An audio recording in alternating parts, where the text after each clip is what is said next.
Into Darkness, a Children of Dahara novel. Episode 5, by Terry Goodkind. Narrated by John Skelly. Chapter 48. The Golden Goddess is smart, cunning, and knows how to win followers. She prizes the power she has. She craves the loyalty of her followers and is pleased that they would do anything for her. They would die for her. As you know so well, many have already died for her. As we speak, many more are preparing to come here and slaughter all the people living in this place. Those like me, who believe in consuming what our beautiful, wonderful world has to offer in abundance, have tried many things to make the others see that what they are doing is wrong. But they see us as simply weak and too timid for the dangerous hunts of your kind. More than for the food, they enjoy their power over your kind, much as the goddess herself enjoys her power over her followers. After trying everything to reason with the goddess and her followers, we now realize that there is no way to turn them back from their new ways. If they are not stopped, she will see to it that the Glee come to roam this world and hunt your kind until there are none of you left. They think of eliminating your species as a goal and as an accomplishment. Finding new worlds for her followers to hunt, especially this one, gives the goddess power over them. Richard stared into the large, glossy black eyes. So, why exactly are you telling me all of this? Because, for your kind to survive, they must be stopped. For my kind to survive, they must be stopped. To stop them, the Golden Goddess must be killed. There is no other way. Richard leaned back a little as he tried to judge the truthfulness of Sang's words. It was possible, after all, that there was a power struggle in Sang's world, and he was just as bloodthirsty as the goddess, and simply wanted to win Richard's sympathy in order to help eliminate his opposition for power. Richard supposed that it was even possible that Sang was trying to win Richard's trust in order to eliminate him for the goddess. On the other hand, what Sang was saying did seem to ring true. And if it was true, this could be the key to ending the threat that Richard hadn't previously thought was possible. More than that, not ending the threat could very well result in the end of everyone. We were told that this goddess is merely one of your kind that takes the position of goddess, as others before her, and that if she is killed, another will simply take her place, and then another, and so on, so that killing her is not a solution to stop this madness. Sang didn't hesitate to answer. It is true that if she is killed, her followers may not stop simply because she is killed. Hunting and killing has given them a taste for power, so another leader will likely emerge to take her place. If killing her would stop this war with other worlds and what she is doing to her own kind, we would have tried to kill her ourselves if we could. But she is very powerful, with many who believe in her and do what she tells them. She teaches them that through eating the flesh of intelligent beings like your kind, they will gain the strength and wisdom of those they eat, making them superior beings. Unlike eating our traditional food of floatweed and mussel snails, they find a thrill in the danger involved. It gives some of them the chance to rise to be champions of the kills. Champions gain the favor of the goddess. This means that if she is killed, another would very likely want to take her place. Those with me could never succeed in stopping them because they have learned to fight, and they are vicious at it. Those who believe, like me, that what they do is wrong are not fighters, and we don't have their fighting skills. But on the other hand, if she is killed, and if her followers are dealt a severe enough blow, with many in their ranks killed on their home ground, they may then for the first time fear for their lives, fear for their world, fear for their offspring, and they may go back to the way we have traditionally lived for as long as any of us knows. Richard studied Sang's emotionless face for a moment. It's also possible that even if she and a number of her followers are killed, they could still hold to their belief in collecting and hunting other worlds, gather followers, and revert to this savage life. Sang nodded. Yes, this is true. And this is why, besides killing the goddess and enough of her followers as only you would be able to do, there is another important aspect to what must be done. Richard had thought there had to be more to it. And what would that additional thing be that would need to be done? The device that allows them to go to other worlds must be destroyed once and for all. If they are denied any possibility of ever hunting other worlds, they could not win over followers. And without followers, believers, they could not continue. Richard felt goosebumps ripple up his arms to the nape of his neck. He didn't like the idea of being an assassin. He remembered telling Zed once that if he took the sword, he would not be an assassin. Zed had told him that he could be whatever he wanted to be. Not only the world, but he himself had changed since he'd taken the sword. He now understood that there were times when it was necessary to stop a deadly threat, and that killing was often the only way to do that. The difference between him and those he had to stop, like the goddess and the Glee, was that they killed because they wanted to. He killed because it was the only way to survive and prevent killing from continuing.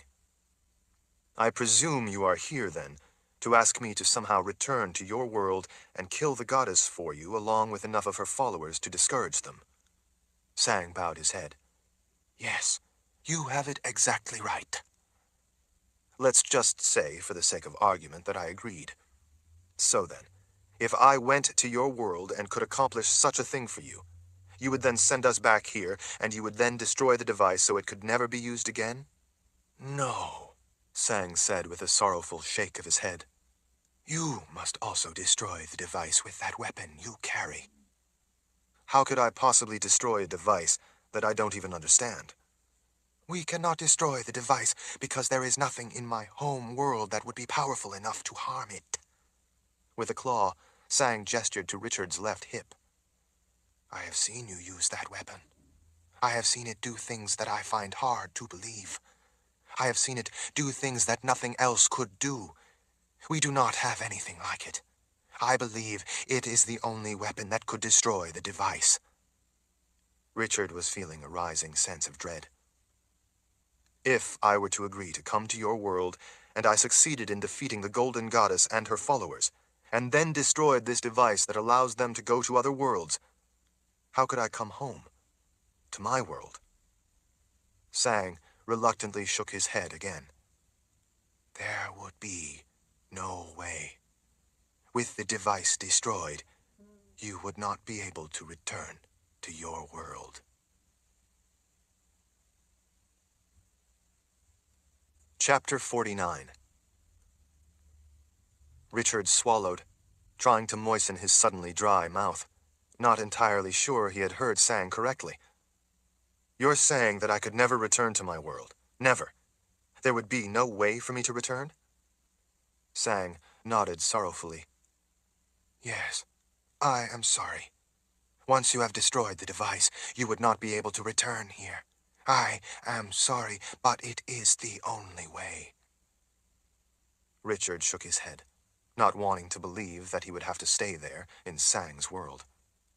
I don't know if I could leave my world for yours to fight for those on your side who can't or won't do it themselves, and then, even if I succeed, never be able to return home to my mate, my offspring, my people, and my world? That is too much to ask. I am sorry, but there is no other way, Sang said. But it would not simply be that you fight for those like me. It would be for the survival of those in your world as well. Richard blinked in disbelief. I don't see how I could live in your world.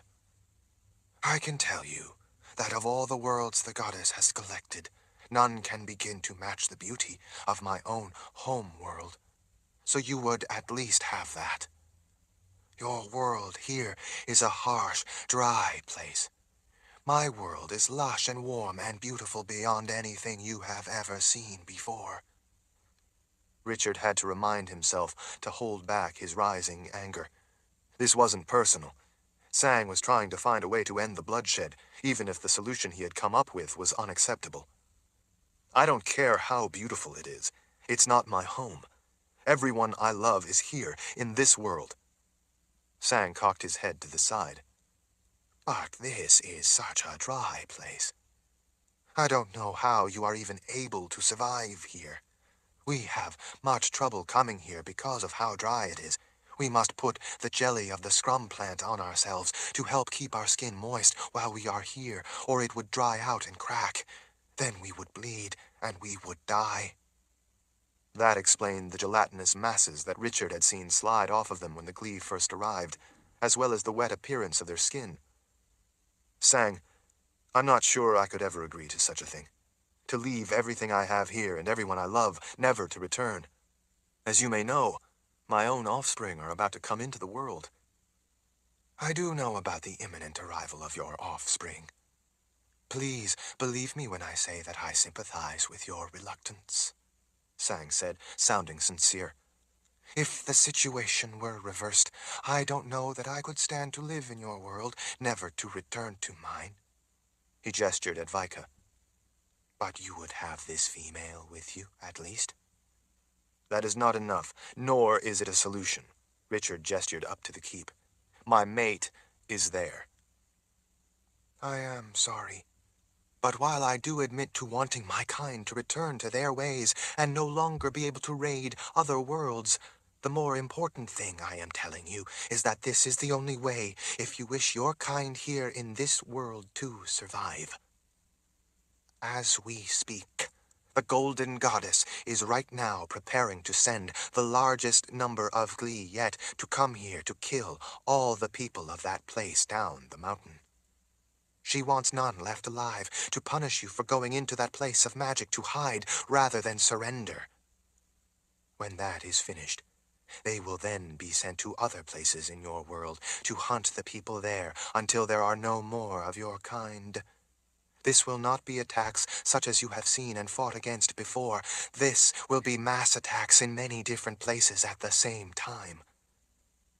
The goddess knows of and fears your magic. And she also knows that when you retreat into this place of magic here above us, she will not be able to reach out and take you, your mate, or your unborn children. But she also knows that with you hiding in there and not able to fight, or at least not able to fight in all the places of your world at once, there will be virtually no effective opposition to her and her forces. There will be the sport of some opposition, of course, but the Glee enjoy some resistance. People in places all over your world will not be able to withstand the attacks. The resistance they put up will not be enough for your kind to survive. The goddess knows that your magic protects the magic of this world. If your offspring live, their magic will do the same. Yet, as you hide and protect them in this place, she will see that vulnerability and exploit it. With you stuck in there protecting your mate and offspring, it gives her and her followers an opening to come here to this world in mass to hunt and devour your kind until there are none left other than you and those few with you in this fortress of magic. Although you may in that way be able to preserve magic in your world, and the few people inside there with you, there will be no people left out in the rest of the world. They will all be dead. Your world will be a dead place. Richard looked over at Vika. When she realized the full extent of what was in store for their world, some of the color had left her face. What was coming was no less than the cataclysmic end of everyone and everything. Sang was right. Even if they stayed and fought, they couldn't fight in every city, town, and village all over the world at the same time. He might be wildly successful against the Glee he faced, but he was only one man in one place and could not face nearly all of them. I am afraid that I am not offering you the ability to return to this place and the people you love, Sang said. Once you destroy the device, it will not be possible for you to return to your home. But what I am offering you is the possibility of destroying the threat that otherwise will hunt down and slaughter everyone in your world. You have seen what they have already done, how many they have slaughtered, and what they are capable of. They know no mercy, and will grant none. They will not stop unless you come with me and stop them, and then destroy the device to prevent them from ever again coming to this world. You can only do those things in my world. What I am offering you is the possibility of saving the lives of those you love and everyone else in your world. I will not deceive you. That is all I am able to offer. I understand the sacrifice you will be making. But you must decide now, because they will be coming soon, and if you don't come with me and stop them there, it will be too late. Chapter 50. Richard stood unmoving, terrified at the thought of never being able to see Kaelin again. She was his world. He would never see their children, never be able to teach them and watch them grow. Never see them have the life he and Kaelin had fought so hard for them to have. He would never see Kaelin's special smile and her beautiful green eyes again. Richard had never been so frozen in fear and uncertainty before. Through that fear, though, he realized that if he didn't do this, it would be the end of his world and the end of Kaelin and their children's world. If he didn't take this chance, how could he ever look Kaelin in the eye again, once she knew he might have been able to stop the slaughter of everyone in their world, and he hadn't tried? Richard looked over at Fika. "What do you think?" She arched an eyebrow. "You are the Lord Rahl. You care about everyone in this world, or you would not have sacrificed everything you did to win freedom for everyone. You fought those long wars for those who depend on you, and because you care that they have a life. I know you are going, and I know that nothing I could say would stop you. So why are you even asking me? But I am going with you, and that is final. I will fight beside you in the struggle you face there, in that world, no less than I have in this world." Richard swallowed as he nodded. She was right, of course. She would also be sacrificing everything she knew and the possibility of what the future might bring for her. He had only entertained the idea of not going as he desperately tried to think of another solution. But deep down inside, just as Vika said, he knew that he had no choice. This was the only way of ending the threat. He had to go, no matter what it cost him personally. The lives of everyone in the Daharan Empire were his responsibility. Not only that, but he cared that the people of his world could live their lives as they wished and in peace. The Grace told the story of each of their lives, and it needed to live on. It was not simply a matter of being the Lord Rahl and it being his responsibility.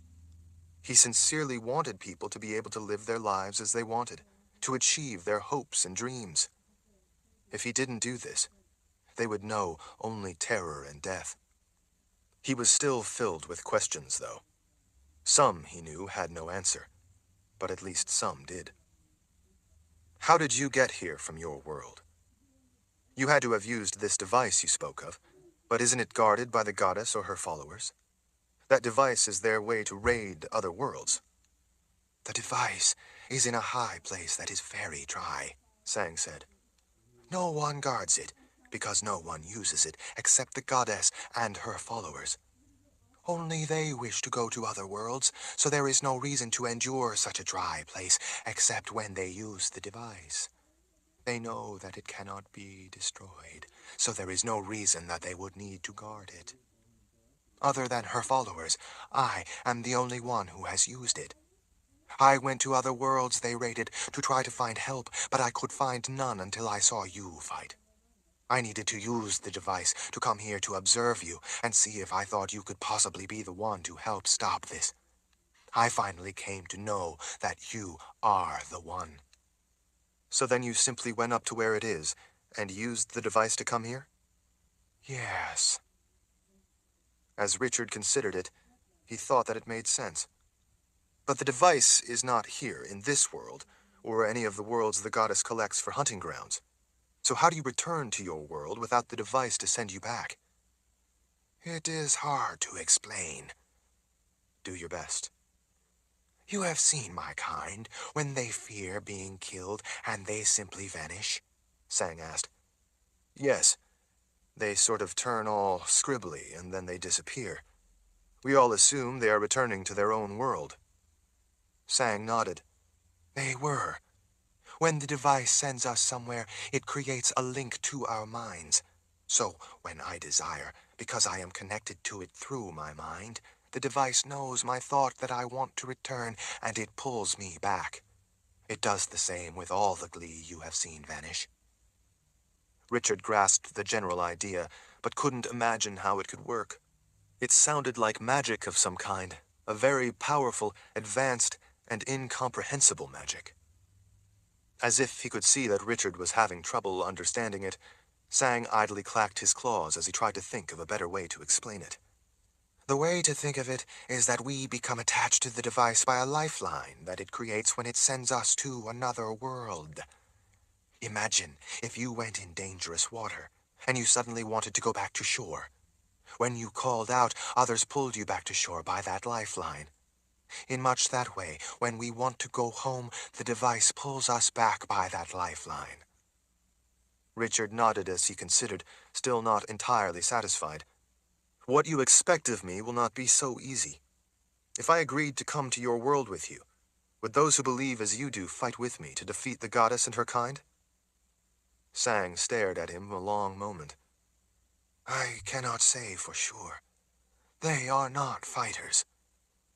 This is about their world and their way of life, Richard pointed out with a rising sense of angry frustration. Sang nodded.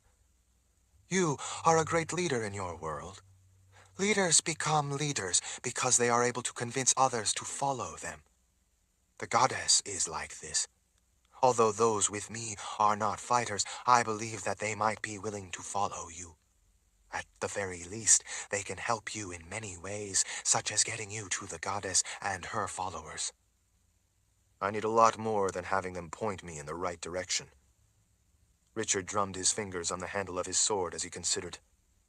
I think I can understand what you say about how you were able to go back. But how could Vika and I go there too?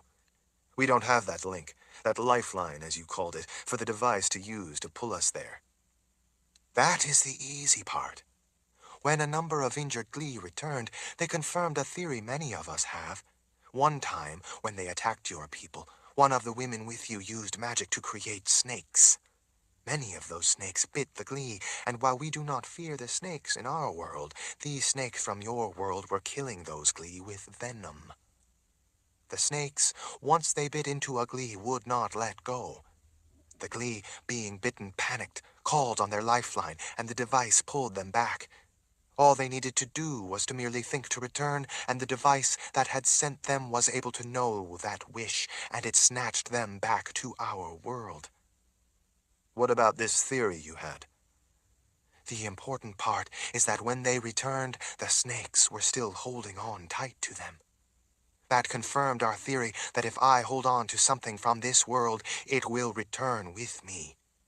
I myself tested this by holding a rock when I returned, and it came to my world with me. This was also confirmed when some of the Glee returned with parts of your people for the Golden Goddess and their offspring to eat. Those body parts were also used to convince others to join with her. Richard remembered quite vividly how the Glee down in the bowels of the People's Palace had dismembered many of the bodies. You are saying, then, that we would hold on to you, and we would go there with you to your world when you return? You think it is really that simple? Sang gave him a single nod. Yes. Richard considered for a moment. He couldn't imagine a device with such power, but then, on the other hand, he had sent those who didn't want to live with magic, including his half-sister, to another world without magic. He also had used a device that created a star shift and sent their entire world to another place in the sky. He had seen devices, such as the boxes of Orden and the Omen machine, that had unimaginable power, power over the world of life and the world of the dead. So he supposed that even if he hadn't seen the device the Glee had, he knew that such powerful devices existed. He didn't really know where most of those devices came from, or who could have made them. For all he knew, it might as well be these same gods. He looked over at Vika. She simply shrugged. If I were to agree to this crazy idea, what would we have to do? Simply hold on to you, and we would be pulled back with you? More than that, Sang said as he stared at Richard for a long moment with a haunted look in his big black eyes. It is more than simply being pulled back by a lifeline. There is more to it. What do you mean? We must go into darkness. Chapter 51. Richard's brow tightened. Into darkness. Sang nodded again. I am afraid that is the only way. I don't understand. What do you mean we have to go into darkness? Sang stared off again with a haunted look. He seemed to be looking again into that place that obviously frightened him. That is the only way I can say it for you, he finally told them as he looked first at Vika and then at Richard. There is no way I can explain such a thing in a way that would make you truly understand. The only way I can say it is that we must go into darkness. It is what happens when we use the device. Once you have done it, you will understand. You will know what those words mean. If you have not done it, then there is no way for me to make you understand. Into darkness, Richard said as he stared at Sang. Sang nodded. Into darkness. That is really the only way I can begin to describe it. Yet the words are so hollow. Into darkness is something such as you have never experienced before.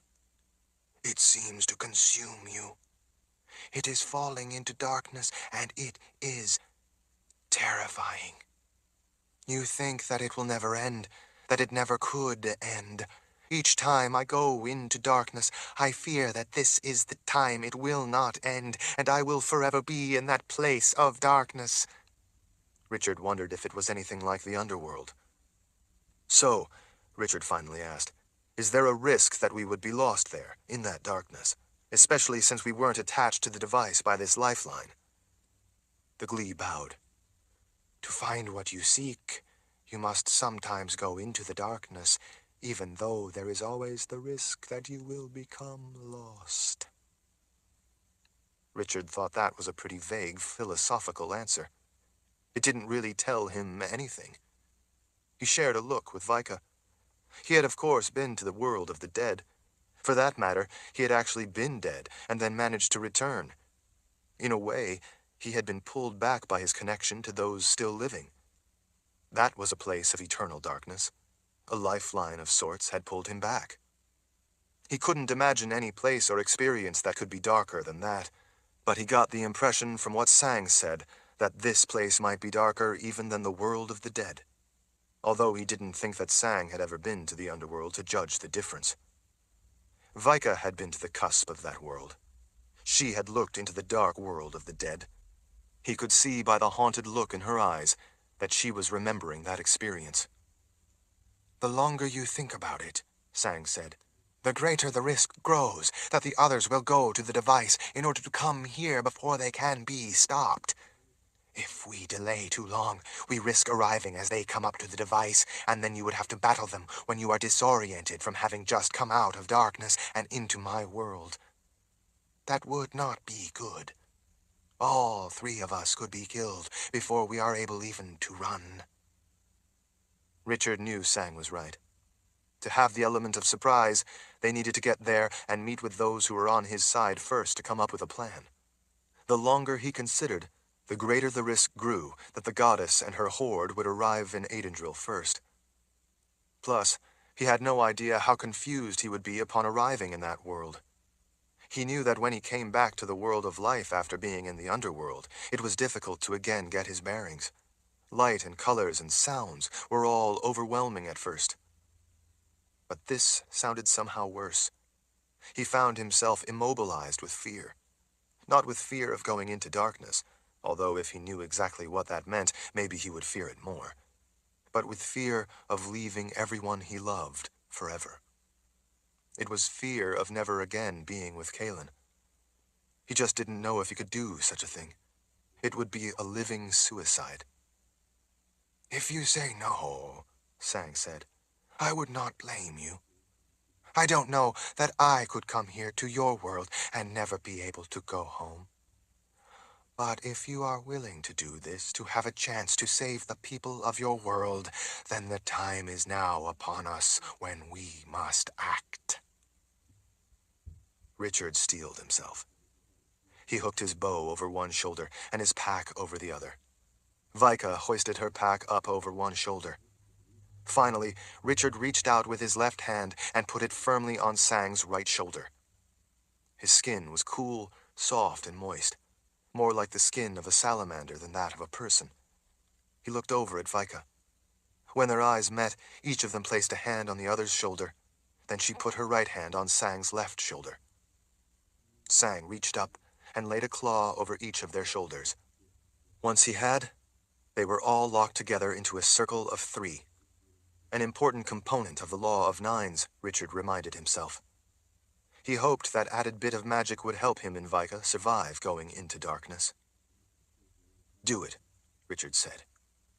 Call your lifeline. Chapter 52. Almost as soon as he said it, he thought of Kaelin and wished he could call his words back. But at the same time, he knew he had to be strong if Kaelin and everyone else in his world were to have a chance to live free of the Glee. Besides, even as he had the thought, it was already too late. Everything all around him, the stone bridge, the forest, the wizard's keep above them, and the city of Adendril below, all started to look scribbly. Only Vika and Sang seemed solid. The air itself had streaks of empty darkness slashing through it, as if the fabric of the world of life were shredded apart. The whole world around them was rapidly dissolving into scribbles as holes tore open into voids in the very reality of existence. Those voids suddenly expanded explosively. All light, all sound, and everything else that made up the world around him seemed to be sucked out of existence, ripped away, leaving a universe of nothingness. Not even Sang and Vika were there with him. He was totally alone as he was sucked into that darkness. It felt in a way like tripping in the darkest night and tumbling off a cliff. Richard felt himself falling without end. He kept expecting to hit the bottom, or to hit something. He knew he couldn't fall this long without soon slamming into something. His muscles tensed and his nerves burned with the agonizing expectation of that sudden, bone-shattering impact. It was terrifying. An eternity of fear was compressed into every second that he felt himself helplessly falling into darkness. That fear of hitting the bottom, or of falling forever, became everything. Richard worked at talking himself out of the panic that was clawing at his emotions. He tried to see his hand, but couldn't. He tried to touch it to his face, but he felt nothing, either from his hand or his face. He felt nothing at all. He put all his effort into focusing on reasoning out what was happening. As he did, he realized that he wasn't really falling.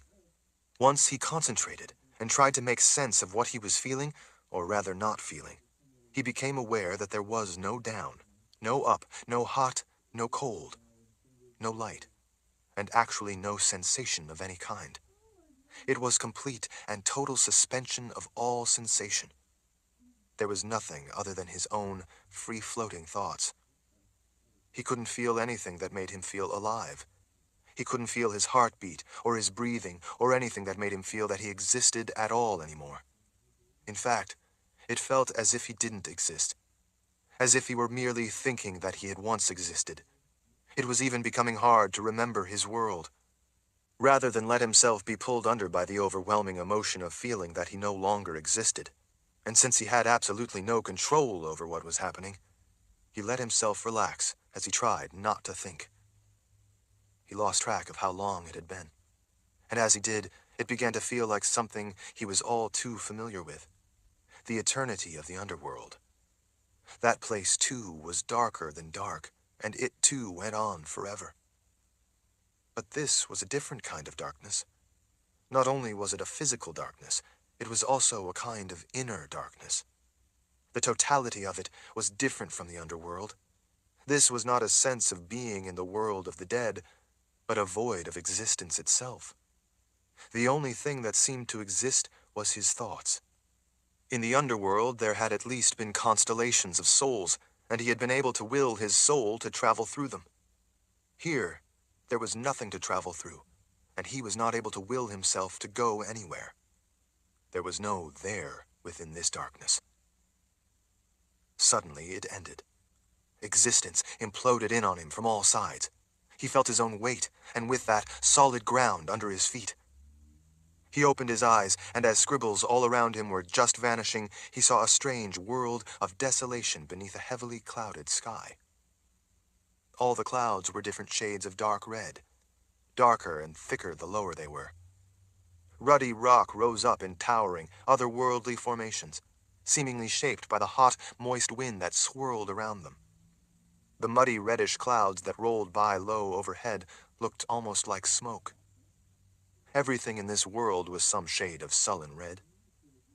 Richard felt like he was looking out through a piece of red glass that tinted everything. It made him wonder if his eyes, or even his brain, had somehow been damaged by the journey from his world, and maybe they weren't working properly. And as a result, he could now see things only in shades of red. He breathed in deeply. The air was damp and warm, so damp that in comparison to his own world it was heavy, humid, and uncomfortable. It felt almost thick. He could see why Sang said that his world was a dry world. This was an oppressively clammy, sticky, and moist world. He already longed for dryness. They were standing in an area of sand that reminded him very much of the area of white sand in the Garden of Life in the People's Palace, although the sand here looked white only in that it was less red than everything else. With all the smooth, towering rock formations, it felt almost like an eerie cathedral of stone sculpted by wind and weather. That muggy wind moaned as it moved through the strange, smoothly curved surfaces of the rock. Vika was still holding his shoulder on one side and Sang on the other. Their arms were all still locked together. It had seemed he was totally alone once he went into darkness, but that wasn't true. The other two had always been there with him. He just hadn't been aware of them. He finally released Vika's shoulder, and she his as they straightened. He could tell by the look on her face that she had experienced the same thing he had coming to this brooding, reddish, wind-swept world. He let his hand drop away from Sang. He leaned toward Vika and whispered, "What colors do you see?" She looked around. "Everything looks red. At least my outfit fits right in." Richard nodded. "That it does." As he looked around, he could see from the clouds between the reddish rock formations that they were someplace high. Over the edge, down below them, the ground was obscured by the rolling, roiling clouds drifting swiftly by the high place where they were. "Come," Sang said to them. "We must get away from this dry place before the others come."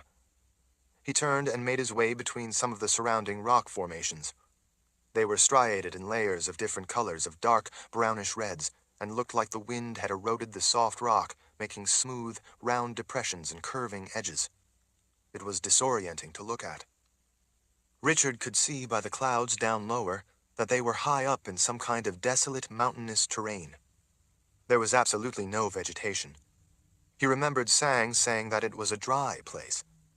The wind carried a lot of moisture and made a ghostly moaning sound through the strangely shaped rock formations. Apparently the air, as damp as it was not damp enough for the glee.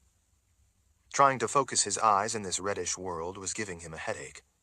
The sand he and Vika were on was the least red thing he could see. "This is my home world," Sang said as he waved an arm, urging them on. "The home world of the glee.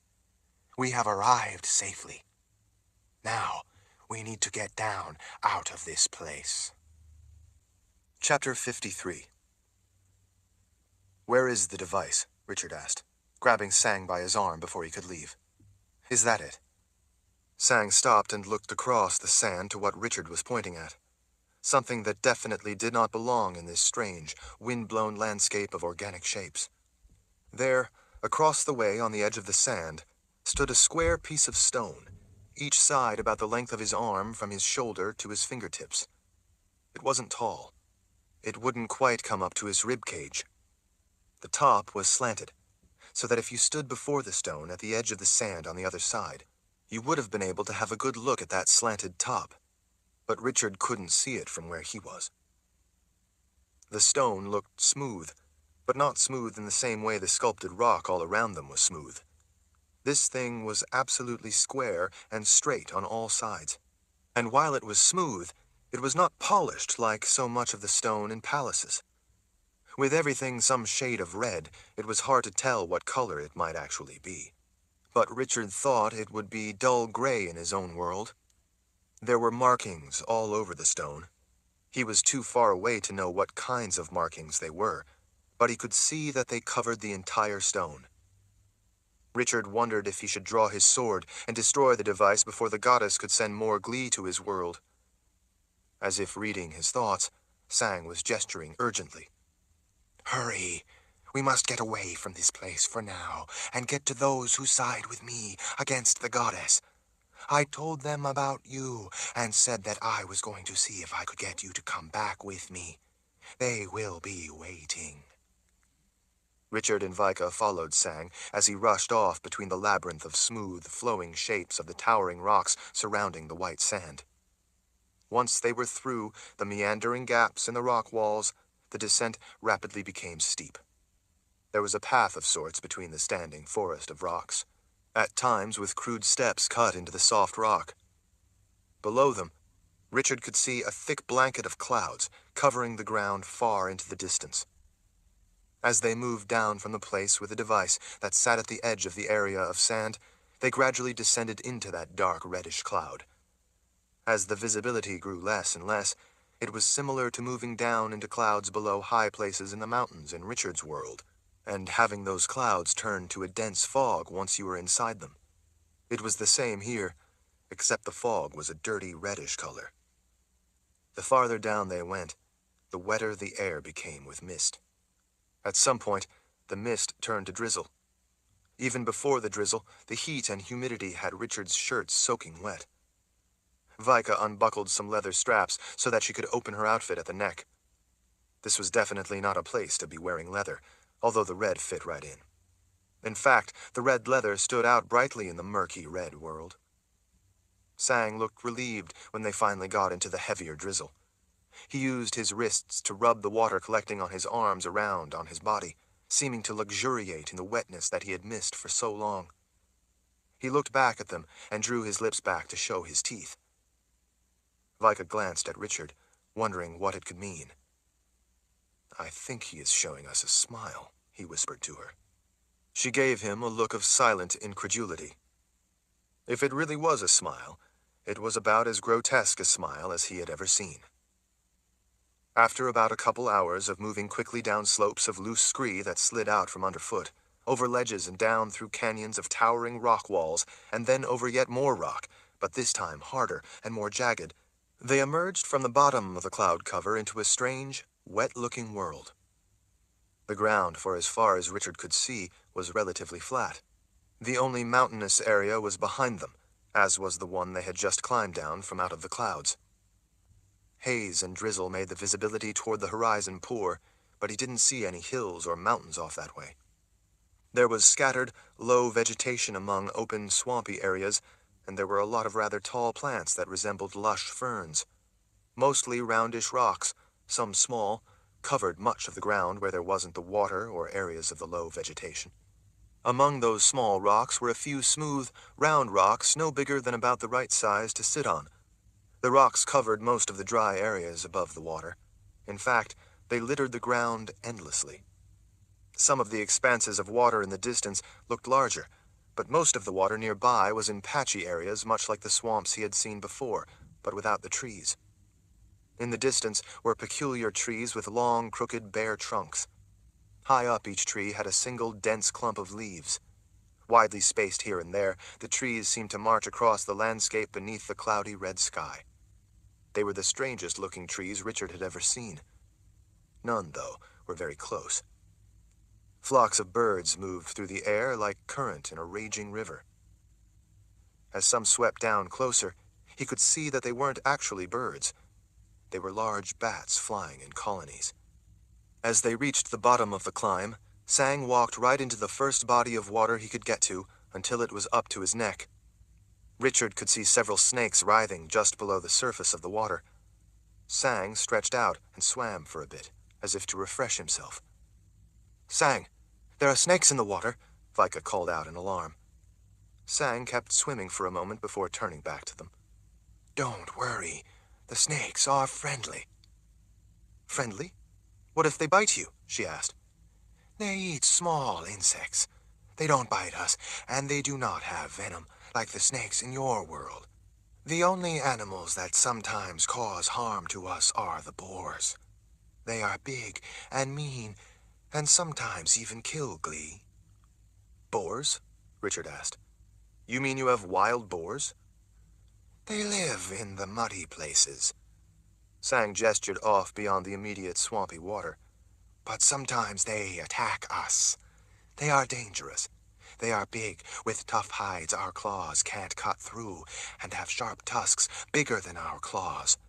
We must always watch for wild boars when we are not in the water. They like the mud, but they don't go near the water." He then busied himself at the edge of the water, dredging up water plants with round nodules dotting their entire length. They were a sickly green color, with a slight iridescence to them. When he had an armful, he flopped them over on the rocks. "Floatweed," he told them. As soon as he was free of his load of floatweed, he started using his claws to pry at a large flat snail stuck tight to a rock at the waterline. "This is a mussel snail," he announced as he worked at prying it away from the rock. "I want you to be able to try our delicious food." Richard thought the place smelled rather rank, like most any swamp he had been in. Not as bad as some, worse than others. Vika looked around at the strange and forbidding reddish desolation, then looked over at him and spoke in a low voice that Sang wouldn't hear. "He's right. This place is an absolute paradise." Richard half-huffed a laugh in answer. "Sang," he said, "we're not hungry right now.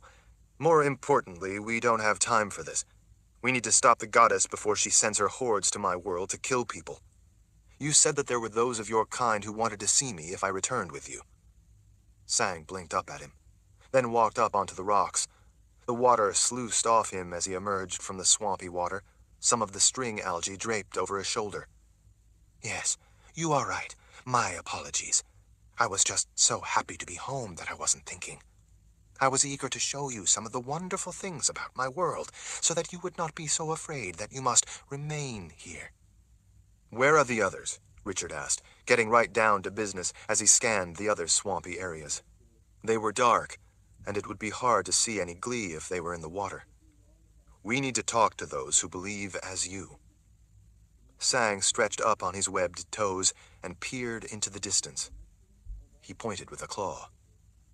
"There are some of them over there, on those rocks, harvesting mussel snails. I will go talk to them and ask them to gather the others right away." "Good," Richard said as he took Vika's arm and guided her up onto some of the rocks that were a bit flatter and easier to stand on without their ankles twisting. In the distance, he could just make out the dark shapes of other Glee near the edge of some of the swampy areas. They were hauling up floatweed. In other places, he saw a few Glee swimming through larger bodies of water. They were so graceful in the water that they hardly disturbed the surface. Richard was beginning to feel frustrated and annoyed.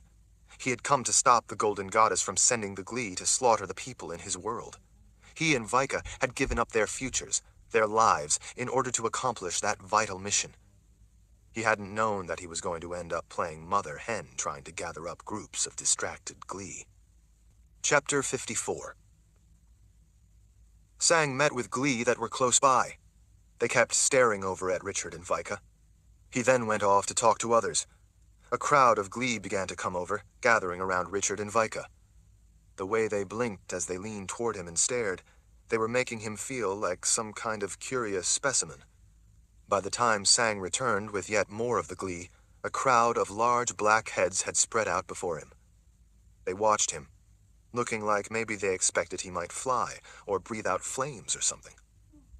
As they all crowded in around him, they made a kind of low hiss as they looked around at each other, as if mumbling, but he didn't hear any words in his head. Richard thought they must be talking to each other, and they chose not to let the words come into his mind. Richard and Vika shared a look, not knowing what to expect. Sang finally stepped through the gathering of tall, black creatures. He held his claws in tight to his stomach so as not to accidentally catch on them, and they did the same as they allowed him to pass. Sang turned to the glee assembled before them and held out a claw toward Richard and Vika as he waited for all those gathered to fall silent and pay attention.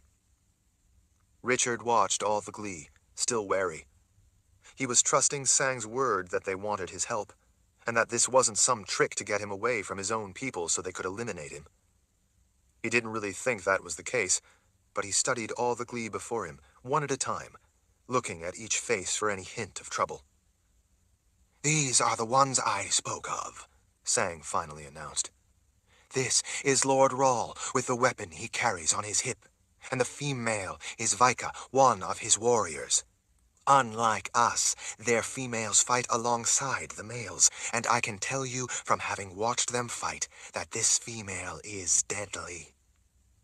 They both have given up their lives and those they care for, given up any hope of ever returning to their world in order to come here to finally stop the Golden Goddess and her followers. Lord Rahl has even given up caring for his new offspring, not yet come into the world, in order to come here to protect his world and ours." This news seemed to create a lot of conversation that he and Vika couldn't hear, but he could imagine it well enough as glee faced one another, nodding among themselves and occasionally glancing up at him and Vika. Their animated gestures finally subsided until no one seemed to be saying anything, unless they were talking to Sang, and only he could hear them in his mind.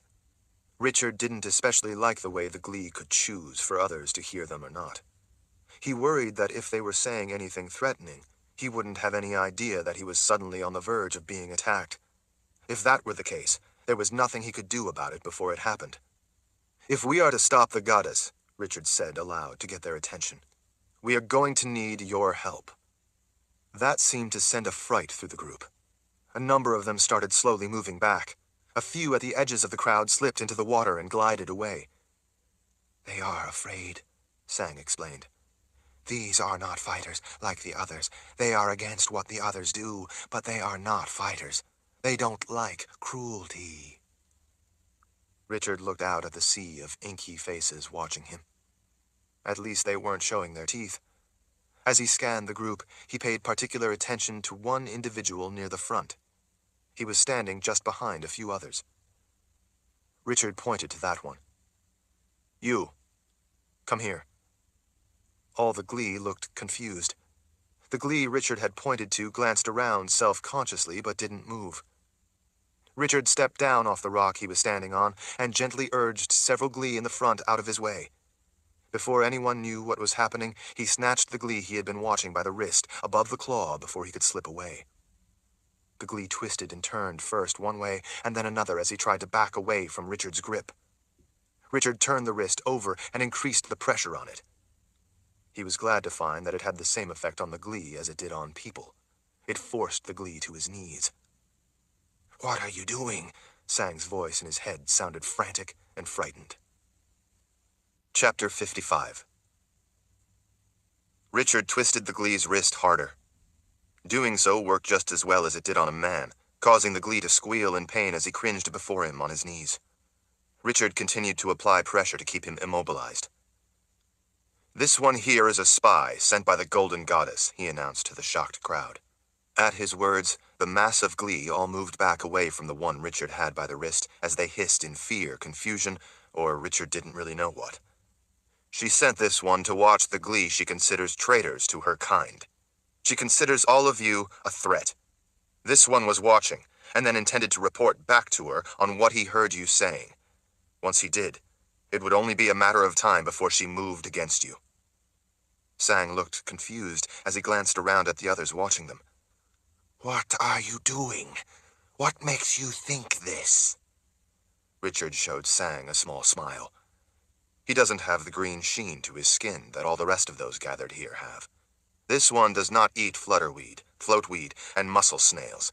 He eats the flesh of those from other worlds. Along with everyone else, Sang stared at the glee Richard had on his knees.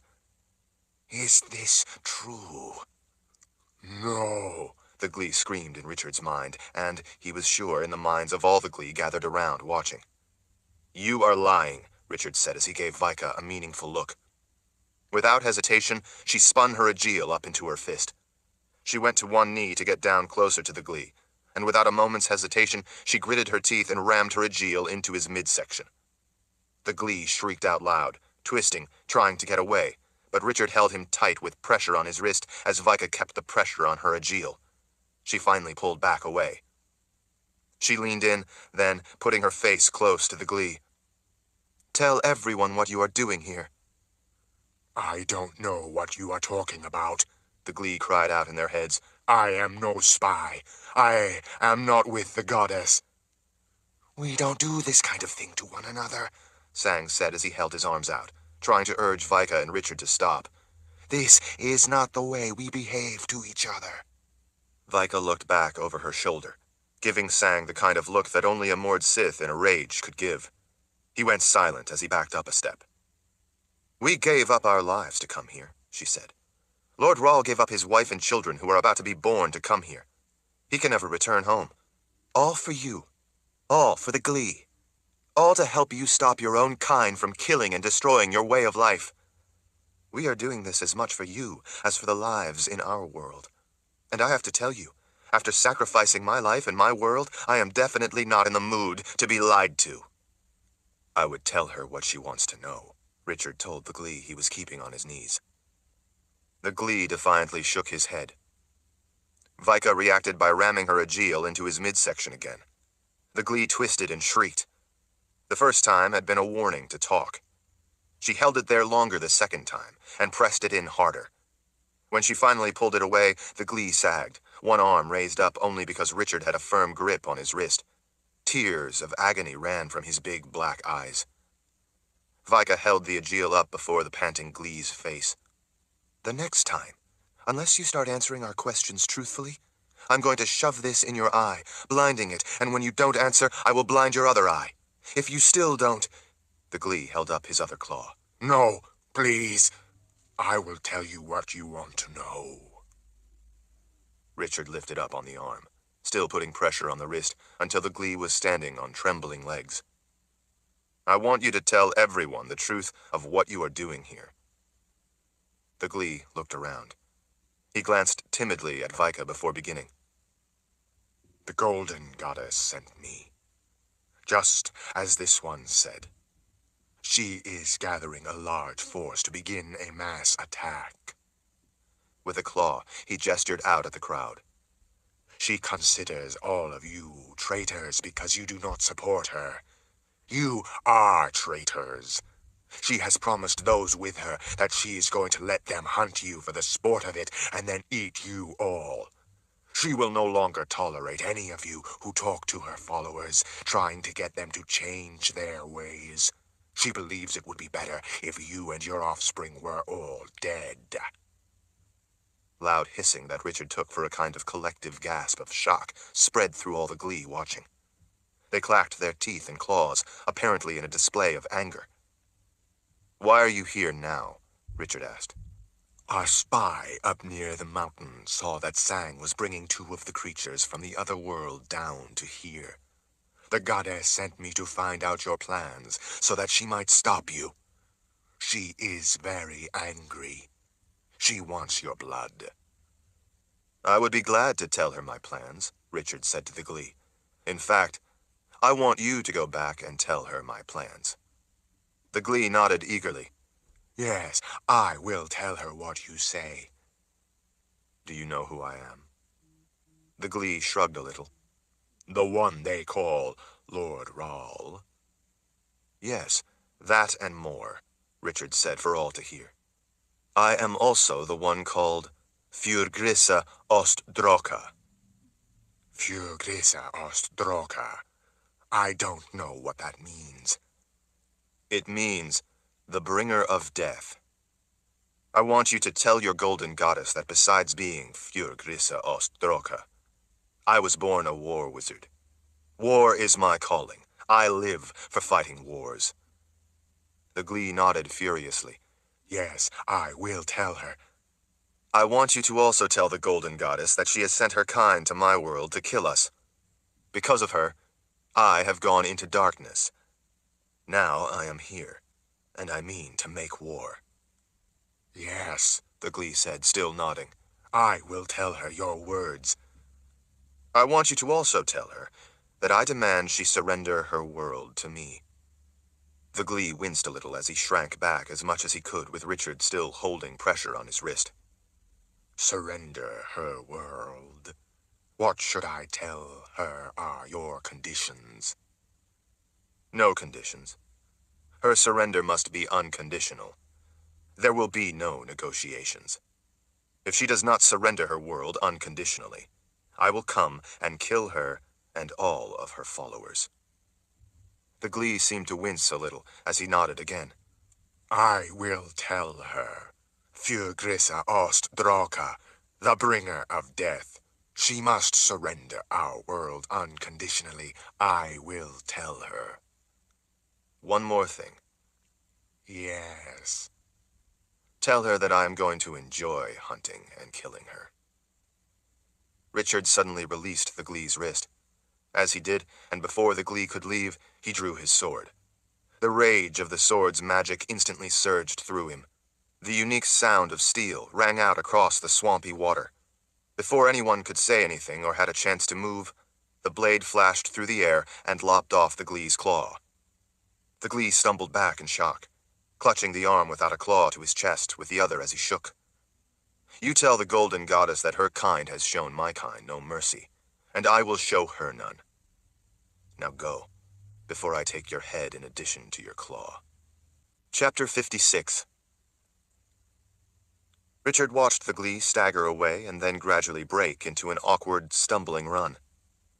As he watched the Glee leaving, he felt the magic of the sword pounding through him, matched by his own anger at how many people the followers of the golden goddess had killed in his world. He raged at what they had done to Kaelin's life, to his, and to the lives of countless others left without a loved one. He finally slid the sword back into its scabbard to extinguish its fury. He was glad, though, to learn that the sword's magic had joined with his and had worked in this world. His bond had also worked to power Vika's Aegil. It had confirmed that his own gift would function in this alien place. If he knew how to call upon it at will, that would be even better, but he had rarely been able to do that. He was relieved, however, that even though there were only the two of them, at least his magic would be there for him if he was in desperate need. He hoped that would be enough to see them through what lay ahead. He turned back and looked out over the stunned crowd of Glee watching him. That Glee, had he not been discovered, would have betrayed you all. You could all have lost your lives before you even realized that the goddess was planning to send her followers to kill you. Now that you know they don't have the same greenish iridescence as all of you have, you need to be on the lookout for others. There is no telling if the goddess might have sent more than that one among you. The Glee all looked around at those nearby. We will do as you say, and watch for them, Sang said. I need to know the lay of the land, and where the goddess and her followers are, Richard told them. It is some distance that way, Sang said as he pointed in the direction the lone Glee had run off into the thick brownish-red haze that continually drifted past. She and her followers are off that way. It is an isolated area. There is only one way into the place where they are. There is not a lot to eat in that location, like there is here, but it is well protected. She does not care about what there is to eat because her followers prefer to eat creatures from other worlds, rather than the food our world has always provided for us. But now that you have sent her spy back without a claw, she will be angry, and she will be expecting you to come for her. Her followers will be on alert and massed to protect her. I don't see how it would be possible to attack her now that you have told her that you will be coming for her. Richard briefly glanced into the distance where Sang had pointed. There is only one way in? Sang nodded. Yes, she chose that place because there is but the one way in, so it is easy to defend, should any others think to take her power. Or think to end her ideas of taking other worlds, Richard said. Sang nodded along with a few others. She will be preparing for you, and prepared to protect the place. Richard rested a fist on his hip again, thinking, as he looked off in the direction Sang had indicated. It was a gloomy, reddish landscape of swamps and low vegetation. In the distance, there were more of the strange tall trees with the leaves in tight clumps at the tops of their long, crooked trunks. Colonies of the large bats flew among the trees. In the far distance, he could also see some higher ground, along with some imposing cliffs. He presumed that higher ground must be what protected access to where she and her followers were gathered. He looked back at Sang. What do you mean, there is only one way in? Why? Why can't we go around to come in another way, on another side? Sang and all the other Glee seemed to shrink back a little. It is impossible to go around and come in from another way. You already said that. Why is it impossible? Because, Sang said with a kind of whine that Richard could hear in his head, along with the words. That way is far too barren and dry. Nothing grows there, and there is no water. None of us could survive there. We would die. What do you mean you would die? You came to my world, and you said that was dry. You didn't die there. Sang shook his head with conviction. This is a different kind of dry place. Do you remember the sand we were standing on when we came back from darkness? Yes, what of it? All around the place where the Golden Goddess and her followers live is that kind of ground. Sand, as you call it. Nothing but sand and many towers of rock. In between those high rock walls there are hills of sand. Expanses of wind-driven sand make up all the ground there. When the wind comes up stronger, it creates a storm of sand and wind on the ground. Nothing can survive there. Richard nodded. Good. Then that's the way we will go. There were gasps from the Glee, and they turned to one another, seeming to murmur their fears. Richard ignored their obvious concern, and instead squatted down and pushed some of the smaller rocks aside to clear an area of muddy ground. Here, draw a map for me. Show me where everything is located in relation to us. Sang leaned in and looked at the bare ground. I don't know what you mean. Richard pointed out at the areas of swampy water, then drew a quick map of the ponds in the sandy dirt. Like this. A picture on the ground of where places are. See this? He pointed again out at the nearby landscape. I have drawn a map, a picture on the ground of where the water is. He gestured. Out that way. See each of the areas of water I drew? Sang and the others looked back at the water, then leaned in to peer down at the map Richard had drawn on the ground. I see what you mean now, Sang said. Richard smoothed out the ground, covering the map he had just sketched. Now, you draw a map of where we are, where the goddess is, and the kind of land around her place. What is the area of dry sand? Try your best to show their relative sizes. Sang squatted down and lifted one single claw out and away from the other two, like pointing with a finger. Richard hadn't known they had that much dexterity with their claws. Sang then used the single claw to sketch out a lay of the land. All the while he was drawing, he pulled his lips back over his sharp teeth, the way some people stick out a tongue when drawing. This, Sang finally said, tapping the ground with the single claw, is the area of sand and tall rock. Here are the mountains that are too high to climb. Here on this side is the way that the goddess and her followers go in and out of her place, to then go to the mountain with the device they use to travel to other worlds. All of this, around here, is the impassable area of sand. We would die if we tried to go that way to get to the place where they are gathered. Richard studied the map, and then tapped a finger on the area that Sang said was impassable. Good. We will go in this way. They won't be expecting us. All the Glee gathered around looked at each other, again hissing their fright. Sang held up his claws to ward off the very notion of Richard's idea. You can go that way, to kill the goddess if it is your choice, but we cannot guide you into her place if you wish to go that way around. Besides, even if we could go that way with you, we are not fighters. This is why I asked you to come to our world to kill the goddess. I have seen you fight. We here cannot fight the way you do, or the way those with the goddess have learned to fight and kill. We are peaceful. Richard raked his fingers back through his hair as he let out a sigh of angry frustration. Look, I intend to do my best, as I said I would. I have proven my willingness to help end this threat to both of our worlds by coming here, to your world with you. But this is not my fight alone. It is your fight as well. But we cannot. This is about your future more than mine. Richard gestured off in the direction of the goddess and her followers. You heard what that spy said. The goddess intends to slaughter and eat all of you for disrespecting her. What if I die in the attempt to kill her? Then what? What will you do then? Just let them kill you all? Brutal leaders like the Golden Goddess cannot long tolerate those who don't believe, follow, and do as they are told. She views all of you as a disease that could spread to her followers if she does not cut you out before she loses any of her followers and then her power. She cannot allow you to live. She will send her followers for you, and they will kill every one of you, along with your females and your offspring. You don't need to believe me. You all heard what that spy said. I have fought wars before, and this one is really not all that different.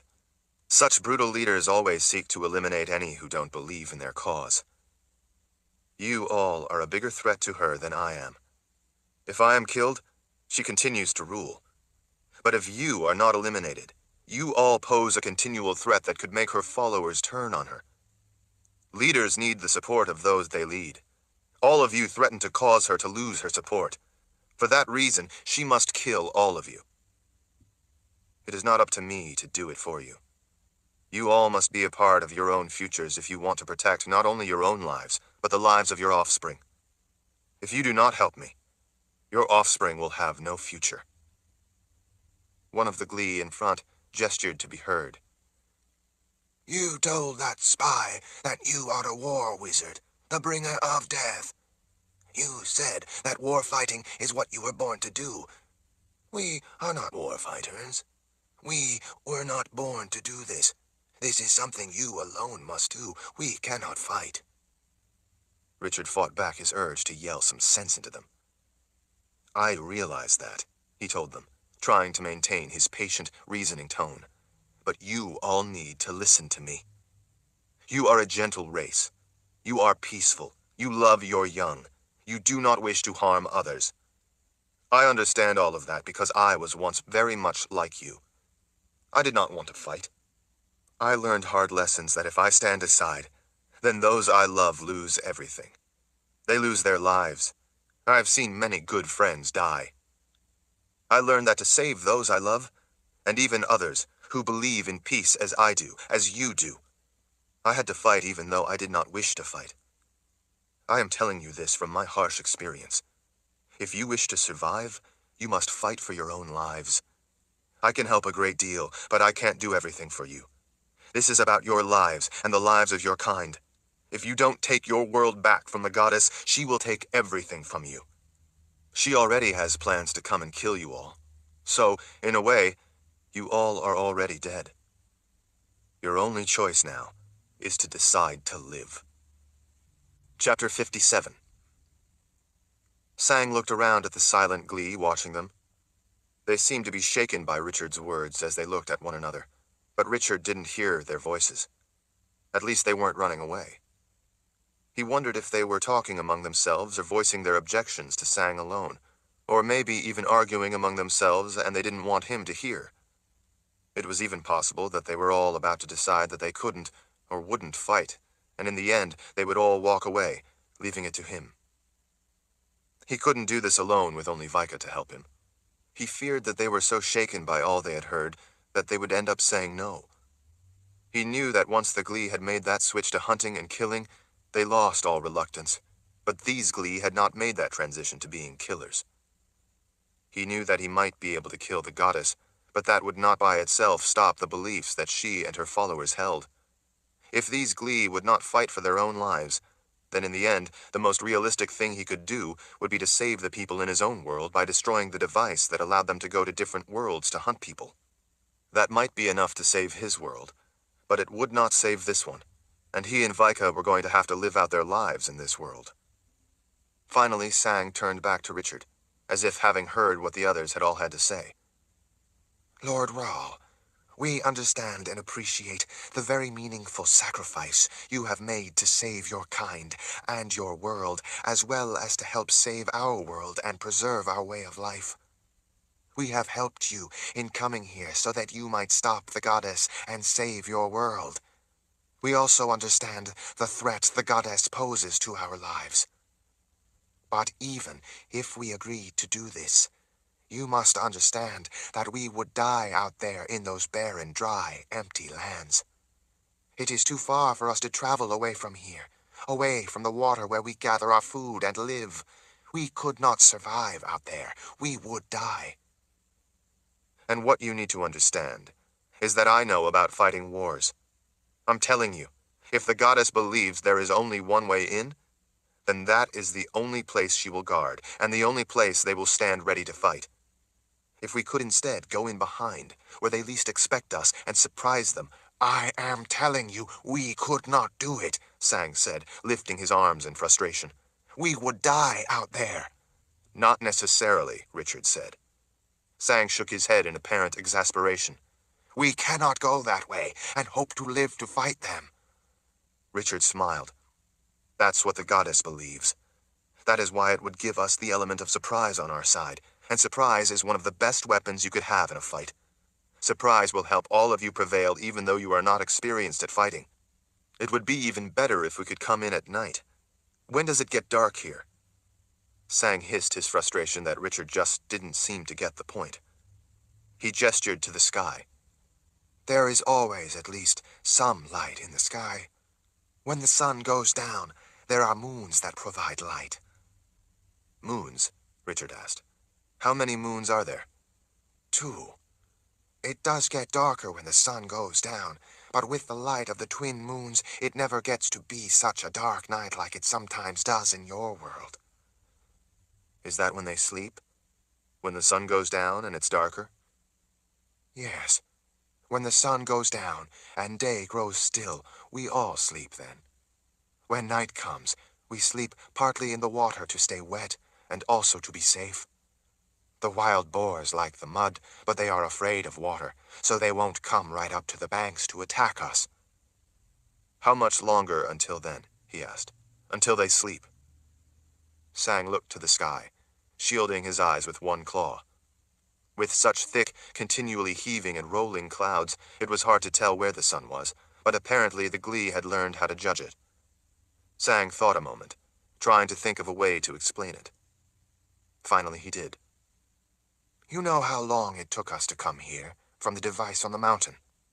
It will be the quiet time when the Glee sleep in probably 3 of those journeys. That long. We have never crossed the dry lands, but it would be at least 2 days and nights. We could not survive that long there. Richard pinched his bottom lip as he considered. It was a problem that it wasn't darker at night. Still, if the goddess and her followers were asleep, that helped. He consulted the map Sang had drawn on the ground, and again looked at the sky. Then we must go now. Around the way they would not expect us, in order to arrive at their place when it is dark, he announced to the crowd watching him. Sang shook his head along with many of those in the crowd watching. You are not listening to my words. We would die, so we can be of no help to you in fighting them if we go that way. If you wish to go that way, then you and Vika will have to go alone. If there was a way that you could cross the drylands without getting too dry or suffering, would you all agree to come with me, show me the way, and fight with me against them? If there was a way, would you help me for your survival and your world? Sang looked around. A number of the Glee finally nodded. Richard knew that they were probably all nodding because they felt it was impossible, so they could easily commit to something they thought they would never have to do. Sang shrugged. If there was a way, then yes.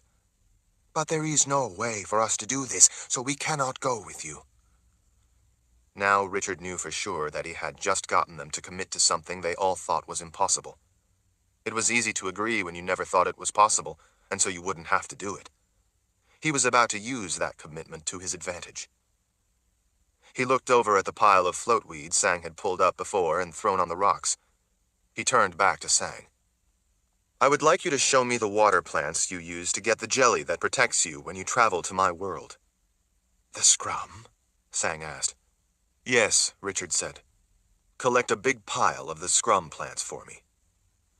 Chapter 58. Richard watched as a few dozen or so of the glee waded through the swampy water, bending down and pulling up water weeds here and there. As they collected it, they threw their loads on the bank beside the pile of floatweed. While they were doing that, he directed the others to collect more of the floatweed and an even bigger pile of flutterweed. They had no idea why he wanted them to do it, and he knew that they possibly thought he was crazy. But as he and Vika watched, they all went along with his odd request and collected the water plants. As they worked, the piles grew quite large. Every time they asked if they had gathered enough, he had them continue adding more to the piles. As the glee brought ever more of the waterweed up onto the bank, Richard finally squatted down and pulled some of the scrum plants from the pile. The plant was tough and fibrous, and almost transparent. The broad, flat blades were almost as wide as his fingers would be if he spread them all the way out. Each piece was longer than he was tall, and a relatively uniform width. The most remarkable thing about it, though, was how slimy the long blades were. If he pulled one through his fingers, he could collect globs of the sticky, gelatinous coating. The broad leaves themselves remained quite slimy despite some of the coating being removed. The other plant, the floatweed, had groups of nodules that apparently caused the ends of the plant to float, probably so that they could reach up to get more sun.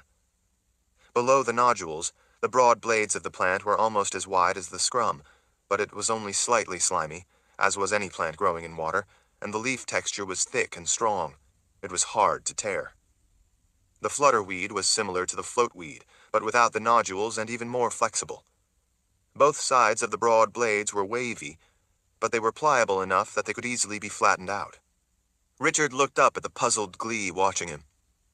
I need the help of one of you so I can demonstrate what we are going to do.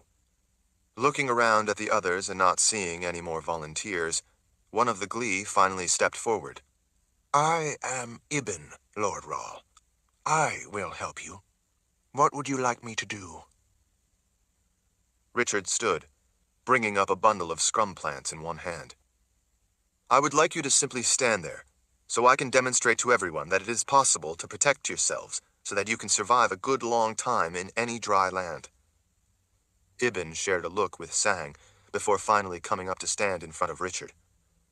Richard immediately began layering the slimy scrum plants over and around Ibn's body. Next, he wrapped his arms and legs with lengths of the wet, slippery plant. He draped some over Ibn's large black head and around his chin and then around his neck. He directed the others watching to pay attention as he explained how to lay down the strands to weave the long plants together in order to give them more strength together and hold them in place. All the glee watching were fascinated. Richard thought that since they so enjoyed being wet, this must be something that felt luxurious to them. A few of the glee stepped up to help by smoothing down the scrum in a few places or filling in missing spots. As they did, Ibn made a low, guttural cooing sound. Now, Richard told his eager audience, over the top of the scrum, we are going to do the same thing with the float and flutterweed. On the flutterweed, pull off the round nodules like this. We don't want that part of the plant. We only want the long, broad parts. When he did, several of the glee scooped up the discarded nodules and tossed them in their mouths. He could hear them softly pop as the glee chewed them. As they watched, Richard began covering Ibn in the same way he had done with the scrum plants, but this time covering it over with the thicker types of water weeds. He wove the layers together so that they had strength in all directions. How does this feel, Ibn? He asked. Actually, quite wonderfully wet. Good. Now walk around to make sure it stays put. Another Glee called out for them to wait. Soon, it brought long, thin, flexible vines out of the water. They were about as thick as string, but stronger. Use this, the Glee said. Put it around and around to help hold the scrum, flutterweed, and floatweed in place. Together, Richard and the one who had brought the vine used it to quickly weave a net of sorts to help hold the water weeds down on Ibn. Richard remembered quite well how the gelatinous material always slid off the Glee when they arrived in his world. Now the flutter and floatweed, layered over scrum, kept the slime against Ibn's skin so it couldn't slide off. Richard gestured. Move around. Run and bend. Ibn hopped about, following the instructions. See how well it stays in place? Ibn demonstrated his new suit of waterweed to the others, walking among them so they could inspect it. It worked better than Richard had dared hope. Now, I want all of you to do the same thing with each other. Put the scrum on first, as I showed you, and then the other weeds over the top, both to hold it in place and to keep it from drying out. This way, even if the top layers of flutterweed dry out, it won't matter because underneath it will still be wet and comfortable. The Glee were all eager to try both being the one wrapped and the one doing the wrapping. It almost seemed a game to them, something new and unheard of. They cooed excitedly. With an eye to the sky, keeping track of the day and how much time they had before dark, Richard saw that the afternoon was wearing on. He urged them to hurry. If Sang's map was at all accurate, it was a long journey across the dry lands, and Richard wanted to arrive at the enemy camp while they were still asleep. It never ceased to surprise him just how much dexterity the Glee actually had with their big claws. They could pinch the first two on one hand together to hold things, much like fingers. Of course, without thumbs, it was still somewhat difficult, but they managed and were obviously good at it. In fact, maybe because they were used to handling the water weeds, they were faster at it than Richard had been. Along the way, they perfected the weaving technique, making the suits of water weed fit snugly, yet still allow them freedom to move. As they worked at wrapping each other, more of the Glee collected the water plants needed. Before long, they had an entire trade in full swing. The Glee found the wrapping exciting and interesting. None voiced any complaints. He knew that when they came to his world, if they became too dry, they could always activate their lifeline and return to their own wet world. Out in the drylands, they would not have that ability.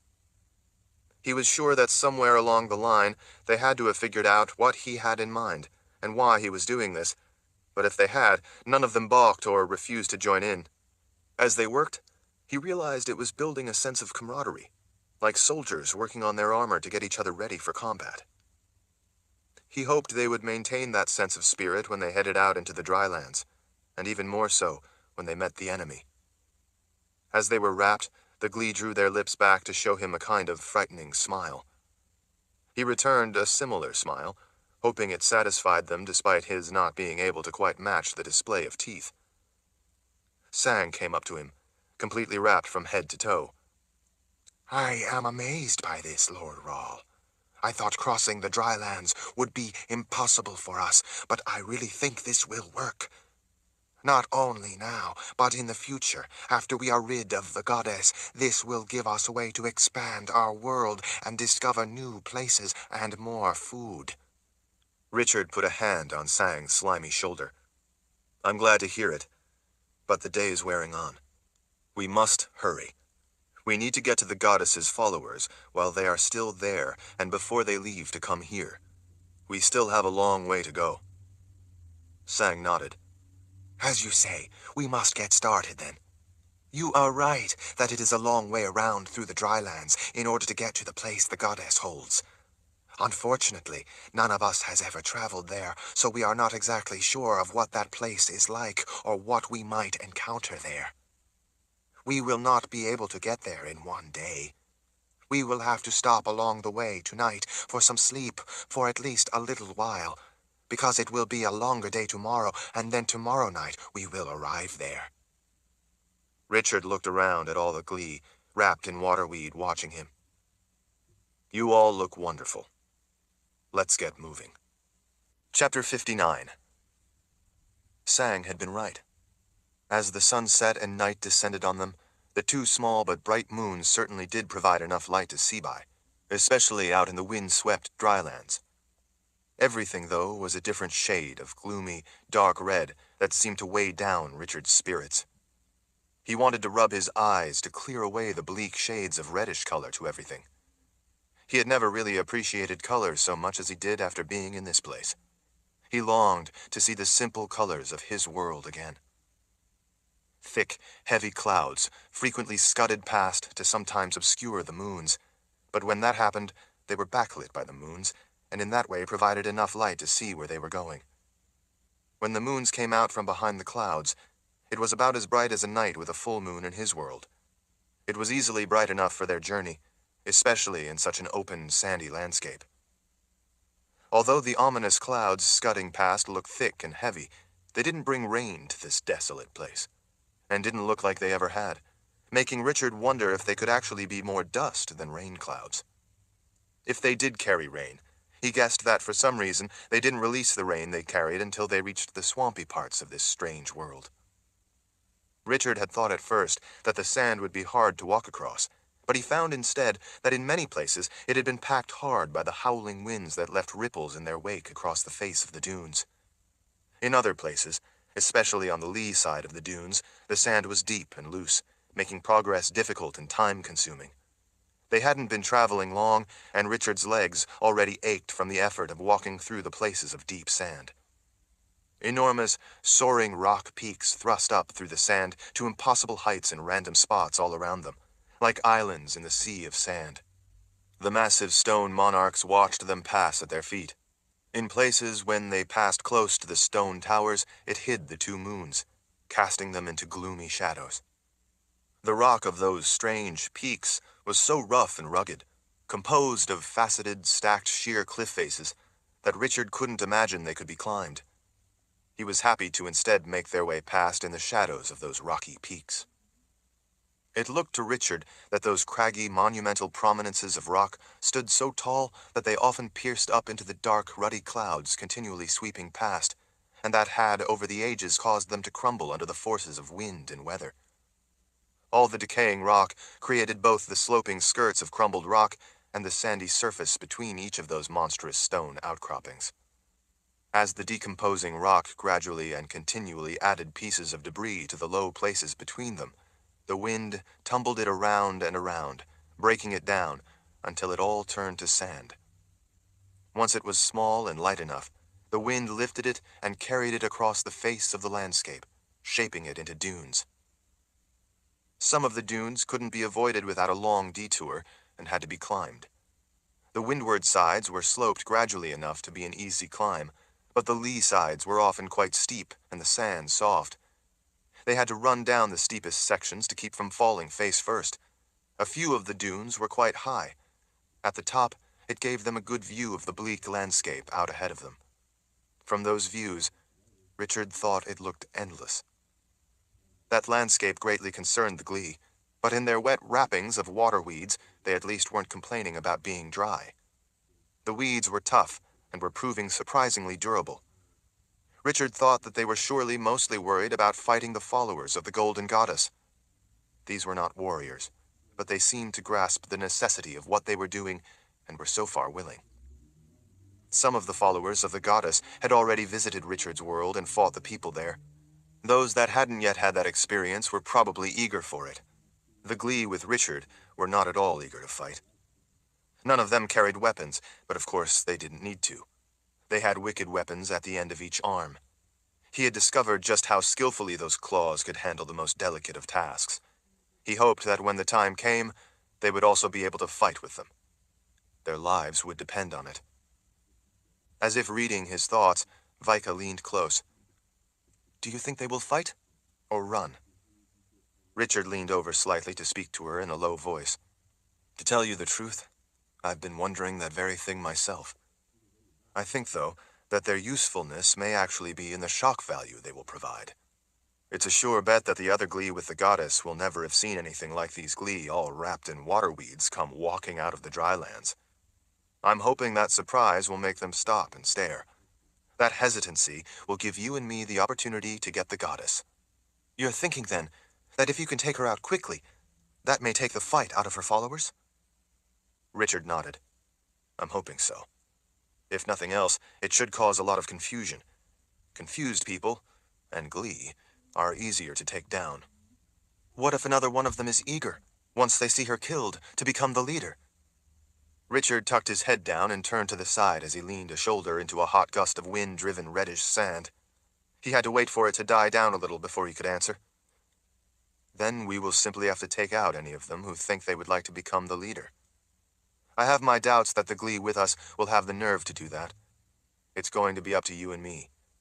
If a different Glee steps up to be in charge only to swiftly meet our blades, I'm hoping that will take the fight out of any of the others who would think to be a leader, and the ones who would be followers willing to fight. If they don't have a leader, then their whole defense may very well collapse like an army without officers. Vika lifted an eyebrow. Well, that's not the craziest idea you've ever had, but it's certainly one of the more optimistic ones. Richard didn't want to tell her his doubts and fears. I'm glad you are with me, Vika. She smiled. I wouldn't have it any other way. The thought of living in this strange world for the rest of his life had hopeless depression continually clawing at him to take over his emotions. He tried his best to tell himself to worry about one thing at a time. For now, they had a big enough problem to overcome with a fighting force of Glee that had never fought before and seemed more kind and cooperative than vicious. He worried about what they would do when they saw their kind dying. When this is done, I need to get back to the device and destroy it, he told her. If there are Glee that escape during our attempts to get to the goddess, they could eventually get the same notion as the goddess had to travel to other worlds. We can't allow the Glee to ever again get to our world. You will get no argument from me. Richard glanced over at her. When that time comes, before I destroy the device, I'm going to first have Sang activate it so we can send you back. Vika stopped in her tracks and glared at him. You're going to do no such thing. Vika, there is no reason for both of us. Yes, there is every reason. I am Mord Sith. I have sworn to protect you with my life. I don't want you to sacrifice a future you could have in our world. Vika stepped closer as she flipped her single braid forward over her shoulder and gripped it in a fist, as if deciding on using that instead of pointing her Aegil at him. You gave me a choice in the beginning of how I wish to live my life. This is how I wish to live my life. At your side, protecting you. I never wanted anything else. If I returned without you, my life would have no meaning. This, here, is the choice I made for my life. Richard would want her to return, and then devote herself to protecting Kaylin and the twins, but decided that this wasn't the time and place to task her with that duty. She would say that there were other Mord Sith to do that. He didn't want to argue with her. She still existed partly in that place of madness. The Glee behind them had slowed to a stop, waiting. But you would have a life, Vika, he said simply. It is my choice, not yours. And besides, maybe I like this world much better than a world full of people. I often find people intolerable. You once told me to choose what I wanted to do with my life. I am here by that choice. Do you now intend to revoke your word and deny me the right to choose for myself what I will do with my life? Richard slowly let out a deep breath as he scanned the horizon. No, Vika. I will not deny you the right to choose what you want to do.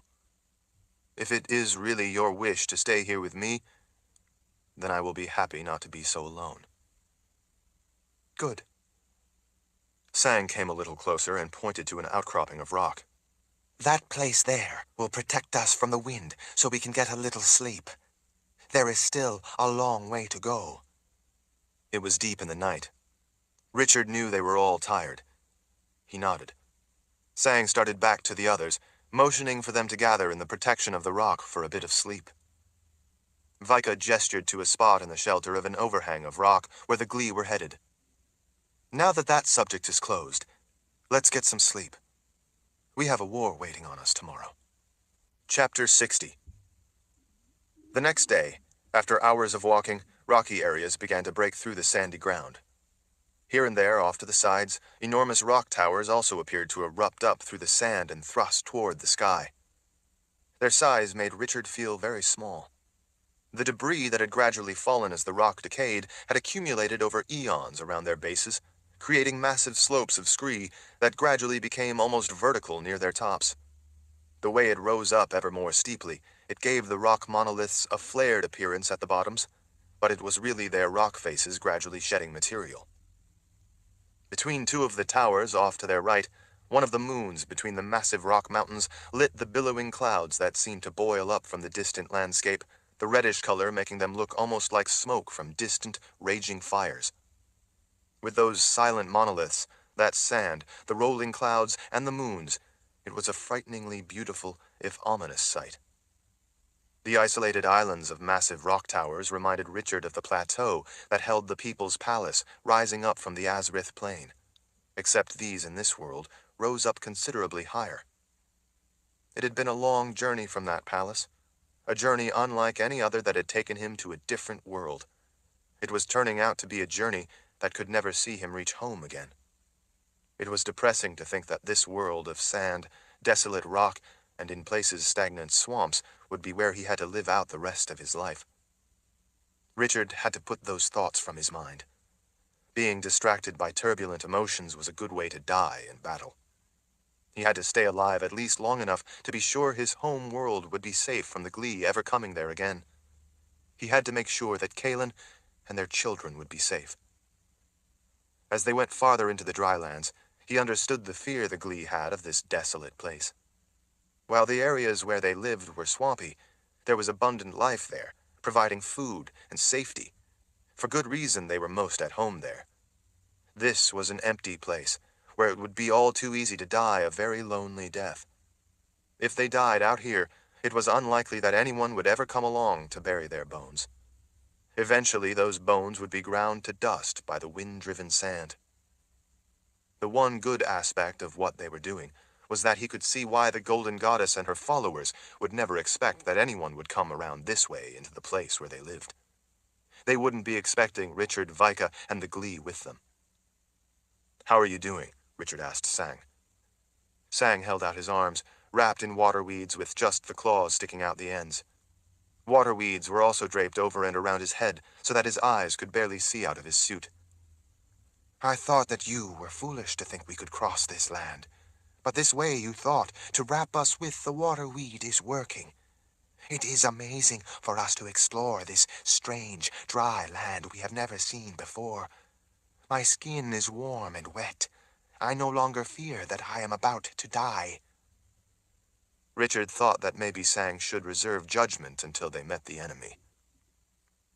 Areas of rocky ground breaking through the sand became ever more frequent, with large stretches of the rock joining with others until before long they were walking over jagged, uneven rock rather than sand. The rock was pitted and sharp. The terrain was even more harsh, and that worried the Glee with him. As they continued onward, the rock seemed to tilt upward so that they had to continually climb the ever-rising, massive shelf of rock.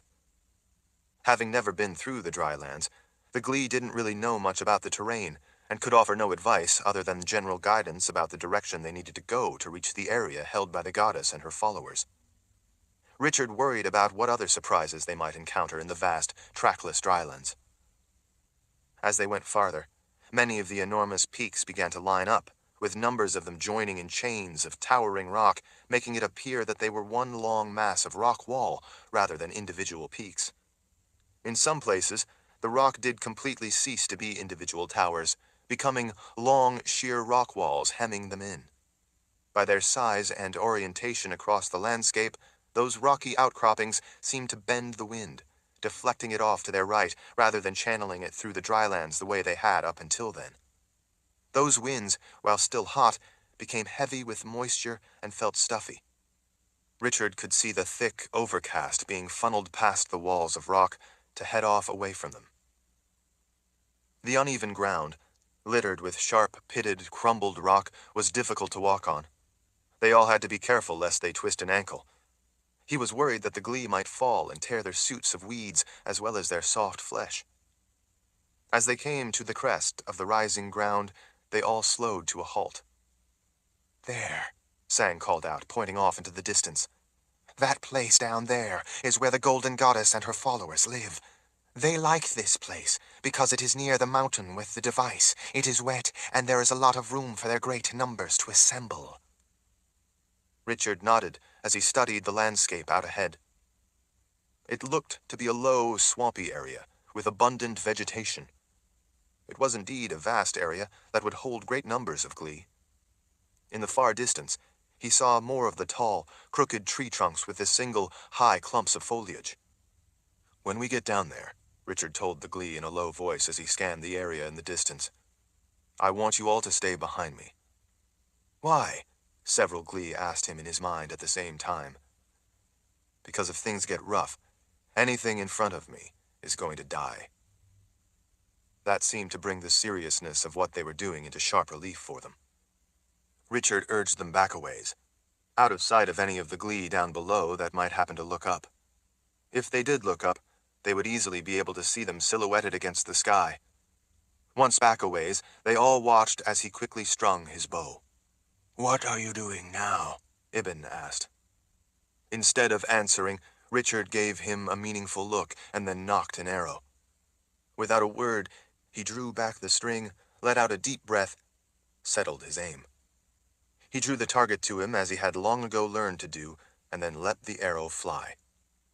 Even as the arrow left his bow, in his mind it had already hit its target. Several seconds later, reality caught up with what he was seeing in his mind. The arrow went right through the head of a Glee sitting on a rock outcropping down closer to the swampy area.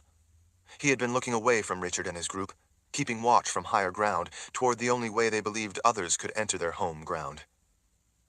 Watching the Glee crumple in the distance seemed to sober those with him even more. None spoke, but they glanced around at their fellow Glee, having never seen anything like it.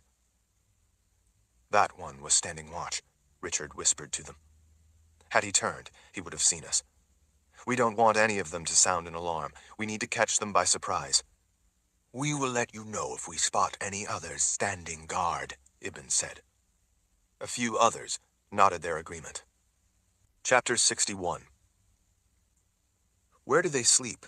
Richard asked back over his shoulder after he had moved forward in a crouch and taken a peek.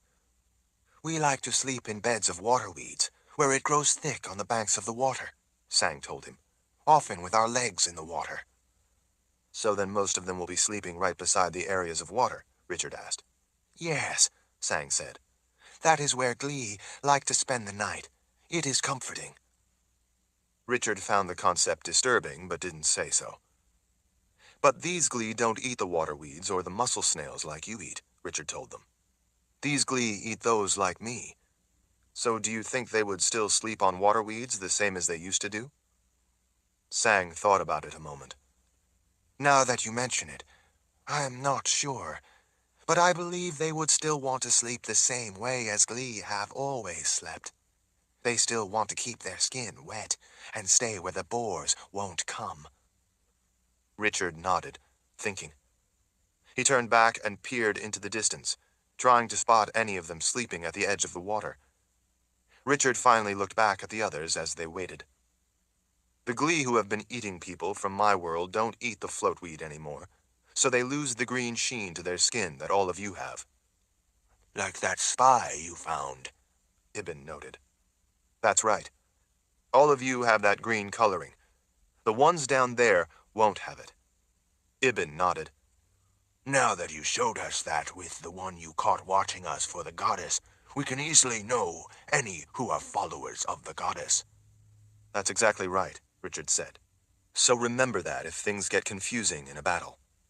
I don't want any of you to accidentally slash those with us if some of you lose the water weeds wrapped around you."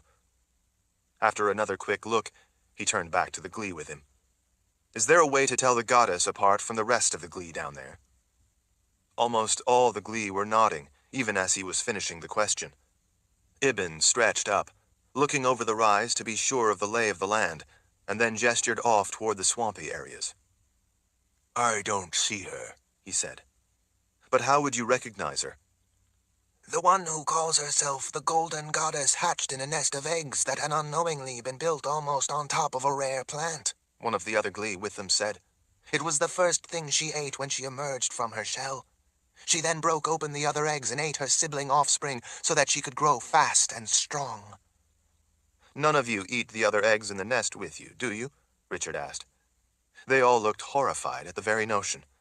Just about all of them were shaking their heads, not wanting to be associated with eating their siblings. That is not something our kind does when they hatch, Sang told him. The parents would prevent it. I don't know why her parents did not, but maybe she did it while they were asleep. What does all of that have to do with recognizing the goddess? Richard asked. Ibn spoke up first. That rare plant growing by her nest, the one she ate when she first hatched, is somewhat poisonous. As a result, it scarred her skin and gave it a golden color unlike any of the other Glee.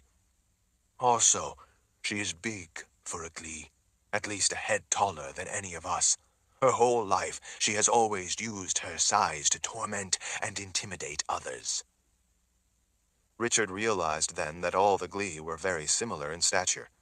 They were all lean, and their skin all looked the same. From the description, it certainly seemed like he would have no difficulty at all recognizing the goddess. Although he couldn't imagine how she would look golden in this world. Everything was tinted some shade of red. Only Vika's red leather outfit looked normal to him, but the rest of her was tinted red. Her blonde hair was a rather lovely rose color.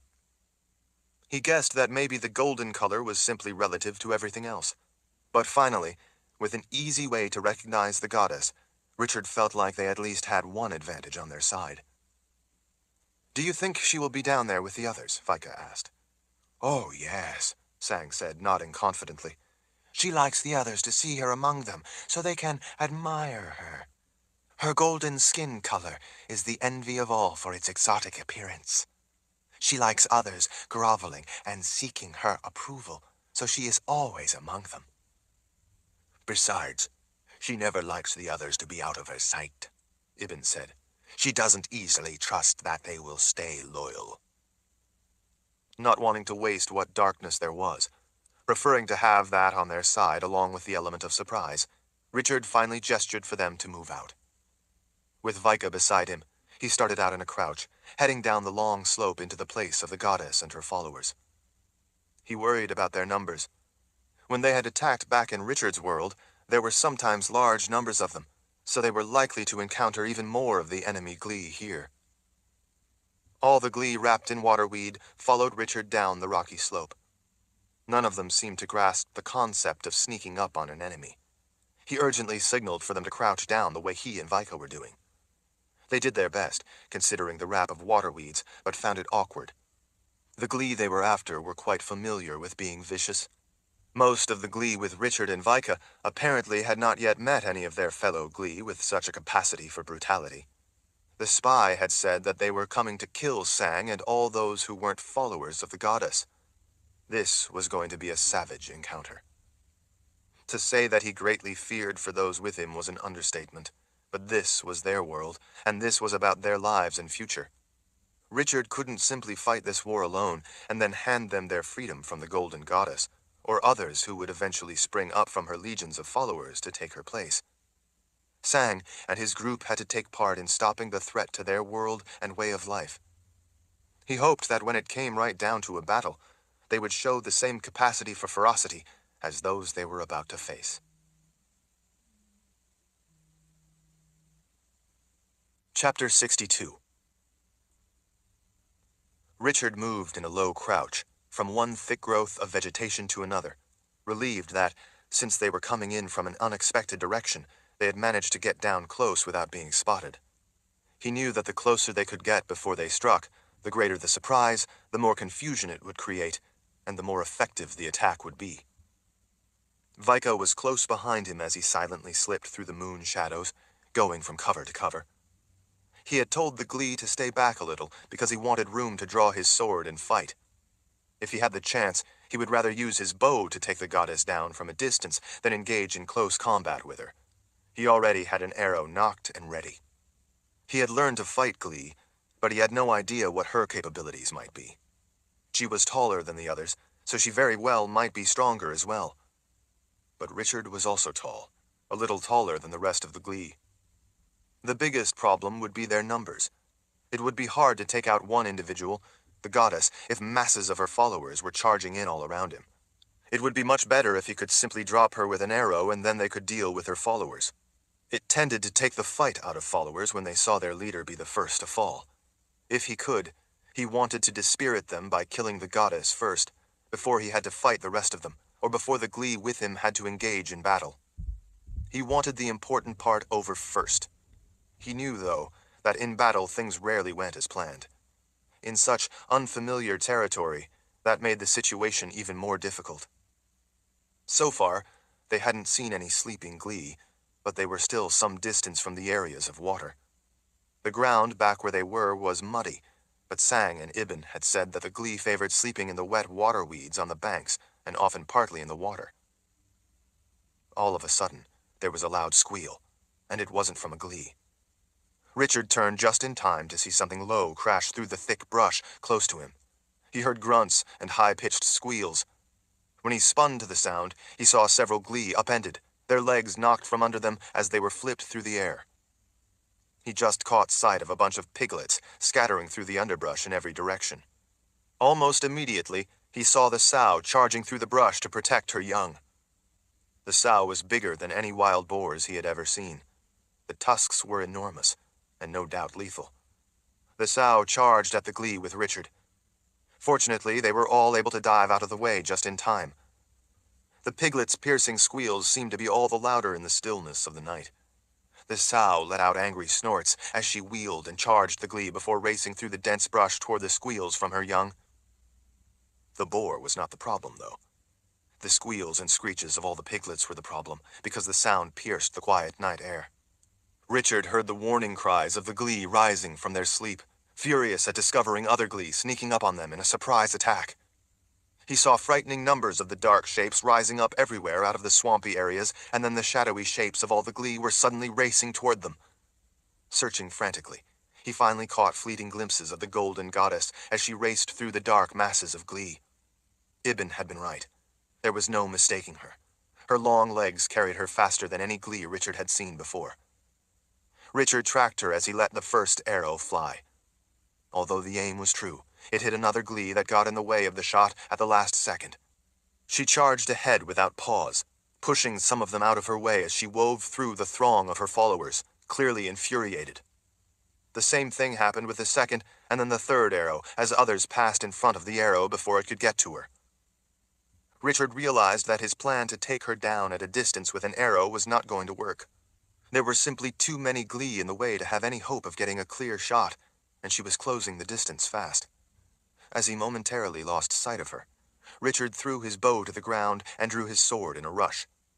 The unique sound of the blade that had been touched by the world of the dead rang out across the swamp. That clear, pure sound could easily be heard above the mass of angry howls as it announced the arrival of a lethal rage of its own. Some of the advancing Glee in the front stopped in their tracks at the sound, as those behind kept coming, packing them together even tighter. Maybe some of them had heard that sound before, or heard descriptions of it from returning Glee, or maybe the danger it represented was simply obvious. Off to Richard's right, Ibn raced out ahead, calling out, bent on urging the golden goddess to stop and listen, hoping to stop the battle before it could begin. The goddess suddenly burst through the throng of dark Glee, and with one powerful swipe, tore out Ibn's throat. Shrieking her anger, she turned and raced toward Richard, even as he was charging toward her. As they came together, she swung at him with a claw. He dodged to the side, and it just missed his face. Without pause, he brought his blade around and severed the claw before she could withdraw it. The sword flashed in the moonlight, and just as quick the other claw was off. She stopped dead in her tracks, as her big black eyes blinked in stunned surprise. While her followers had gone to Richard's world to fight, she never had.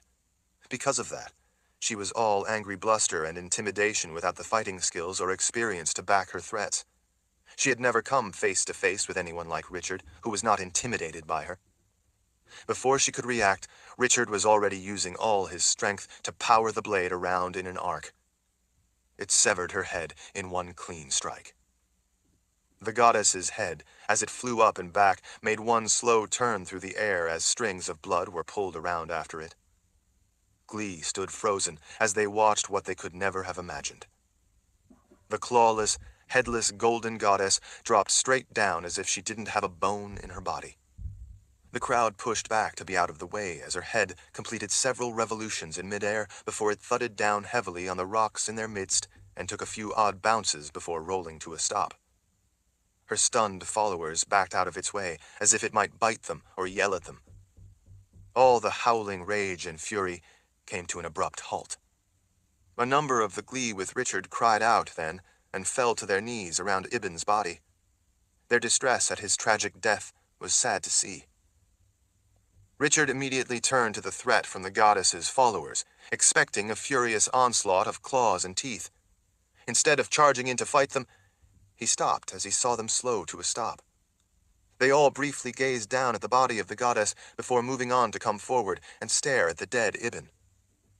Glee wrapped in water weeds protectively surrounded their dead friend, many on their knees beside him weeping.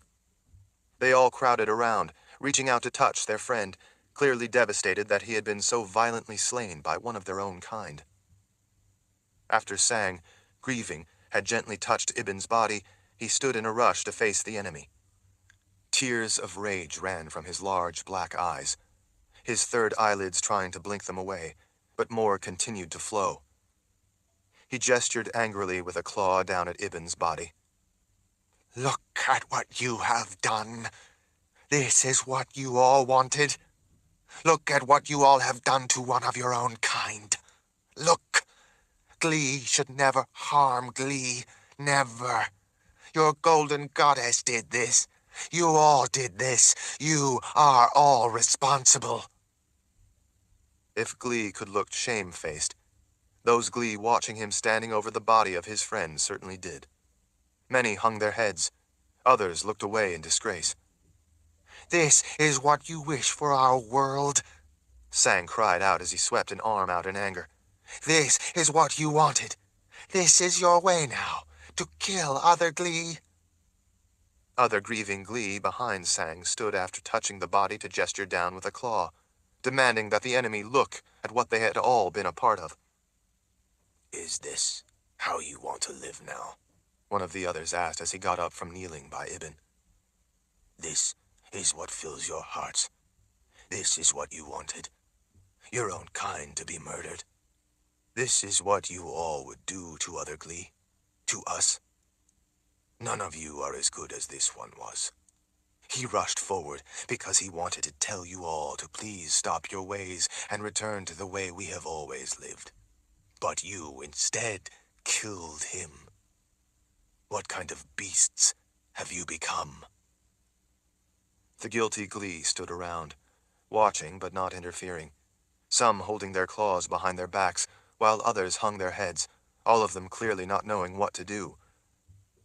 The fight had been taken out of them. Finally, in the unbearable pre-dawn silence, one of the enemies slowly approached and pointed with a claw. You are covered with water weeds. Is that so that you are able to cross the drylands to come in and surprise the goddess? Many of the Glee who had come with Richard nodded. Then, the masses of Glee that had been hanging their heads began to step forward and do the strangest thing.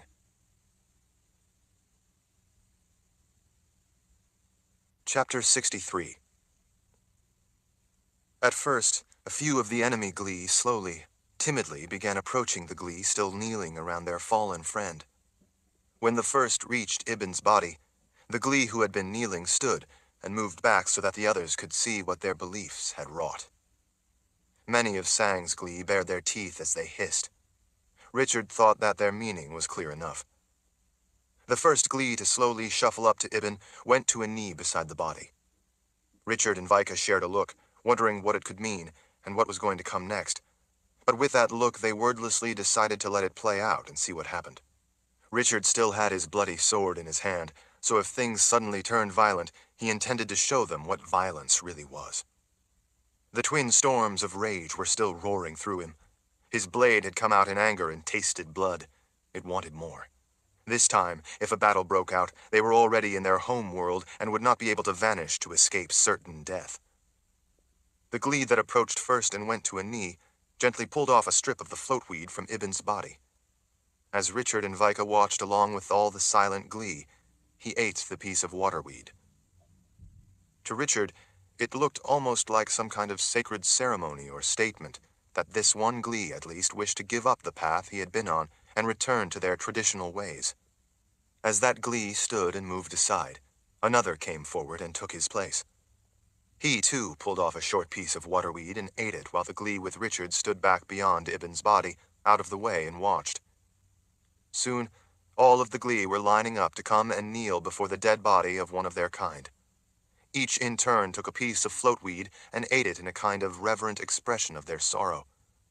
Richard took it as a wish to return to their ways. Before long, the flutter and floatweed and the scrum under it had all been eaten, except for the layers around Ibn's neck that were covered with blood. There were still a vast number of followers of the goddess who hadn't had a chance to eat some of the waterweeds that had protected Ibn, so instead, they began mingling in among the Glee who had been with Richard, looking like they wanted to take pieces of the waterweeds off of them as a suitable substitute. The Glee covered in waterweeds all held their arms out so that their former enemies could all partake of the waterweed in a symbolic gesture.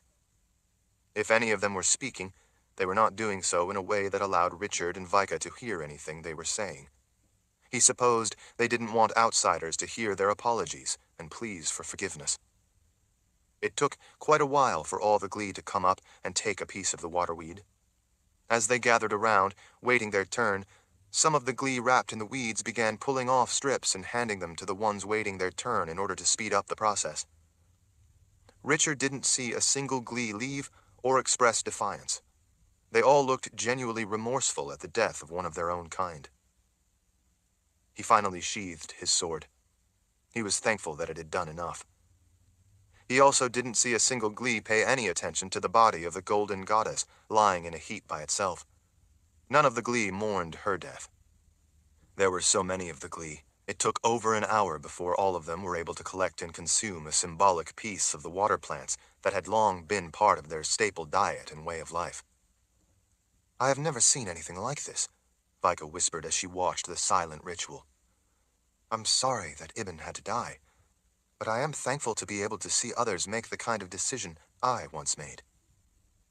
Richard put an appreciative hand on Vika's shoulder. Having been prepared for a bloody fight to the death, and now seeing that fate turning aside, he feared to test his voice.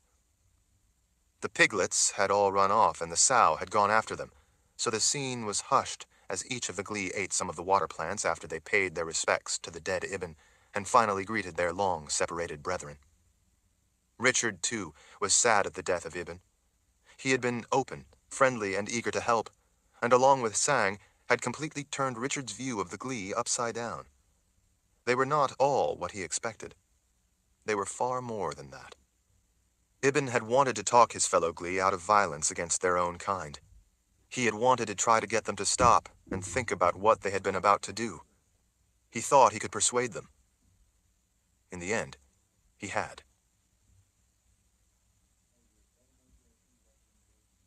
Chapter 64. Late in the afternoon, the Glee took turns using their claws to dig a grave. When it was finally deep enough, they gently placed Ibn's body in it and covered him over. After they had put Ibn to rest, they then slashed the body of the golden goddess until it was covered with ribbons of deep cuts. Richard and Vika couldn't imagine what they were doing. Once satisfied, they threw the body and the head into one of the swampy lakes. The body floated for a short time among standing reeds before small creatures Richard couldn't see began tearing at the flesh. After a few hours, most of it had been eaten, leaving only bones. It was apparently a disrespectful burial, to show their displeasure with what she had brought to their kind. The strange celebration and socializing went on into the evening. As it grew dark, the Glee began finding places to sleep. Some curled up in thick beds they made from fronds. Others laid their heads down on the banks of ponds and let their legs float out into the water. Whatever had eaten the body of a goddess apparently didn't bother with living Glee. They slept peacefully with half their bodies in the water. Richard and Vika found a place nearby beside a beautiful bush that was more like a small tree. They gathered fronds to make sleeping mats. Neither one of them liked the idea of both of them sleeping at the same time, so they took turns taking naps while the other stood watch. Richard wondered how long they were going to have to do that in their strange new world. By late morning of the next day, the odd reunion was still going strong, with the Glee mingling together and talking with one another. Richard and Vika weren't aware of much of what was being said, because while they occasionally heard some of the talk, most of the Glee chose not to have their voices, or possibly their confessions, heard by these strangers from another world. Richard wasn't overly concerned, though, because everything appeared to be friendly enough. But he did wish he possessed that talent to deny others the ability to hear his words. It could come in handy at times. As he casually watched, he remained vigilant and ready to draw his sword at the slightest sign of trouble. He didn't think it looked like there would be any trouble, but he felt it best to be ready just in case. He saw Vika idly spinning her ajeal on the end of the gold chain around her wrist as she too watched. He and Vika stood out of the way, not wanting to intrude. From time to time, many of the Glee slipped into the water, where they seemed most at home. Groups congregated in the water as they floated together. Others would periodically bring bundles of water weeds to the banks, where yet others could take some to munch on. Others, apparently tired from the reunion and celebration, rested their chins on a pillow of their folded arms while the bottom half of their bodies floated in the water. Yet others sat cross-legged on the banks to talk. Richard supposed they had a lot to talk about. Richard had been to a number of fancy banquets and gatherings of officials.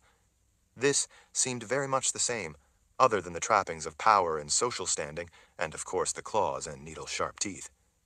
Other than those trappings, he recognized the body language and the interplay of different personalities. The whole thing was, in a word, weird. Richard was getting hungry himself. He wondered what he and Vika were going to be able to eat in this strange world. He certainly didn't have any cravings for the smelly water weeds. He supposed he might be able to catch some fish, or he could hunt wild boar. There might even be fruits and berries they could eat. Fortunately, they still had some travel rations in his pack, but not a lot. As they watched the Glee, he and Vika idly chewed on strips of dried meat. It occurred to him that as time went on, maybe the Glee could provide the meat of some mussel snails for him and Vika to roast over a fire or smoke. He glanced around and realized that he didn't see much they could use for firewood. All the Glee Richard had brought through the drylands were easy enough to spot because their skin had the green iridescence. They seemed somewhat somber that Ibn had died, but also recognized that his death had resulted in the end of the reign of the Golden Goddess. Ibn had been the catalyst that had brought all the Glee together again. Richard didn't know if or how long that would last. He hoped it did, but he worried that it wouldn't. He was also all too aware that at some point after those former raiders of other worlds ate enough water plants, it would give their skin the same green iridescence. He worried that once that happened, he wouldn't be able to tell the formerly hostile Glee from the peaceful ones. If they ever turned hostile again and decided they wanted to eat Richard and Vika, he would have no way of telling them apart. That would put surprise on their side. Richard supposed that, while he didn't want to die, he didn't really have much to live for anymore, except the one thing that he was growing impatient to finish. As he and Vika watched, some of the former followers of the goddess came up to them and made a point of telling them that besides ending the tyranny of the Golden Goddess and her oppressive rule over their lives, what Richard had done had lifted them from a terrible future in which they abandoned their traditional ways and instead went to other worlds to hunt for food where many of their kind had been killed. Some told him of beloved offspring that had been eager for the adventure of going off to other worlds and had only ended up dying there. Richard wondered if he had killed some of those Glee or offspring. They had been vicious killers and had died as such. He hoped their minds didn't turn to revenge. Those engaging him in conversation explained that they had done what they had done because the Golden Goddess made them do it. Richard didn't necessarily believe a word of it, but he let them have their excuses in order for things to remain friendly. If that was what they wanted to claim in order to soothe their consciences, he didn't really care as long as it meant an end to the fighting. At this point, stuck in their world with Vika, never to be able to return home to Kalen, he didn't really care how they justified to themselves what they had done. He only cared that it stop. Now that it had, He was relieved that he didn't have to face yet another protracted war in which he and Vika would be vastly outnumbered. But this new peace still had to prove to him that it could last.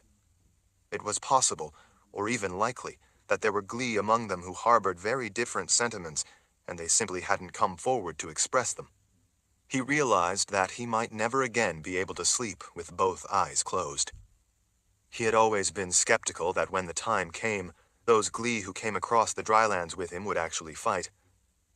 Now, he didn't need to fear that bloody conflict, or all of them being slaughtered, if, that was, a new leader didn't rise from the ranks of the former followers of the goddess. Richard's patience finally came to an end. He pulled Sang aside to talk to him privately. Before any of these former followers of the goddess start to think that maybe they might like to have the power she had and be in charge of a vast army that could raid other worlds, we need to destroy the device so that can never happen again. Sang nodded, looking apologetic that he had forgotten all about it, and handed the long piece of the floatweed he was munching on to one of the others passing by. Everything is back to the way it was, thanks to you and Vika. I don't think we could ever adequately express our gratitude. With peace restored, we have nothing to fear now. We can take care of the device any time. There is no longer any worry or any rush. There is to me, Richard said in a firm voice. I want it taken care of now. I don't want to have to worry that I might have my throat torn out in my sleep by followers of the goddess who decided to resume their ways and will then go to my world and kill the people there. I don't think you need to worry about... Richard held up a warning finger. I came here to do what was necessary to protect my world. I sacrificed my life with my kind, my wife, and my offspring to do this, both for my people and for your kind. I have nothing left for me now, other than a lonely future here in this world where Vika and I don't really belong. I made that sacrifice to be able to destroy that device that made all of the terror and bloodshed possible. That job is not yet done. I want it finished. Sang could see the determination in Richard's face and hear it in his voice. He nodded. Of course, Lord Rahl, I understand. Of course, you are right. We will go there now. I will show you the way. Richard would simply have left the days-long celebration and gone there on his own, and he actually would have preferred to do that. But with the clouds obscuring much of the landscape, he wasn't sure exactly how to find the place up in the mountains. They had come into the territory of the Golden Goddess via a long, roundabout way through the confusing maze of rocky spires and the drylands in order to surprise the goddess and her followers.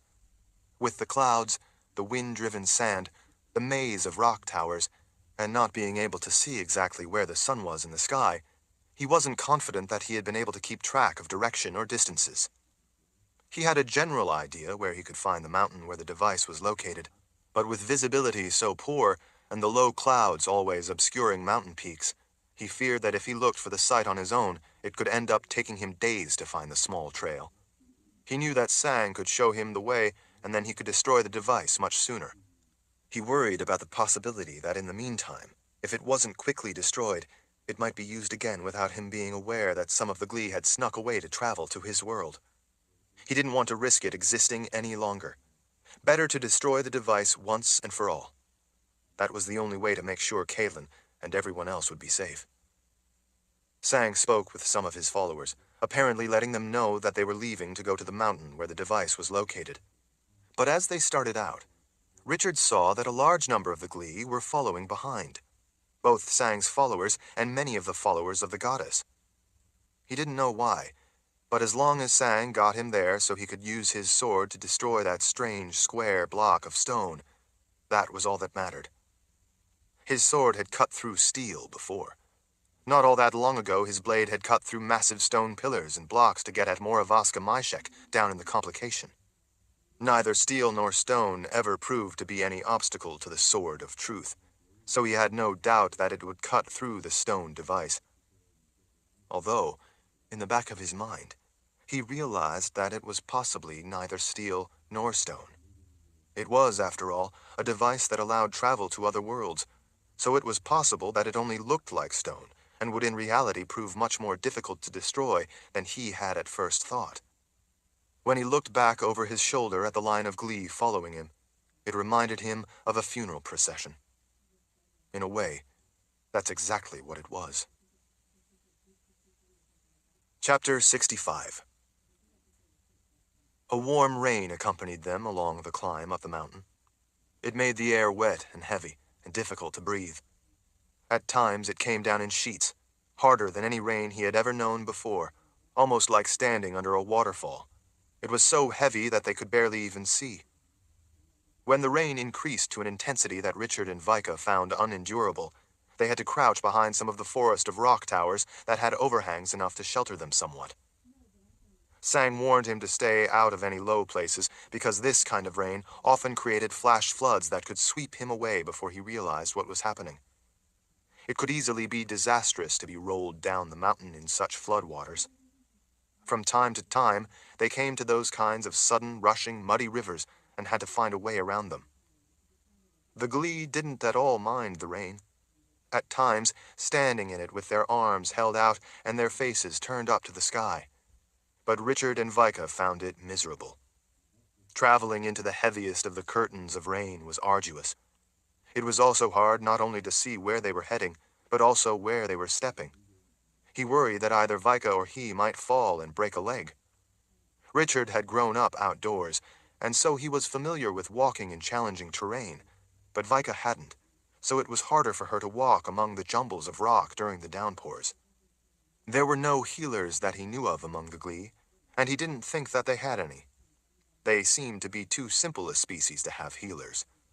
If he or Vika was injured, there could be no help. They had only each other, and while he knew about healing, both with magic and with herbs, he could certainly heal Vika, but she couldn't heal him. He also didn't know if this world had any healing herbs they could use. The landscape they had to travel through was completely devoid of any kind of life. There was just rock and, in the rain, mud, much of it rushing down at them. There were no plants, not even a blade of grass, just continual rain. Since starting up into the mountains, he hadn't seen a single bird, or even one of the bats that he had seen in large groups down in the swampland. He remembered that Sang had said that where the device was located was a dry place, but getting there beneath the leaden overcast certainly wasn't dry. He was looking forward to getting up into the mountains above the clouds that were dumping so much rain on them. A lot of the rock was sharp and crumbly, making walking difficult. This world was a strange mixture of lush swamplands, sandy drylands, and desolate, lifeless mountains. The skies seemed to be an odd mix, too, of dark clouds that carried no water and heavy, wet overcast. From what he had seen so far, it seemed that nothing lived anywhere other than the swampy lands down lower, where all this water running down the mountainsides eventually collected in the swamps. Richard came across holes in the upslopes of grainy rock. They appeared almost big enough that he might be able to crawl inside. He wondered if they might be able to be enlarged, and in the future provide some kind of cave-like shelter for him and Vika.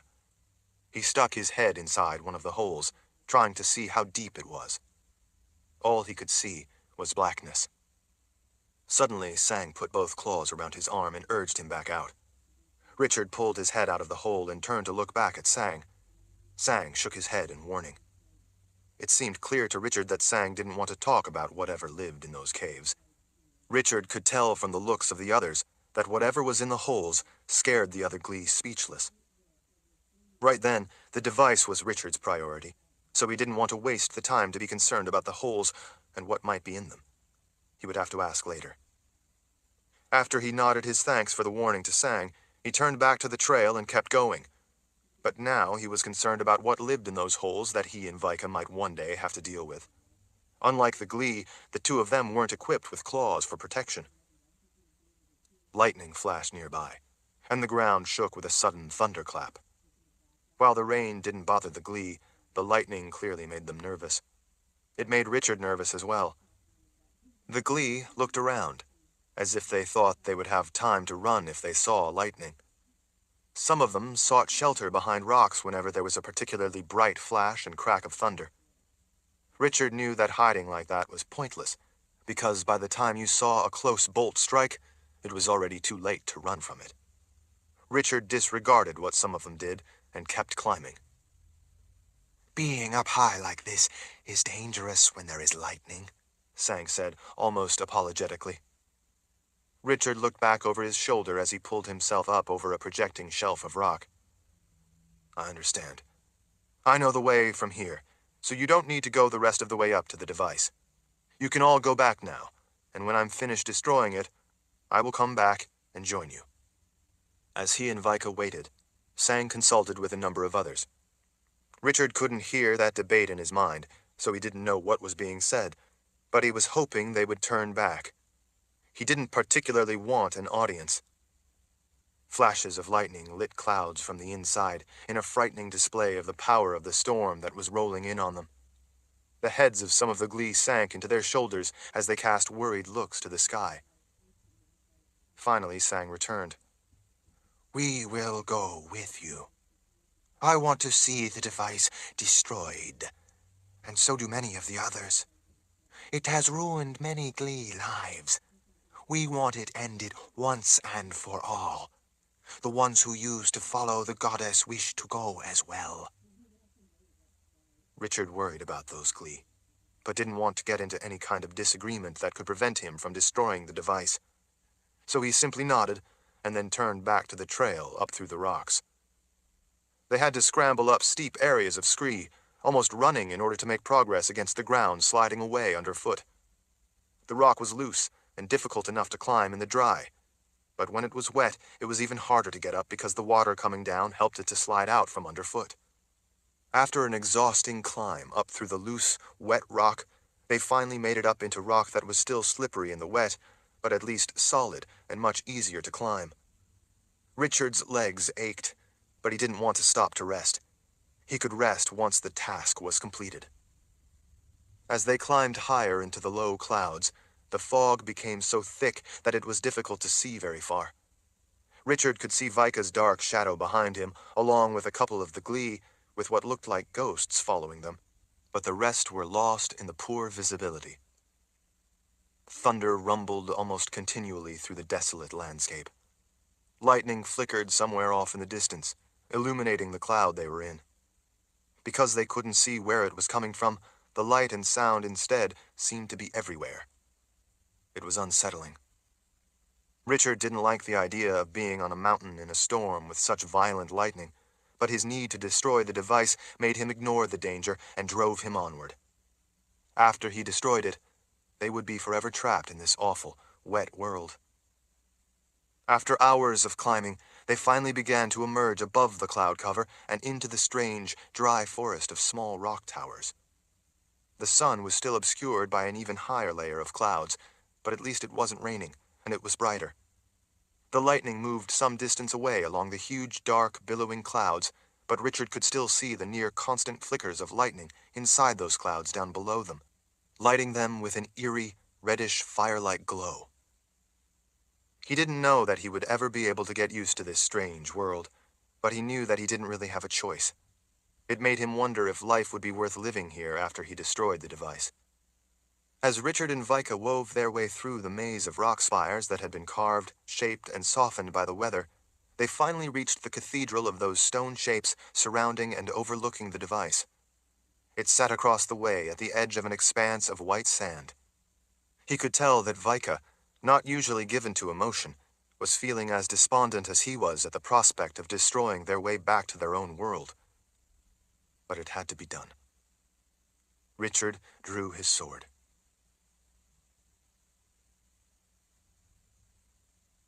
Chapter 66.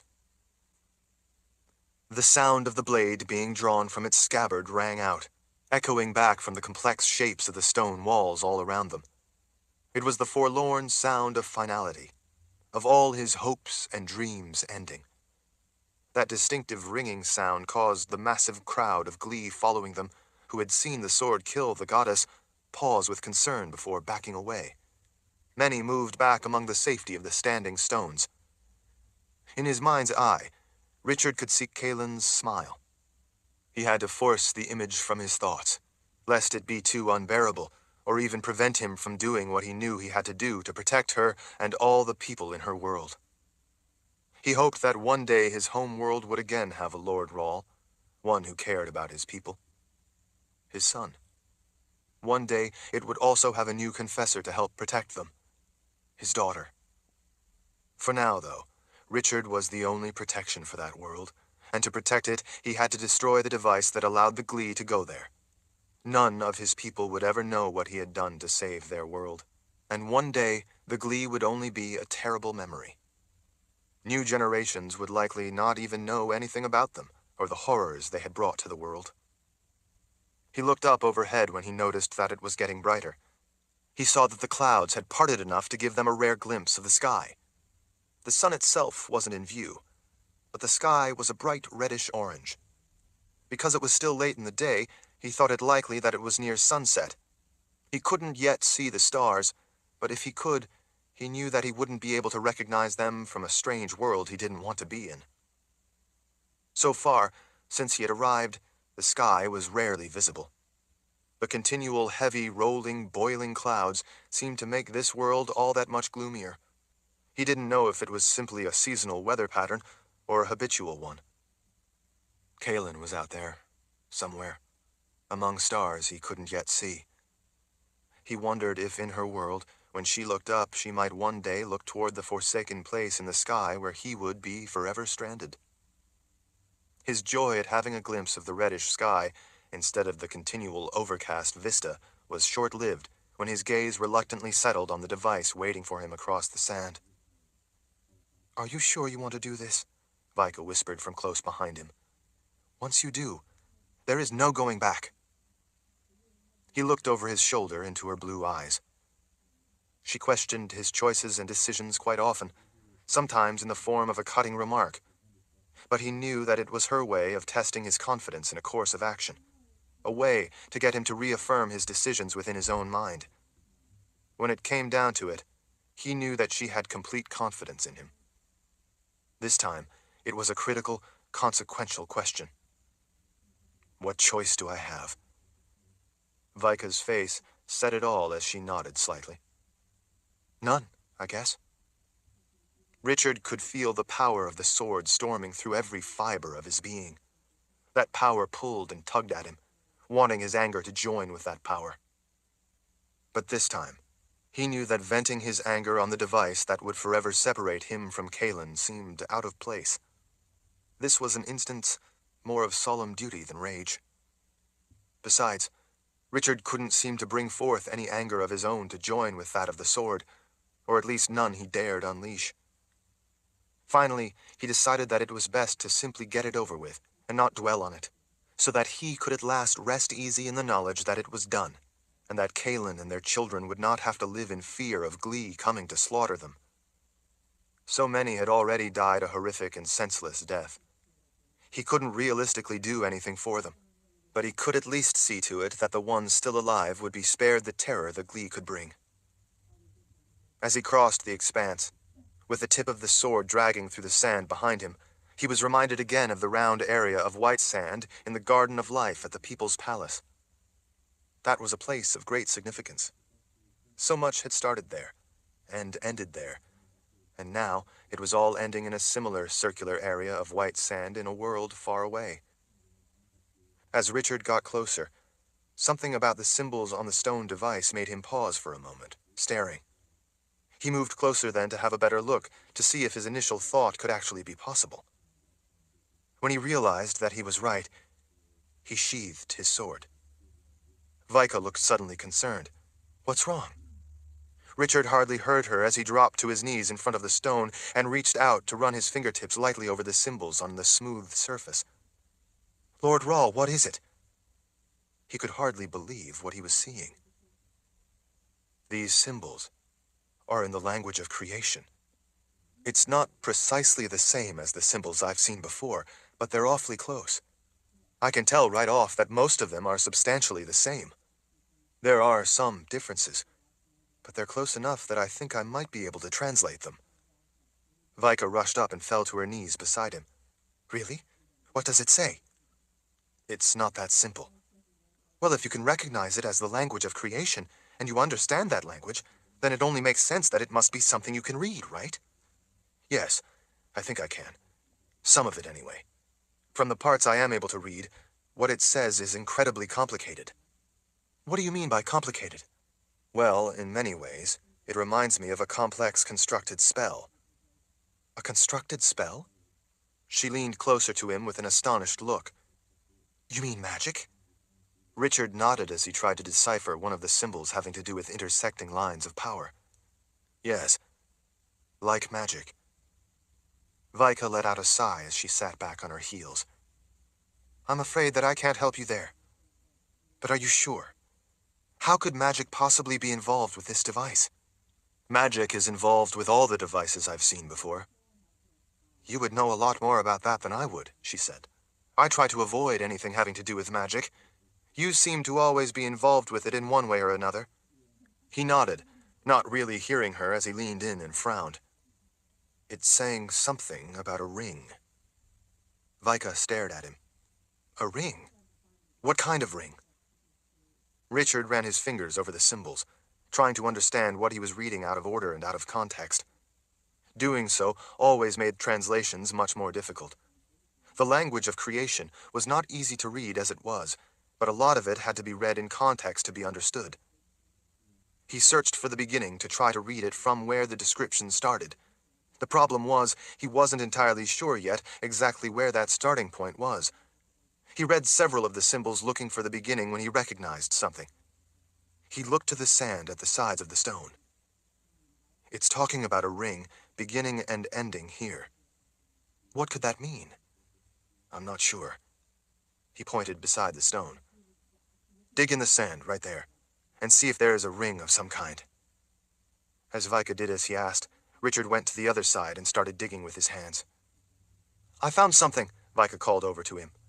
As he dug, his fingers touched something hard and smooth. Me too. He started clearing away the sand, exposing what was buried there. He brushed sand away to expose more of it. Vika was doing the same. In a few moments, they each had uncovered gleaming metal. It was the color of gold and perfectly round, about as thick as his forearm. It was not cold to the touch like some metals. It felt more like real gold. As he and Vika both followed it along, uncovered more and more, they began to see that it went out in both directions from the stone, and by the way it curved as it moved away from that square stone, it soon became obvious that it was a gold ring that, from what they had so far uncovered, looked like it encompassed most of the round area of sand. What should we do? Vika asked. Richard was using his hands to sweep away sand from the top of the ring. It's not buried very deep. Let's uncover it all and confirm if it really does go all the way around in a ring. They worked with urgency to solve the mystery. They both felt driven by the discovery, wanting to excavate it to see if it told them anything important. Richard couldn't imagine, though, what use it could be to them. After all, the whole thing would soon be destroyed. The hundreds of Glee watching them from around the whole area and back in among the stone formations didn't say anything or try to interfere. But it was clear that they were as astonished as Richard and Vika.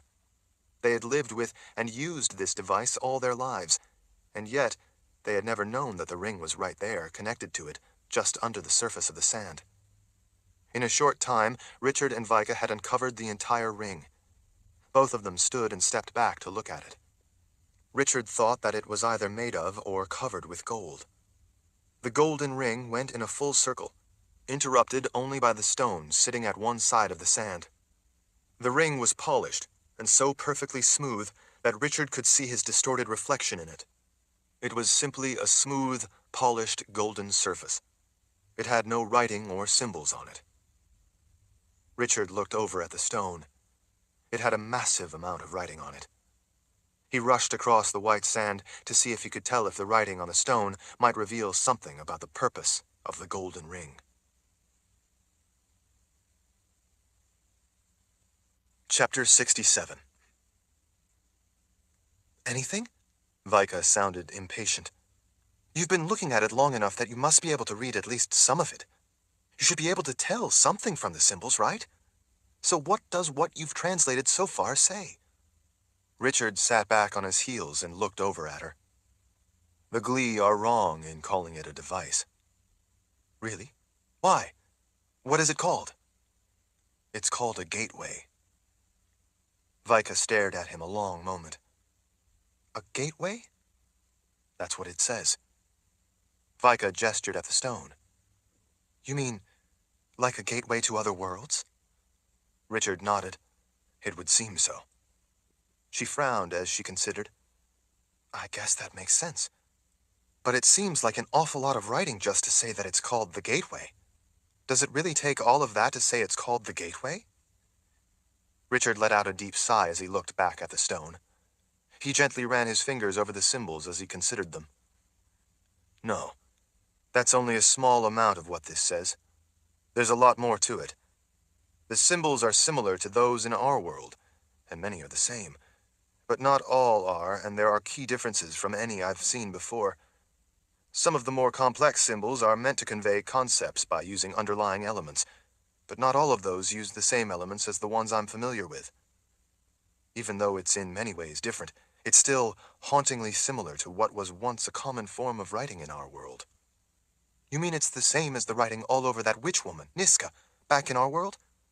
The one in the swamp by Agaden Reach, where we caught up with the Mother Confessor? The very same. And it's close to the same as in a lot of other places in our world. It predates everything else.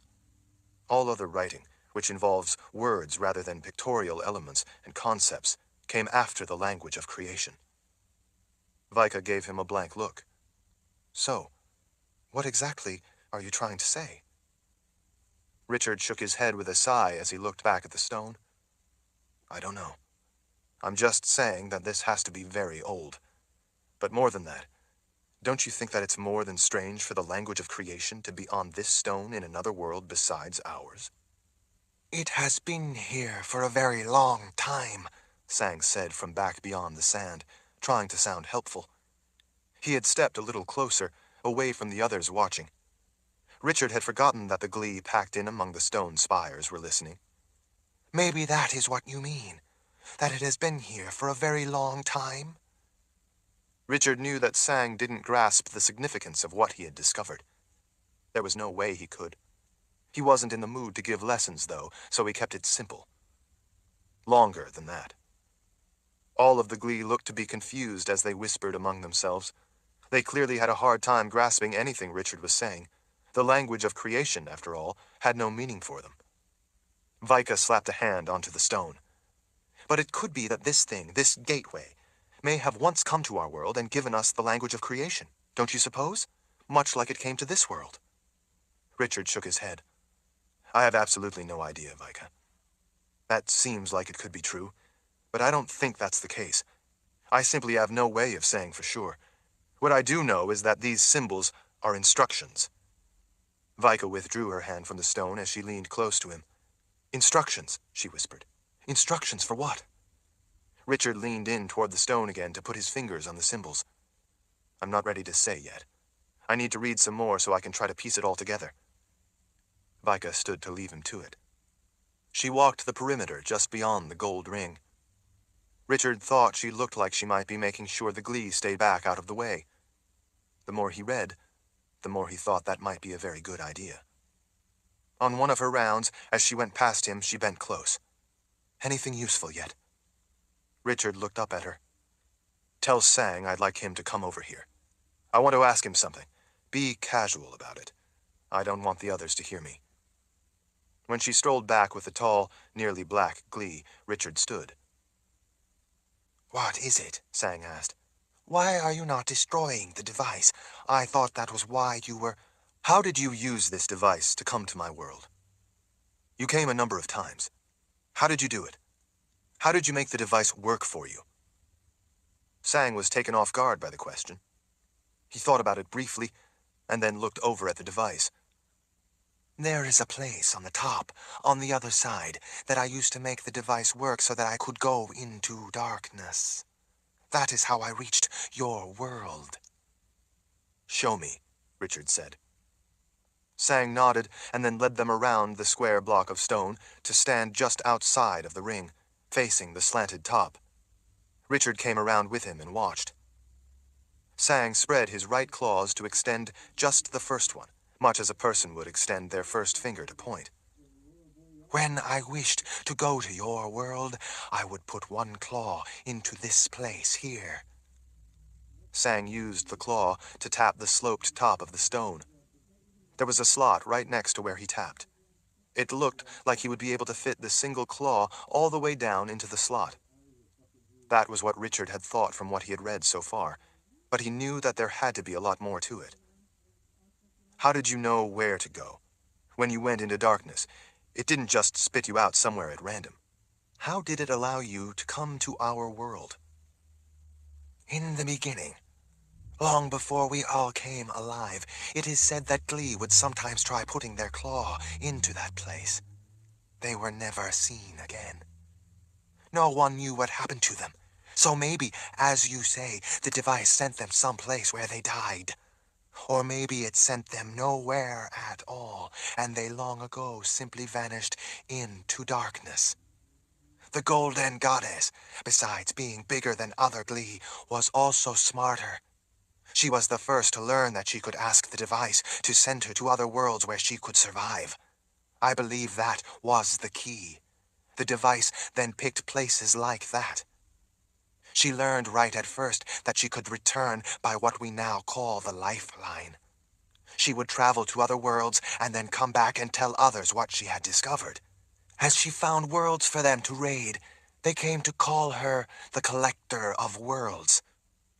After she found a world she liked, she would then insert one claw and think of the place she wished to go back to, and the device would send her into darkness until she arrived at that world. They began to call her a goddess, much like they thought of the ones who had left the device as gods. Because she alone knew how it worked, she began to gain followers who called her goddess and then the Golden Goddess. She liked having followers who worshipped her. After a time, she would stand here, where we stand now, and in that way send her followers to the places she had found where they would hunt for food. That eventually evolved into sport for them.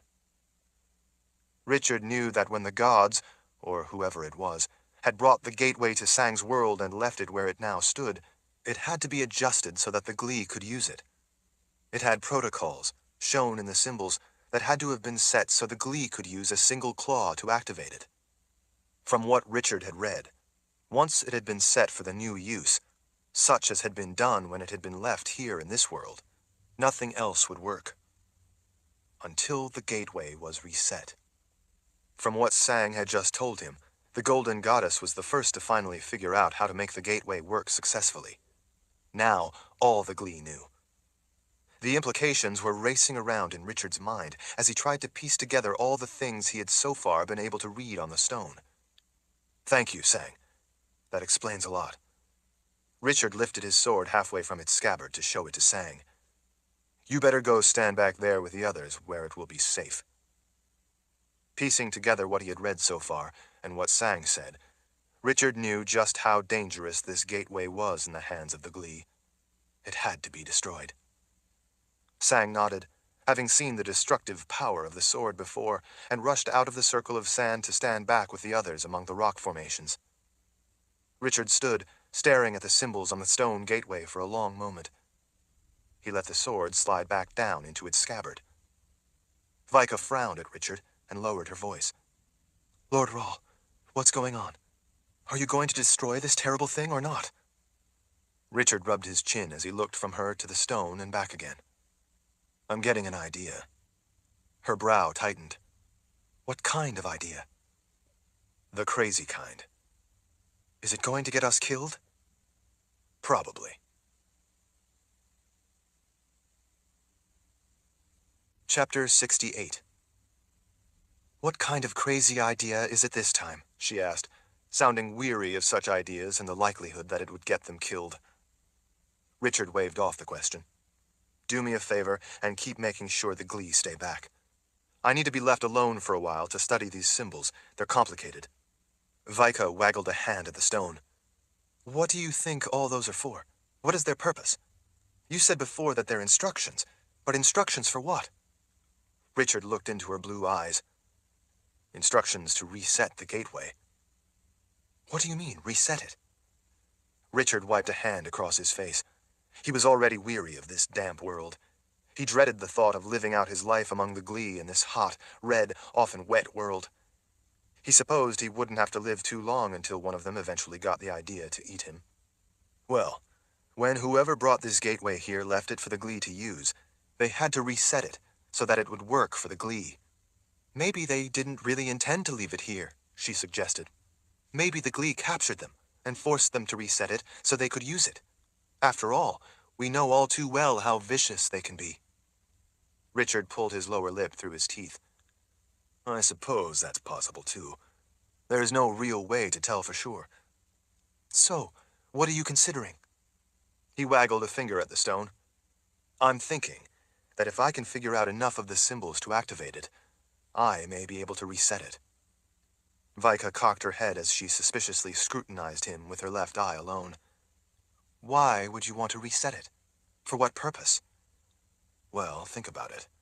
If I'm able to reset it so that it works differently, then they could never again use it to go to our world, or any world for that matter. They wouldn't have the means to reset it to work for them, so that would render the gateway inert. Vika's mouth twisted as she tried to follow his train of thought. Why bother with all that? Wouldn't it be a lot simpler to just break it apart with your sword? If you did that, they certainly wouldn't be able to ever use it again, right? I mean, you wouldn't need to understand the symbols to do that. If you simply break the stone apart with your sword, that would be the end of it. Forever. Richard glanced over at the stone before looking back at her. We don't know what this thing really is. Vika was giving him a wary look, like she was trying to figure out what he could really be thinking. You said it's called a gateway. Obviously, it's a gateway to other worlds. That's what it is. Yes, but what I mean is we don't know what powers it. What makes it work? How does it send people? He gestured with a hand in the direction of the throng of Glee watching them. Or Glee, or whatever, to another world. What if it uses some kind of magic? Or what if inside it has mechanical components powered by magic like the Omen machine used to have? I've found things in our world that are incredibly powerful, and in many cases I have no idea exactly how they work, or who could have made them, or, for that matter, even where they came from. But I learned that they were profoundly dangerous, and had I tried to simply destroy them with my sword so that no one could ever use them, it could have caused unimaginable consequences. Some of those devices could have destroyed the world of life.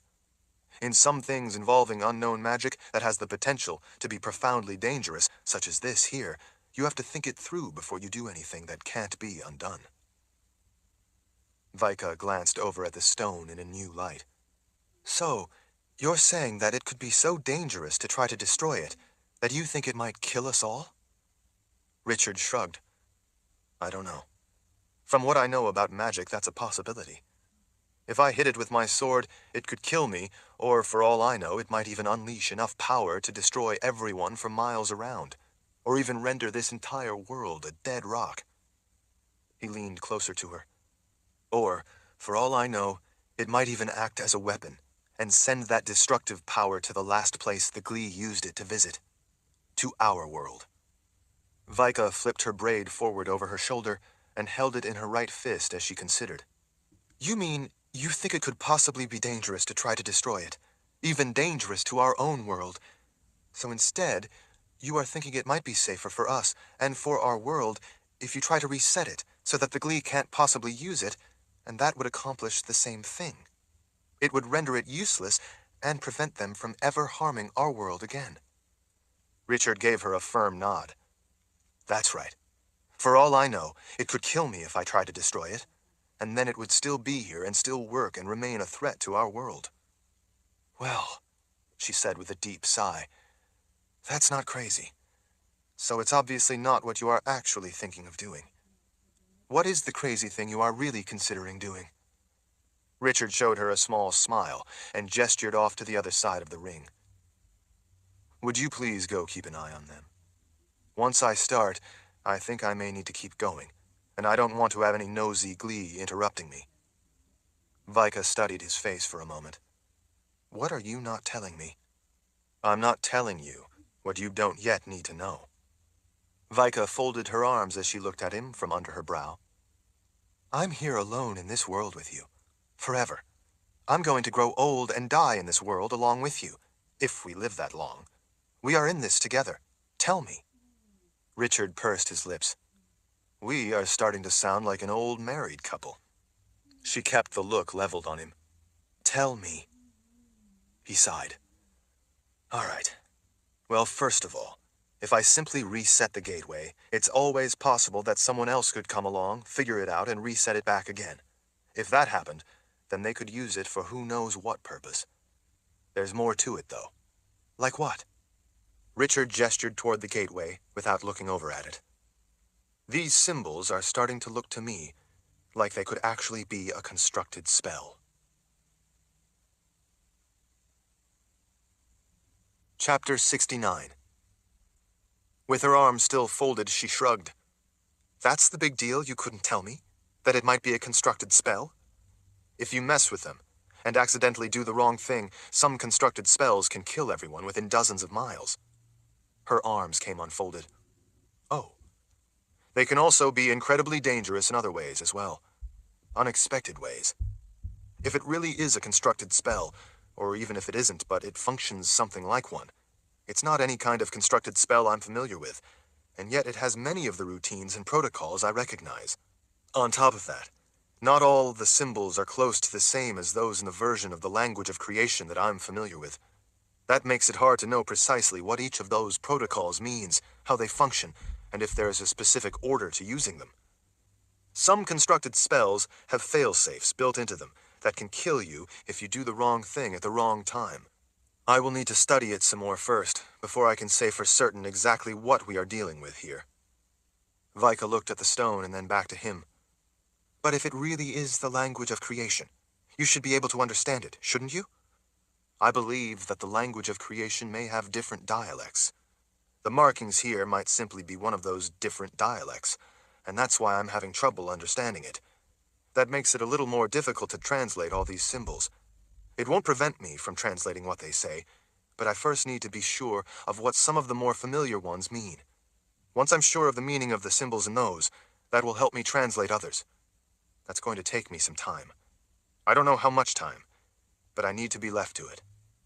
She shrugged. All right, so study it.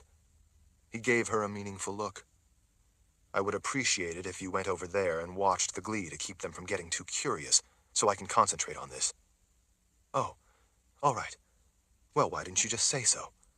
But if you really think it is a constructed spell, wouldn't that mean this thing is powered by magic? Richard shook his head, feeling frustration that he had a hard time explaining all the technicalities. I don't know. Maybe. I understand constructed spells, and I know how they function. I've even made a number of them myself. This looks in many ways like it could very well be a constructed spell, but in other ways it's different, so I'm not yet entirely sure. It may simply share some aspects with a constructed spell. It may be a coincidence that it looks like one to me, in part because I'm not able to read all the symbols. I might also be reading too much into it. I just don't know yet. But these symbols are the key to learning how this thing functions, and if it actually is a constructed spell, so that's why I need to study it. Got it now? What difference could that make? She frowned at him. If you simply reset it, so they can't use it, that's all you really need to do, right? Sure, unless someone comes along who can recognize the symbols or figure them out, and then reset it for themselves so they could use the gateway. I'm trying to figure out if there is a way to lock in the reset. Or, better yet, use a failsafe. So unless you know how to work a constructed spell, or you understand the language of creation, would you please go over there and watch those Glee? And be prepared in case something happens. Vika glanced to the Glee and then back at him. Something like what? Are you going to ask questions all the time for the rest of our lives in this awful world? Vika only smiled. Richard looked over at the Glee out of the corner of one eye.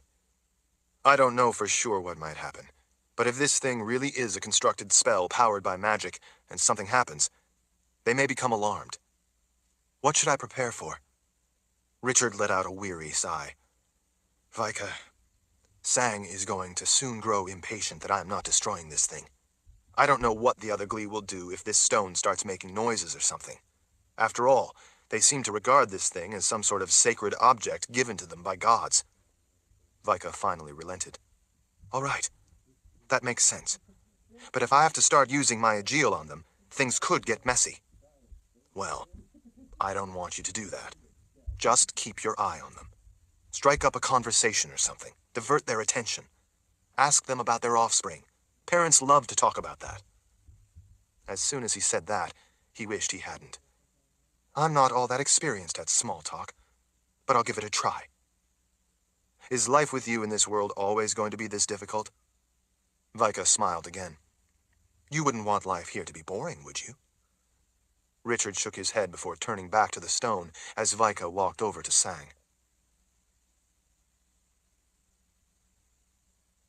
Chapter 70. Richard glanced over to check and saw Vika talking to the Glee. Things seemed peaceful enough. They looked interested in whatever she was telling them. He turned his attention back to what he was doing, bending close to continue studying the series of symbols and emblems on the stone, trying to figure out what the parts he didn't recognize meant. He rubbed a temple with a finger as he worked to understand the connecting links. They were in fact different in a number of ways from the language of creation he had learned, but he hadn't told Vika everything he already knew about them. He wasn't sure she could understand it, or would care to. Mord's Sith were famous for their dislike of anything to do with magic. Richard wasn't yet positive that this gateway stone really did possess magic, but the symbols certainly did have a lot of the characteristic elements of magic as expressed through constructed spells. He almost had a hard time believing it could be something other than magic. In large part, they did comply with the precepts of a constructed spell, and yet in some ways, they didn't. He had created constructed spells before, and in his studies, he had learned a great deal about their complexities and how they function through principles of magic, both additive and subtractive. He knew a number of their key provisions, but that hardly meant he knew everything about them. While this was in many ways the same element he knew and understood, there were differences he couldn't yet fathom. He traced components of things he knew, struggling to identify exactly how this was different so he could fill in the blanks. In his studies of books of magic, and in working with constructed spells he had access to, he had also learned a lot about his own gift. For reasons that eluded him, he had an easier time using his gift with constructed spells, perhaps because they were so technical and the steps made sense. When he followed the steps in constructed spells in the proper way, the spell came to life. In other situations when he needed his gift, it didn't always respond, so he naturally gravitated toward the type of magic with structure he could analyze. He also suspected that those technical aspects that required him to concentrate distracted him enough to call upon his gift without really thinking about it when his magic was needed in procedures along the way. When he was relieved of the conscious pressure to call forth his gift, it simply naturally worked as required to assist him. Importantly, one of the things he had learned in his studies was that it took his gift not only to work with the constructed spells, but to understand them. It had always been difficult for him to call up his gift consciously, except in a certain kind of crisis. But here, with these emblems, he could sense them with his gift. It seemed like here, in this world, with this complicated spell, he was able to touch his gift in order to understand elements in ways that were difficult or impossible to do back in his home world. He realized that it felt to him like he was having much the same kind of ease with using his gift as he had experienced before, only in the underworld. Because constructed spells were so rare, he hadn't been able to study a lot of them. Having seen only a relative few, that left a lot of questions in his mind with the gateway. He came to realize that, rather than trying to decipher every element of every symbol along the way to understand all of the language of creation the way it was written on the stone, if he simply assumed it was a constructed spell and treated it as such, that very well might be the best way for him to come to grasp the entirety of what all the writing meant. As he became more familiar with the symbols he hadn't seen before, he began to learn by their context that it wasn't really all that different from the language of creation he already knew. This simply said things in a slightly different way. It might use the symbol for a bat to express flight, rather than the bird symbol he was familiar with. But it suddenly clicked in his mind that the larger concept was really the same. They were both referring to the concept of the air, or the sky. That realization helped him start to make faster progress in deciphering the overarching meaning of what he was reading. When he glanced up, he noticed that the Glee across the sand were starting to look restless. Vika was walking back and forth, talking to them, distracting them. He certainly couldn't afford to have the Glee suddenly decide that they didn't want Richard messing around with their device, as they called the gateway. But what was worse, he now realized that he was going to need to ignite a verification web if he was going to learn more of how the gateway functioned, and he didn't know how the Glee might react to that. He finally decided that there was no other way around it. He was simply going to have to do it. Richard finally located the sequence of symbols that would initiate the verification web. He touched those symbols with a finger in the proper order, letting his gift flow into each of them to begin to unlock the constructed spell. It should work if the symbols were what he believed they were. He held his breath and briefly tapped the last one to let a bit of subtractive magic feed the emblem. Suddenly, all the symbols on the entire stone lit up as if they were made of glass and there was a light inside the stone. Every one of the symbols glowed a pale bluish color that stood out all the more because of everything else being some shade of red. More alarming, the thing started giving off a low humming sound. Richard didn't know if he had merely activated the stone in some way, or it was doing what he intended. He quickly went back to the symbols and tapped the next series in the proper sequence to add subtractive magic to them in order to find out if this really was a constructed spell. Subtractive magic would break the necessary seals if it actually was a constructed spell. If it was, then something should happen to give him some kind of indication. At first, nothing happened. He held his breath as he waited. All of a sudden, one of the emblems on the top of the stone, on the side opposite the sloped top, lit with red light. He touched it with a finger, letting it have a bit of additive magic. As soon as he did, it abruptly threw a series of lines through the air, similar to the way a fisherman would toss out a net. But instead of sinking to the ground, this net of lines hung in midair over the sand. The lines all glowed the same pale bluish color as the other symbols on the gateway stone. That was a sign, but not yet the right sign. He heard the Glee across the sand, crowded in among the rocks, start to hiss. It sounded to him like a hiss of impatience. He glanced up at the intricate pattern of the lines hanging in midair, only to see Vika rushing back to him. The alarm on her face was clear. Chapter 71. Richard motioned frantically to get Vika to go around the glowing lines, rather than run straight toward him and through them. She had no idea how dangerous they were, but fortunately, she instinctively avoided anything having to do with magic. So as soon as she spotted the glowing lines, she dodged to the side and changed course to avoid going into the gold ring altogether. He breathed out a sigh of relief. She skidded to a stop beside the stone. She put a hand on it for support as she panted. "Lord Rahl." Richard pushed her hand off the stone. "Don't touch it. It's active. I don't know what it could do if you touched the wrong thing." She drew her hand back as if she had touched fire. "Lord Rahl, the Glee are not at all happy about what they're seeing." Before she could elaborate, Sang raced up behind her. "Lord Rahl, you must not do this," he shouted in Richard's mind. "You said that you intended to destroy the device. That is what you must do. The others who were followers of the goddess, are growing angry. They consider this device a sacred gift from the gods." Richard frowned up at Sang. "Then why didn't they object when I came up here to destroy the thing?" Sang looked back at the massive throng of Glee among the rocks on the other side of the white sand. They were all waving their arms, apparently arguing among themselves. He looked back at Richard and bent down as if to speak confidentially, although the Glee had already proven their ability to have others hear them selectively. Or maybe it was only an ability to make Richard and Vika selectively not hear them. "They did not know that you intended to destroy the device." "What?" Richard rose to his feet. "You mean you didn't tell them what I intended to do?" Sang shook his head. "No, I dared not. You must understand that we have only just been reunited with them after you struck down the Golden Goddess. I thought you would come up here and do the same thing with the device, and it would be over before they realized what you were going to do. and in that way have it ended once and for all before they could object. What did you expect them to do once I had destroyed it with my sword? Sang hesitated. I thought that since it would then be over, and too late for them to do anything about it, we could more easily convince them that it was for the best.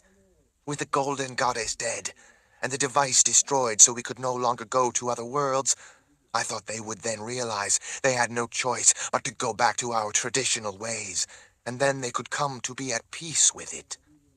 I thought they would even realize that the fighting and violent death of so many was finally ended and be pleased. Richard realized that even though they had the ceremonial eating of the waterweed from Ibn's body, they hadn't fully committed to giving up all their beliefs or using the device to go to other worlds. They had enjoyed the sport of hunting, and they had developed a taste for the flesh of people. There were probably glee among those watching who craved power and were waiting to later use the device to win followers to themselves. This is more complicated than I realized, Richard told Sang. I can't simply use my sword to break this stone apart. It's not just a piece of rock. If it were, I could shatter it. But it's a powerful device that uses magic to send you to other worlds. If I use my sword to try to destroy it, it could end up killing us all, or even killing everyone in this world. I need to disable it in another way. Do what you must, but hurry, Sang urged. If you do not destroy it quickly, you may never get another chance. I will go as fast as I can, but it will take some time. I need you to go back and convince them that they need to stay away because these lines you see above the sand are dangerous. Sang looked across the sand, toward the glee for a moment, and then back to Richard. His third eyelids blinked across his large, glossy black eyes. What lines? Chapter 72. Richard was shocked. You mean to say you can't see the glowing lines above the sand? Sang briefly looked again and then back at Richard. He shook his head. I see only sand, and beyond it, the glee who are growing angry. Richard hadn't expected that the glee couldn't see the lines of light. He knew that everyone in his world had at least a spark of the gift within the grace they were born with. That spark, even though it usually wasn't powerful enough in most people to use it to do magic, still allowed them to see and interact with magic. The only explanation was that the glee had no such spark of the gift. They were completely devoid of even that infinitesimal spark. That was why the goddess had been so fearful of the magic of Richard's world. She had never experienced it before and didn't understand it. It was a fearsome unknown to her. Sang drew back his lips, exposing his needle-sharp white teeth, as if in apology. Richard gestured. Can you see the symbols on the stone light up? Sang leaned past Richard to look at the stone. Light? I see no light, only the markings as they were always there. The sun had set, and it was rapidly getting darker. Sang should have had absolutely no difficulty seeing either the glowing lines of light above the sand or the glowing symbols on the stone gateway. Richard looked over at Vika. You see them both, right? She shrugged her confusion that Sang couldn't see them. Of course. I don't know what the lines over the sand are or what they mean, but I can see them. Richard was at least relieved by that much of it. It's the initial stages of a verification web. The lines mean that I was able to get the gateway to ignite its constructed spell. There's no explanation I can see other than whatever this gateway is, it uses a constructed spell. It's built right into it. What is a constructed spell? Sang asked. Magic, Richard told him. Dangerous magic. Dangerous to you or to us? Extremely dangerous to the glee, Richard told him. You already know that this device has the ability to send you into darkness. That should tell you something about how powerful it is. That power is dangerous. But we have used it since long before any of us were alive, Sang said. It never harmed us. It was never activated before, but now it is. Because it uses a very powerful form of magic, I need to use that power built into the device to destroy it. It's the only way. Sang gestured back across the sand. But the others are angry at not knowing what you are doing with their device, and they may soon decide they must stop you. You need to go talk to them. Tell them how you have seen the power of magic in my world. This device uses that same magic. If you want to, tell them that the device is malfunctioning, and it is about to kill anyone up here. You need to get all of the Glee away from here, or they might be killed. Get them all to go back down the mountain to safety. I don't think they will want to leave you alone with the device. It is too important to them. Richard growled his frustration. He gestured up at the darkening sky. It's getting dark. You need to go now while it is still light enough to see your way down the mountain, or you will all be stuck up here in this dry place all night. Richard leaned toward him. All night. Without water. Sang touched a claw to his lip.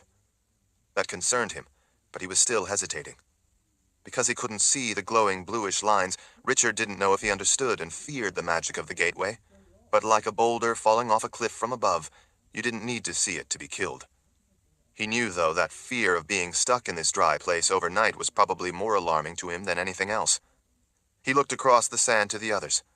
Some of them were clacking their claws in a threatening manner. Sang, Richard said, drawing his attention back to him. Something is about to happen that will likely kill all of you up here. You need to convince them they must leave, right now. You need to tell them that darkness will soon trap them here in this dry place, and they must leave now, while they can still see the path down. Tell them they can come back tomorrow, if you have to. Sang nodded. I will try. I will tell them what you say about being trapped up here in this dry place where it will soon be dark. That may convince them to go back down from here right away. I'm serious, Richard said. Dangerous magic is about to begin, and if anyone is up here when it does, they will die. If they refuse to leave, then you and your friends must leave as quickly as you can, or you will be killed too. You must believe me, Sang. You must leave now. I don't want you or your friends to be harmed, but if they stay up here, you all will die. Sang again touched the tip of his claw to his black lower lip as he studied Richard's face. Finally, he nodded. You have done what we needed to stop the Golden Goddess. You have helped us. I will tell those with me that we must run. I will tell the others, too, that it will soon be too dark to see, and they will be trapped here, so they must leave until tomorrow. They will be warned. If they don't leave... Richard put a hand on Sang's shoulder. You have been a friend, Sang. I wish you a good life. Sang's dark skin bunched above his big black eyes in a kind of grotesque frown. Are you saying that you will be here when the magic starts, and you will die? Richard continued to gaze into those black eyes. I'm afraid so. This is what I need to do to protect my world. Thank you for your part in this, and for coming to help me protect my people as well as yours. Now go, hurry, get to safety. You have been a friend to me, and to my friends. Sang laid a claw on Richard's shoulder, as if to thank him, and then he quickly turned and rushed away. He paused once to look back, and then he ran to the others off among the forest of tall rocks to warn them that they must leave at once. Chapter 73. Vika leaned close to Richard once she saw Sang join the others. This is it, then? We are really going to die? Richard glanced over at her. If my crazy idea doesn't work, most likely. She frowned in a way that only Mord Sith could frown.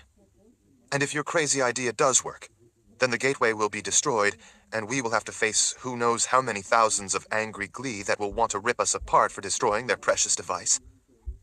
Maybe they will cool off once they get back to their ponds. Richard didn't want to tell her what his crazy idea actually was. So if your crazy idea doesn't work, we will likely die in the attempt, and if it does work and doesn't kill us, the Glee likely will. I tried to get you to stay back there in our world, he told her. You are the one who insisted on coming with me. Vika made a sour face as she folded her arms. I guess coming with you was my crazy idea. He showed her a small smile that was more forced than real. She looked across the sand at the Glee. They were all engaged in an animated discussion. There was even some pushing and shoving. Sang threw both arms up in the air as he jumped around, frantically trying to make his point. They didn't look to be convinced. He gestured at the sky and then toward the way down the mountain, urging them that they had to leave before it was too dark. The former followers of the goddess who had followed them up the mountain didn't look like they had any intention of leaving before it was too dark, apparently more upset about Richard messing with their precious device than anything else. The way they were pointing across the sand, they looked like they were more set on stopping Richard.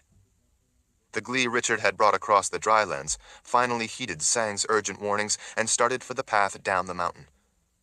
Richard looked up, and he could already see the first stars. They soon wouldn't have much light to help them make it down the mountain.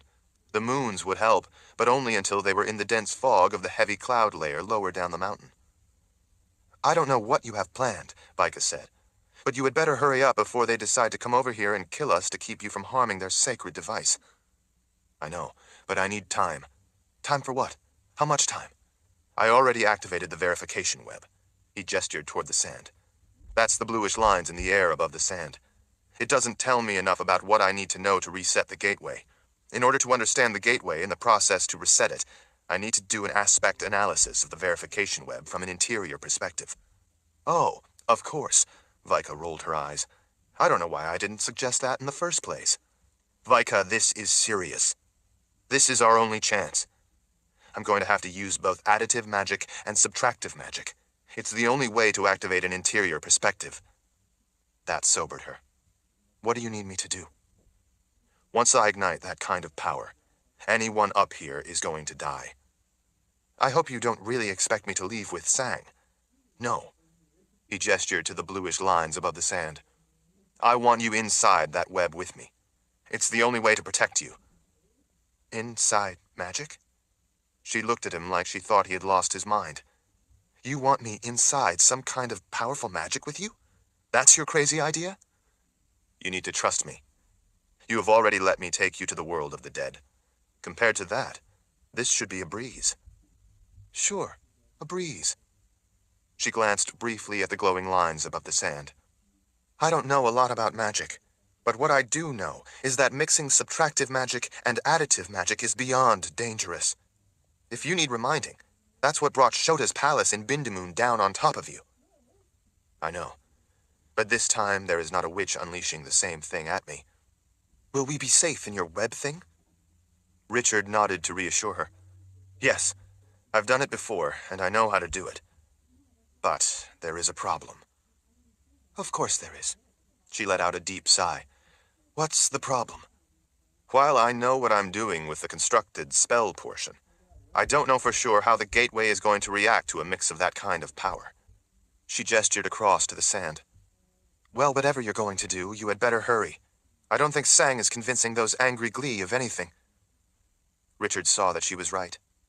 The last thing he needed was to get into a battle with glee in the middle of complex protocols. He grabbed hold of Vika's upper arm and urgently pulled her with him toward the center of the maze of glowing bluish lines, working his way carefully but quickly through the maze without touching it to get to the center. Fortunately, there weren't yet a lot of the bluish lines. That was why he needed to do the more extensive interior perspective from inside the verification web. Once there in the center of the sand, Vika looked all around at the glowing lines, like they might bite. She wasn't necessarily wrong. But they were far from as dangerous as they were going to get. "I don't have magic," she reminded him. "You have the bond to me," he told her in a distracted voice. "I have magic. That gives you all the magic you will need. You will be protected by that bond." She looked around at the lines. "If you say so, I do." "Well, do I need to do anything?" "No. Just try not to move around too much or touch the glowing lines. Stay close to me. Once everything starts, don't move away or try to run." She gestured. "Sang is still here, trying to convince them to leave." Richard turned. "Sang," he called out, "you have 3 heartbeats before anything living up here is killed. Go, now! If they won't go with you, leave them." Chapter 74. At Richard's urgent warning, Sang and the rest of his followers, still up on the mountain, raced away and disappeared through the contorted rock spires toward the path that would take them down the mountain. A few of the other Glee looked about and then changed their minds when they saw the others running for their lives. A number of them decided to go with them. Many more watched them go, but didn't follow. Richard had given them a chance to get to safety. They refused to take it. He saw the masses of Glee that were left behind, apparently wary because of Sang's warnings about dangerous magic, cautiously begin to move out from between and behind the smooth, flowing shapes of the rock. Cautious or not, he recognized Glee with murderous intent. "Lord Rahl, hurry!" Vika yelled. "Don't stare at the lightning," he told her. "What lightning?" Instead of taking precious time to answer her, Richard simply reached out and touched two separate primary intersections of converging, glowing bluish lines, and then closed his eyes. To cast the proper interior perspective of a verification web, he needed to use his gift. He could feel the power of the gateway's constructed spell as it pulled his gift up from the depths of his soul. He knew by the way it functioned that the gateway had to be powered by a constructed spell. It was clear that it was simply a type of constructed spell he had never encountered before. That being the case, he hoped that everything at least worked in the same way with the same procedures he knew. As he felt the power from those bluish lines radiating up his arms, he didn't try to resist. They were seeking within him what they needed. He knew that without subtractive magic, the verification web would be sterile. He quickly opened his mind to what they were trying to pull from him and released his restraints. His gift responded with such a rush of power it took his breath. Time and movement outside the golden circle seemed to stop. Inside that circle, almost instantly, both additive and subtractive magic ignited from his outstretched arms with a deafening thunderclap. From his right hand, additive magic flashed in a twisting arc that would blind a person were they to stare right at it for more than a brief glance. Beyond the gold ring, Glee tried to shield their eyes with an arm. They might not be able to see magic, but this kind of power was something that even they could see. With his eyes closed, Richard could still see the bright, searing lines of the lightning right through his eyelids. Almost at the same time, from his left hand, subtractive magic thundered into existence, shaking the ground. Unlike its opposite, it wasn't at all bright. His eyes were closed, but he had seen it enough times that he could sense the cold void in the world of life that was blacker than death itself. Now that his gift had responded, and the full verification web had been ignited, Richard held both arms out as he squinted just enough to see the blindingly bright threads of crackling additive lightning and shrieking threads of totally black subtractive threads flickering and twisting all around him and Vika. Those threads of power arced upward from his hands and then cascaded down to the golden ring. The way they each turned and tumbled, they reminded him of wild beasts on a chain. In his peripheral vision, Richard could see the dark shapes of the Glee that had started racing toward the gold circle suddenly stop where they were as they saw power they couldn't comprehend exploding into existence before them. They didn't run. Maybe because they were waiting for an opening to attack to save their precious device. Or maybe because they couldn't understand what it was they were seeing. Or maybe because they were simply paralyzed by fear. The whole perimeter of the golden circle that he and Vika had uncovered in the sand drew a network of thin subtractive threads of inky black lightning, as well as blindingly bright threads of additive magic, all of them flickering as they jumped and raced around the entire perimeter of the gold ring, as if it were alive and trying to find a way to escape. But the golden circle prevented any escape, at least for the moment. Richard closed his eyes again and swiftly raised both arms. Using all the power of his gift, he abruptly brought the main trunks of those crackling, flickering discharges of additive and subtractive magic up with his hands, feeding them everything he had. Both of those arcing streams of thunderous power slammed together, rocking the mountain. Instantly, all around the perimeter of the gold circle about waist-high, a burst of dark energy powered by subtractive magic exploded outward in an ever-expanding ring. As it shot off in all directions, it instantly cut cleanly through the Glee where they stood, and the rock towers behind them, as well as those all around the mountaintop. Richard saw what had just happened as if watching from outside his own body. With the threat stopped, he immediately used his gift to pull the subtractive magic he had allowed to escape back within the boundary of the gold ring. The Glee had all been sliced cleanly in two and were dead before they tumbled to the ground. Some of the tops of the rock towers, suddenly separated by a void cut cleanly through them by subtractive magic, dropped straight down with a thud and stayed there, as if joining into one again. Others that were out of balance slowly began to tip over until they crashed down. Any of the Glee that had been behind the rock had also been cut in two and killed. No Glee that had come up the mountain, other than those with Sang who had fled, escaped alive. Everything had happened in a blinding flash of pure, elemental power. What only a second before had been a dangerous threat was no more. With the threat eliminated, Richard turned his attention back to the procedures for the ignition of the interior perspective of the verification web. He allowed both kinds of lightning to twist and dance together. Countless threads of the combined power crackled all around them, forming a dome shape over Richard and Vika. The ends of all those thrashing threads grounded on the golden ring, like lightning drawn irresistibly to a tree. It didn't seem to do any harm to the ring. That part was unlike any verification web procedure Richard had ever seen before, or heard of, but he realized that just because he hadn't seen it before didn't mean it was wrong, and was no reason to stop. Within that dome of crackling power, all around Richard and Vika, the constructed spell rapidly built a network of yet more lines, confirming that everything about the spell was unfolding properly, and as he had expected. As Richard concentrated on giving those lines the power they needed from his gift, they traced their way through the air, building a three-dimensional series of glowing lines. Unlike the previous lines, these glowed orange, which was a rather discordant contrast in the red world. The bluish lines from before turned green when the orange lines intersected with them, changing them and adding to their structure. Lines of light raced through the air to support and reinforce geometric shapes. Triangles merged and formed complex angles and shapes of pure white light that lit the remaining towers of rock all around them in their soft glow. The lines swiftly grew in purpose, creating an intricate web around Richard and Vika. Richard understood those lines and the elements of magic they represented. As they multiplied, the glowing lines continued to build, crisscrossing around the two of them at a dizzying rate. As they did, Vika pressed her back to his as yet more lines shot like arrows through space close in around them.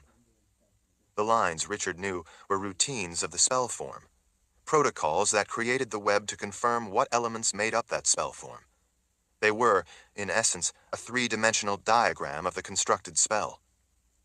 The lines continued to trace their routes with purpose and precision as the dome of crackling lightning overhead protected them. The symbols on the stone flashed in sequence. In the fabric of the web around them, made of orange, white, and green lines, in the angles and junctions, Richard could read purpose and procedure, revealing how the spell and the strange power used by the gateway functioned. Even though it was unlike any constructed spell he had seen before, in the complexity of glowing lines all around them, there was profound beauty of purpose. Richard now understood how it all fit together and the underlying mechanism for how the gateway worked. And he now understood exactly what he had to do to alter the gateway. Chapter 75. Richard looked back over his shoulder at Vika. "Are you all right?" "Peachy," she said above the crackling noise of the lightning flickering all around them. Richard smiled. "Good." She cast a worried look around the dancing and glimmering dome of power, then gazed back at him. "As far as your crazy ideas go, this one might be the craziest." "Well, I have to tell you, I haven't yet gotten to the crazy part." She carefully avoided touching any of the glowing lines as she used her hands on him to twist herself around until she was facing his back. She circled one arm around his waist to make sure she stayed close enough in case he moved. He was glad, at least, that she was taking the danger of the glowing lines seriously. "What?" she yelled out. "This isn't the crazy part?" "No. I just wanted to make sure you are all right because I'm about to do the crazy part. I'm going to need your help to do some of it with me."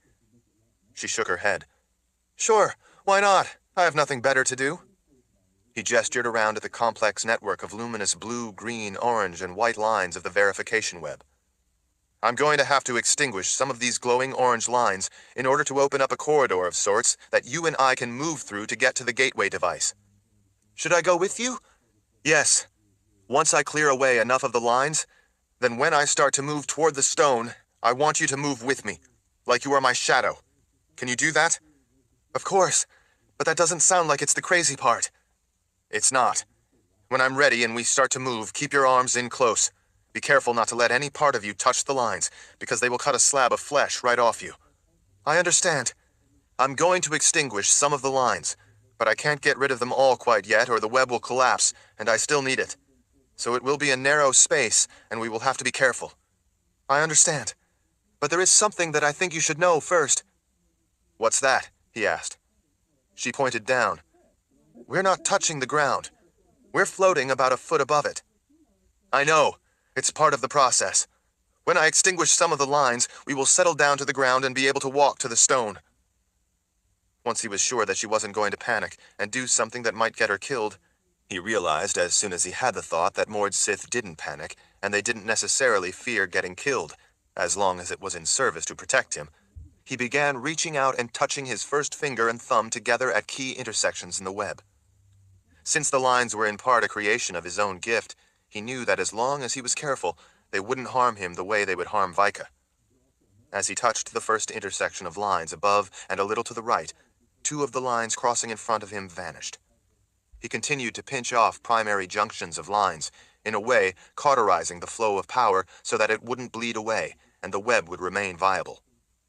As he pinched off intersections at the proper nodes, it extinguished lines in midair between him and the stone at the edge of the ring. With each that vanished, he could reach farther in to touch other prime points where complex networks of glowing orange lines came together. As he worked, he and Vika gradually sank toward the ground. Once their feet touched the ground, he spoke to Vika back over his shoulder. I'm going to move closer to the stone. Stay close. Don't worry. Just think of me as your shadow. Richard worked as he moved deeper until he had an adequate corridor open to the stone. It wasn't roomy, but it provided enough space for them to get through. Once there, he started clearing the glowing lines from all around the stone to give himself the access he would need to all the symbols.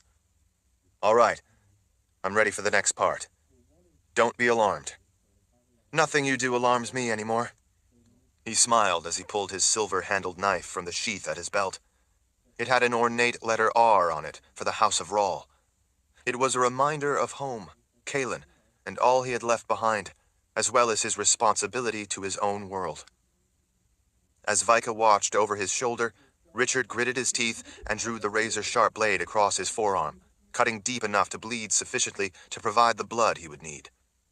He ignored the stinging pain of the cut and wiped the knife in the blood, turning it over, collecting all of it he could on the blade.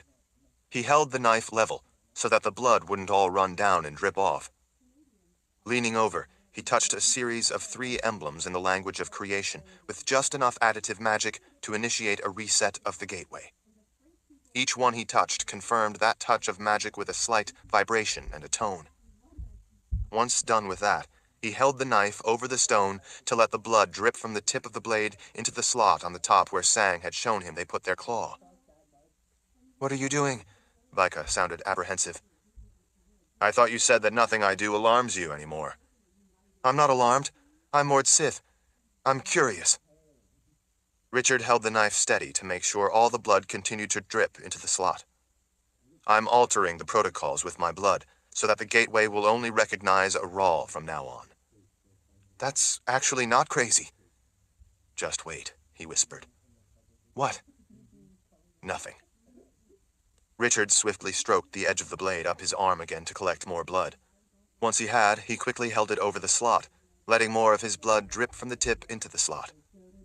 He didn't know how much would be needed to accomplish what he wanted to do, but he decided it would be best to be sure it was plenty, rather than risk having too little. As he dripped the blood in the second time, the ground began to rumble like distant thunder. A soft glow appeared in the air over the sand within the gold ring. Richard looked back at Vika. Now comes the crazy part. Her mouth dropped open. You mean none of this was the crazy part? No, not really. What are you going to do? I don't have time to explain. The reset is active. I need to complete the series. What can I do to help? I need to hold an arm around this stone. I will reach back with my other arm. I want you inside the gold ring as close as you can get to the center of that glowing light and still be able to stretch out an arm and hold my hand. Seeing his grim expression, she nodded. All right, Anything else? Just don't let go of my hand, no matter what happens. I won't, she said earnestly before she started carefully working her way back through the corridor of glowing orange lines. She turned and stretched her arm out, waiting for his hand. Richard put his right arm around the stone, and with his wrist hooked up over the top on the other side so that he could hold the knife, still dripping his blood, over the slot in the slanted top of the stone. With his left hand, he reached down and touched the reset sequence with his palm. He used enough of a flow of subtractive magic to close the verification web. As soon as he felt the final emblem vibrate under his palm, confirming that it accepted the instruction, all the glowing lines instantly turned to smoke. Those lines of smoke swirled a little in the air before they quickly began to vanish. In a moment, they were gone. But in their place, the softly glowing air within the golden ring began to vibrate with an ever-increasing roar that hurt his ears. Richard looked back at Vika. She was wincing against the pain of the thundering roar. "You will need to bend over a little more to be able to reach me," he had to yell to make sure she could hear him over the strange, vibrating, rumbling noise. She nodded as she did as he asked, bending at the waist and stretching her arm out toward him while keeping her feet in the center of the sand. She held the position, waiting for him to grab her hand. With his left hand, Richard quickly pressed his palm to the final reset authentication emblem. It pulsed a bright red to confirm that it recognized him. As soon as it did, he immediately stretched his left arm back to Vika. She grimaced against the pain of the sound as she grabbed and then gripped his hand like her life depended on it. It did. He again read the critical emblem in the language of creation that was facing him. Because it was so important, the same emblem was on all four sides of the stone so that it couldn't be missed. Each emblem was the same. It translated roughly to, "Keep your target in mind." He didn't need to know what that meant to tell him. He understood it from using a bow and arrow. When he shot, he called the target. That was what the gateway meant him to know. As strange as it seemed, it felt to him as if the gateway, now that it had his blood, was reading what was in his mind and using what he already knew in order to guide him. It was like they were now of one mind and one purpose. Richard looked back at Vika. "Once more into darkness," he cried out over the roar. Hugging his right arm around the stone, target firmly in mind, he reached over the top with his right hand and slammed the silver knife down into the slot in the stone.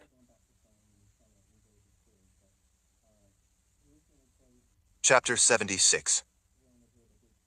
The air within the gold ring that had been glowing with the roar abruptly began to flare with points of light, packed together so tightly that it almost looked like the air itself was burning white-hot. All of those sparkling points of light gave off a crackling sound that replaced the roar, but was just as loud.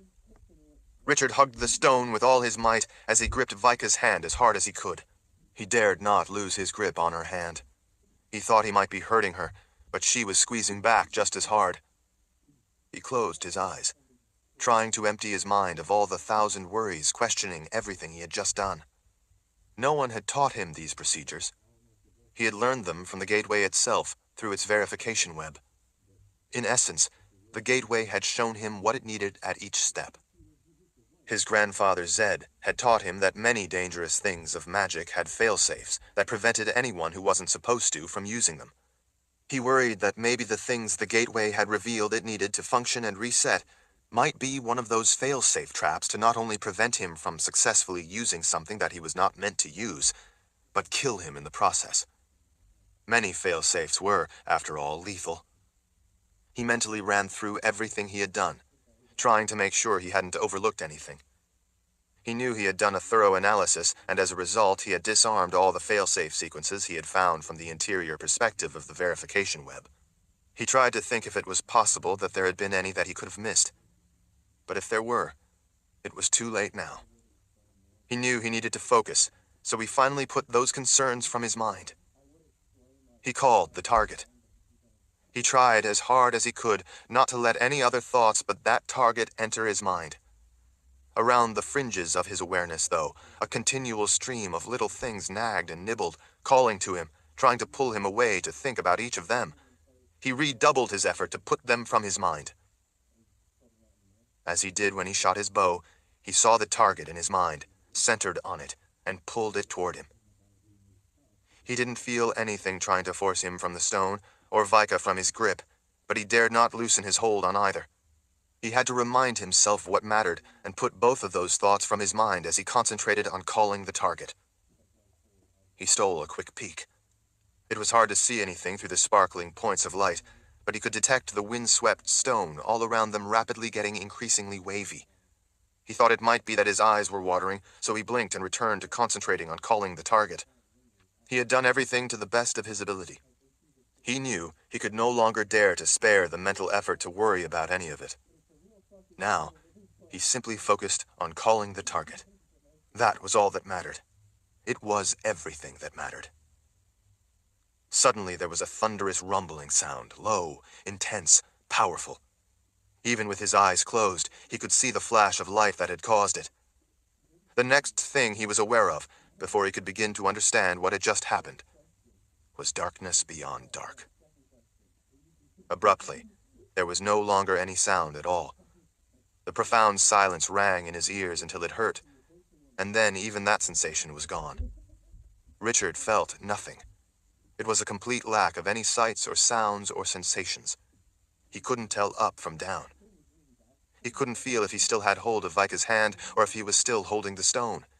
He desperately hoped that he was. If he wasn't, then it had all been for nothing, and he would go forever into darkness until even his thoughts gradually disintegrated into nothing and became part of the void. He had absolutely no sense of time. He didn't know if it had been minutes, hours, or even days since the silent darkness had abruptly collapsed in on him. Even that sensation of falling and the awful expectation of hitting the bottom left him. Having done this before made it easier to do again. He told himself that this was no different than it had been last time. But somehow, in some indescribable way, this was different. Very different. Profoundly different. Despite having done this before, it was a sensation of no sensation that left him feeling hollow and lost. Since he had done this before, it was relatively easy to talk himself out of any panic. He knew that eventually it had to end, in one way or the other. So he tried his best to disregard the sensation, or rather, the lack of sensation, and focus only on calling the target. That was his only job now. To keep his mind from wandering into disturbing places, even as he concentrated on calling the target, he thought of Kaylin in the background behind the target. He pictured her face in his mind. He smiled when she smiled. Chapter 77. Suddenly, light and sound and sensation slammed in all around him. It was such a powerful awareness that it made him gasp. It was so totally different from the void of all sensation that the abrupt weight and light and sound hurt. He could feel himself still holding Vika's hand, and he still had his other arm around the gateway stone. Richard opened his eyes, afraid he would see the same terrible place in the Glee's world. Instead, he saw his target brought to life all around him. Despite having expected it, he blinked in surprise. Vika turned all the way around, her eyes wide with wonder. "You did it. You did it. Lord Rahl, you did it. You got us home." The gateway stone was right there beside him the way it had been, except that now wisps of vapor rose off of it. The gold ring sat in the white sand like it had been before, but this sand was white. Really white. All around him, in all its glory, was the Garden of Life. He could see the stand of trees off to one side, with the path meandering back through them. It made him feel so good to see trees again that he thought his chest might burst. When he looked up, he saw the glassed skylight overhead that let in the sunlight of his world. The sky was a clear, bright blue, not red. All around him there was color, greens of every shade and browns and whites. Color had never looked so luscious, so vibrant before. He and Vika stared around at the place. It didn't seem possible that it could be real. This was the target he had called, and it was all around them, and it was real. They were in the People's Palace. They were home again in their own world. Vika finally gripped him by his shoulders as she looked into his eyes. She had to swallow to be able to use her voice. "Lord Rahl, I will never ever again, for as long as I live, doubt any of your crazy ideas." Richard smiled as he used a thumb to wipe tears from under her eyes. Don't be so quick to make that pledge. You have not yet heard what other crazy ideas I have. By the look in her eyes, she didn't care. He turned more serious. I expect all those I love to occasionally doubt my crazy ideas, because questions from ones I care about and trust make me have to be sure, for their sake, before I act. So don't ever stop questioning my crazy ideas. She smiled. All right, but now what? I'm afraid that we're back where we started. The Mother Confessor and the rest of them are a long way off at the Wizard's Keep. He looked over at the gateway stone sitting beside him. The vapor was finally beginning to abate.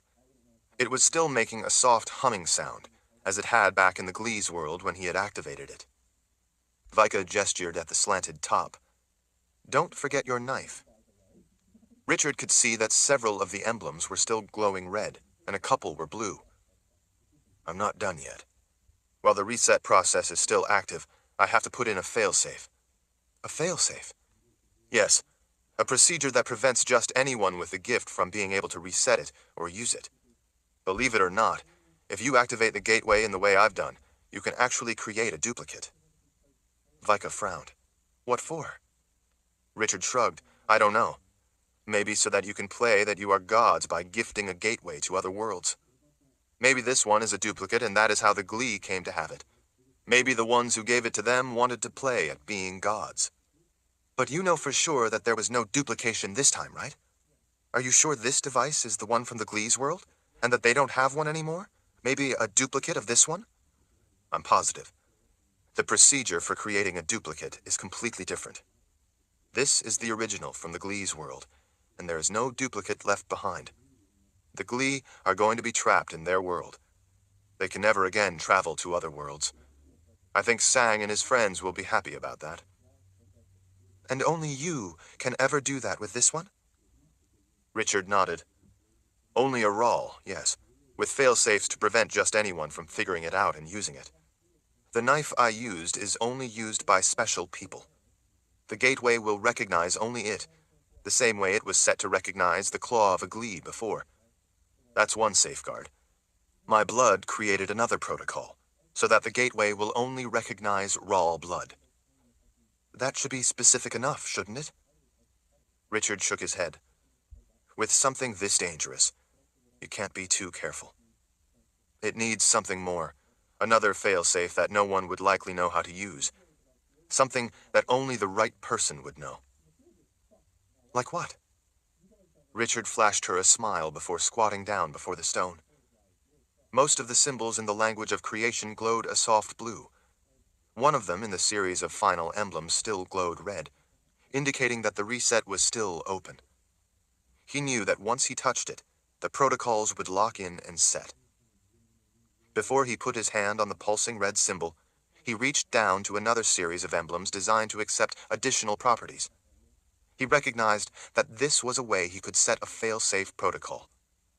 He tapped that lower emblem once each time he counted out loud. 1, 2, 3, 4, 5, 6, 7, 8. Each tap elicited a soft chime along with a pulse of brighter light. He tapped the emblem one last time.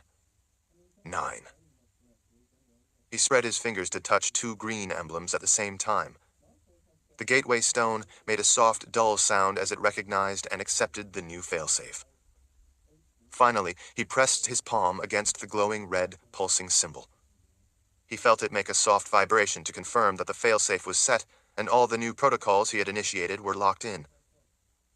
Vika leaned close, looking at the symbols as the light within them gradually faded away and finally went out. The gateway stone once more looked like the inert stone it had seemed to be the first time they had seen it. It now appeared to be nothing more than a smooth but not polished stone, with symbols inscribed on it. Vika looked puzzled. She gestured at the gateway stone. What were you counting? This thing is obviously dangerous. As dangerous as the most dangerous magic. I'm not sure how to destroy it, or what harm it could cause if I tried, so instead I decided to make sure that it will be incredibly difficult for anyone to ever use. To make the gateway work, I locked in protocols that one now has to use a special knife like the one I'm carrying, and raw blood. But it's always possible that those requirements could be met, even against the will of a Rahl, by using a knife like this to kill him. This kind of knife, with raw blood on it, would meet the initial procedures, but it's too dangerous to leave it at that. So I set into the gateway a protocol that, in addition to this kind of knife and raw blood, the law of nines is also required for the gateway to work. Without the law of nines, no gateway. It will remain an inert piece of stone. Vika rose up. You are a devious man, Lord Rahl. Richard let out a deep breath now that it was finalized. You've said that before. It bears repeating. He looked to the path out of the Garden of Life. We need to get to the Wizard's Keep.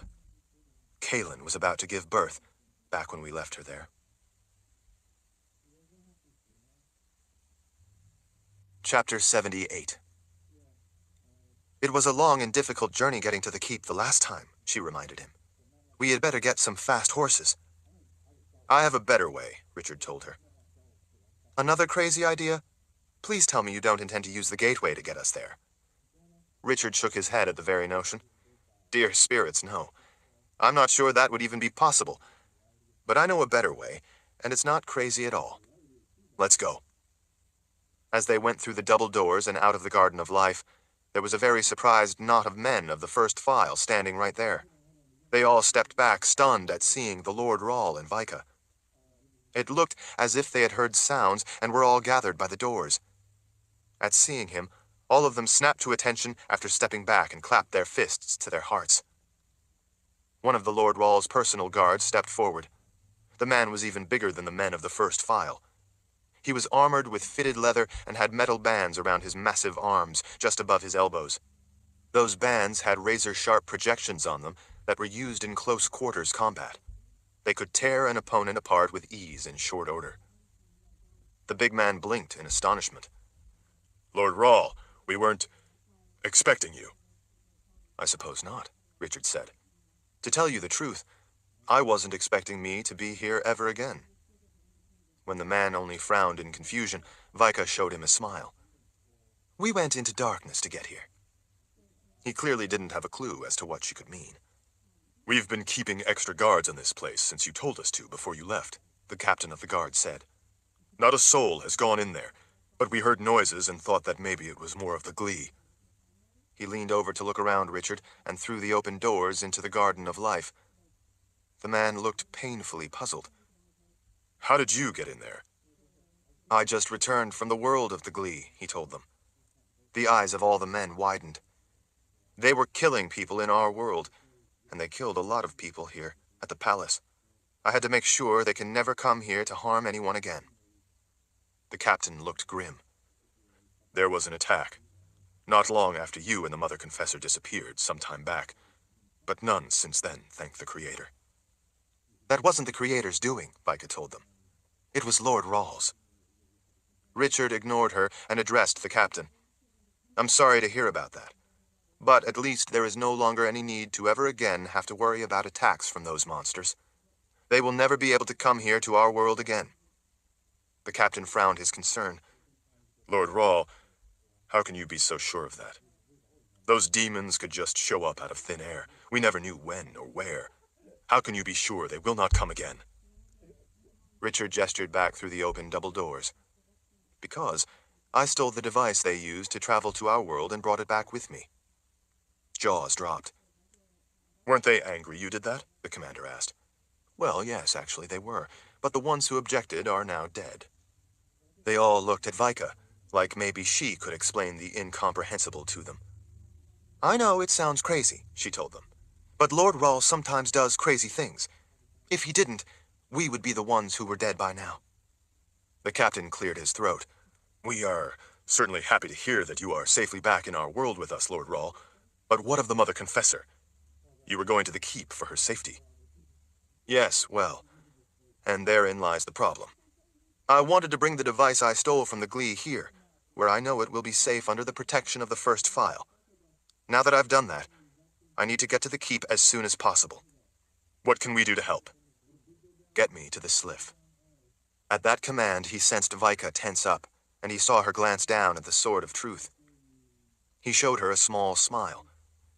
Since the sword has been touched by the world of the dead, and this time there isn't any risk to Kaelin's pregnancy, I can take my sword with me in the sliff. Her expression eased. That's a relief. Richard nodded his agreement and then turned to the captain. The fastest way to the sliff, if you please. The man clapped a fist to his heart. Come with us. Richard could see in Vika's face that she had lost weight. They had eaten hardly anything in the days they were in the world of the Glee. He was feeling weak himself. He knew that the sliff would take at least a day to get them to the keep. Before they started out, he took one of the other soldiers by the arm. It's going to be a long journey. Please bring me and Vika something to eat. Nothing fancy or anything that would take time to prepare. Some kind of meat. Whatever is already cooked.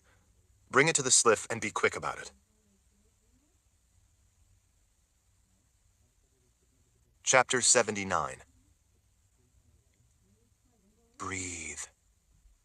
Richard had traveled with the sliff a number of times, and as was usually the case, it was both breathtaking, in more ways than one, and utterly terrifying. The only difference this time was that he didn't need to be told twice to breathe when they arrived and the sliff pushed him to the surface. While the sliff could be an experience of profound wonder, his sense of urgency meant that he didn't care about any of that. He simply wanted out. He threw one arm over the side of the sliff's well to hold himself up as he forced her fluid from his lungs, returning it to her, and then pulled in a deep breath. The shock of air made his body want to reject it. Despite the burning discomfort, he quickly pulled another deep breath as he grabbed a fistful of red leather as a limp Vika bobbed to the surface nearby. He pulled her up from the churning silver liquid to the edge where he was holding on with one arm over the side of the stone well. Slipping his other arm around her, under her arms, he helped keep her head above the sliff's quick silver surface. She was limp and unresponsive. The silver fluid sluiced off her hair and red leather. Breathe, he yelled in her ear. He knew from experience that the sliff would be telling her the same thing, but in her mind, much the same way the Glee had talked to them. She didn't respond. He put his mouth closer to her ear. Vika, breathe. I need you. Do it for me. She abruptly opened her eyes wide and exhaled the silver fluid as if she had just been surprised awake. She gasped a deep lungful of air and immediately winced in pain. The first few breaths after breathing the sliff were painful, not just physically, but also mentally, because all your mind wanted was to stay in the velvety silver dream world. She coughed, spitting up a little blood. In her mind, he knew she didn't want to breathe air again and at first had to force herself to do it. The quick silver-like fluid of the sliff was an otherworldly, spectacular experience unlike any other. It was a release from the bounds of the world of life, a sensation of free-floating, flying, and drifting all at once. It was in a way like being with a good spirit in a different kind of existence, where the concerns of the world no longer mattered. Once in the sliff, breathing her silver fluid, you never wanted it to end. Except this time Richard had been eager for it to end. Richard threw a leg up and over the side of the stone well. He pulled Vika up, helping her to get her arms up and over the wall. She was still limp. Breathe, Vika. I'm breathing, she complained. The silver fluid in the well swelled up in the center, pulling upward until it formed into a beautiful, shiny, reflective face. Were you pleased, Master? Yes, Richard said, very pleased. I know how painful death was for you, but I am glad that your sword now knows death as well, so you can take it with you when we travel again. It is always a pleasure to be with you. Then come. I can take you many places. Where would you like to go? You will be pleased. I would like that very much, but I have some business right now.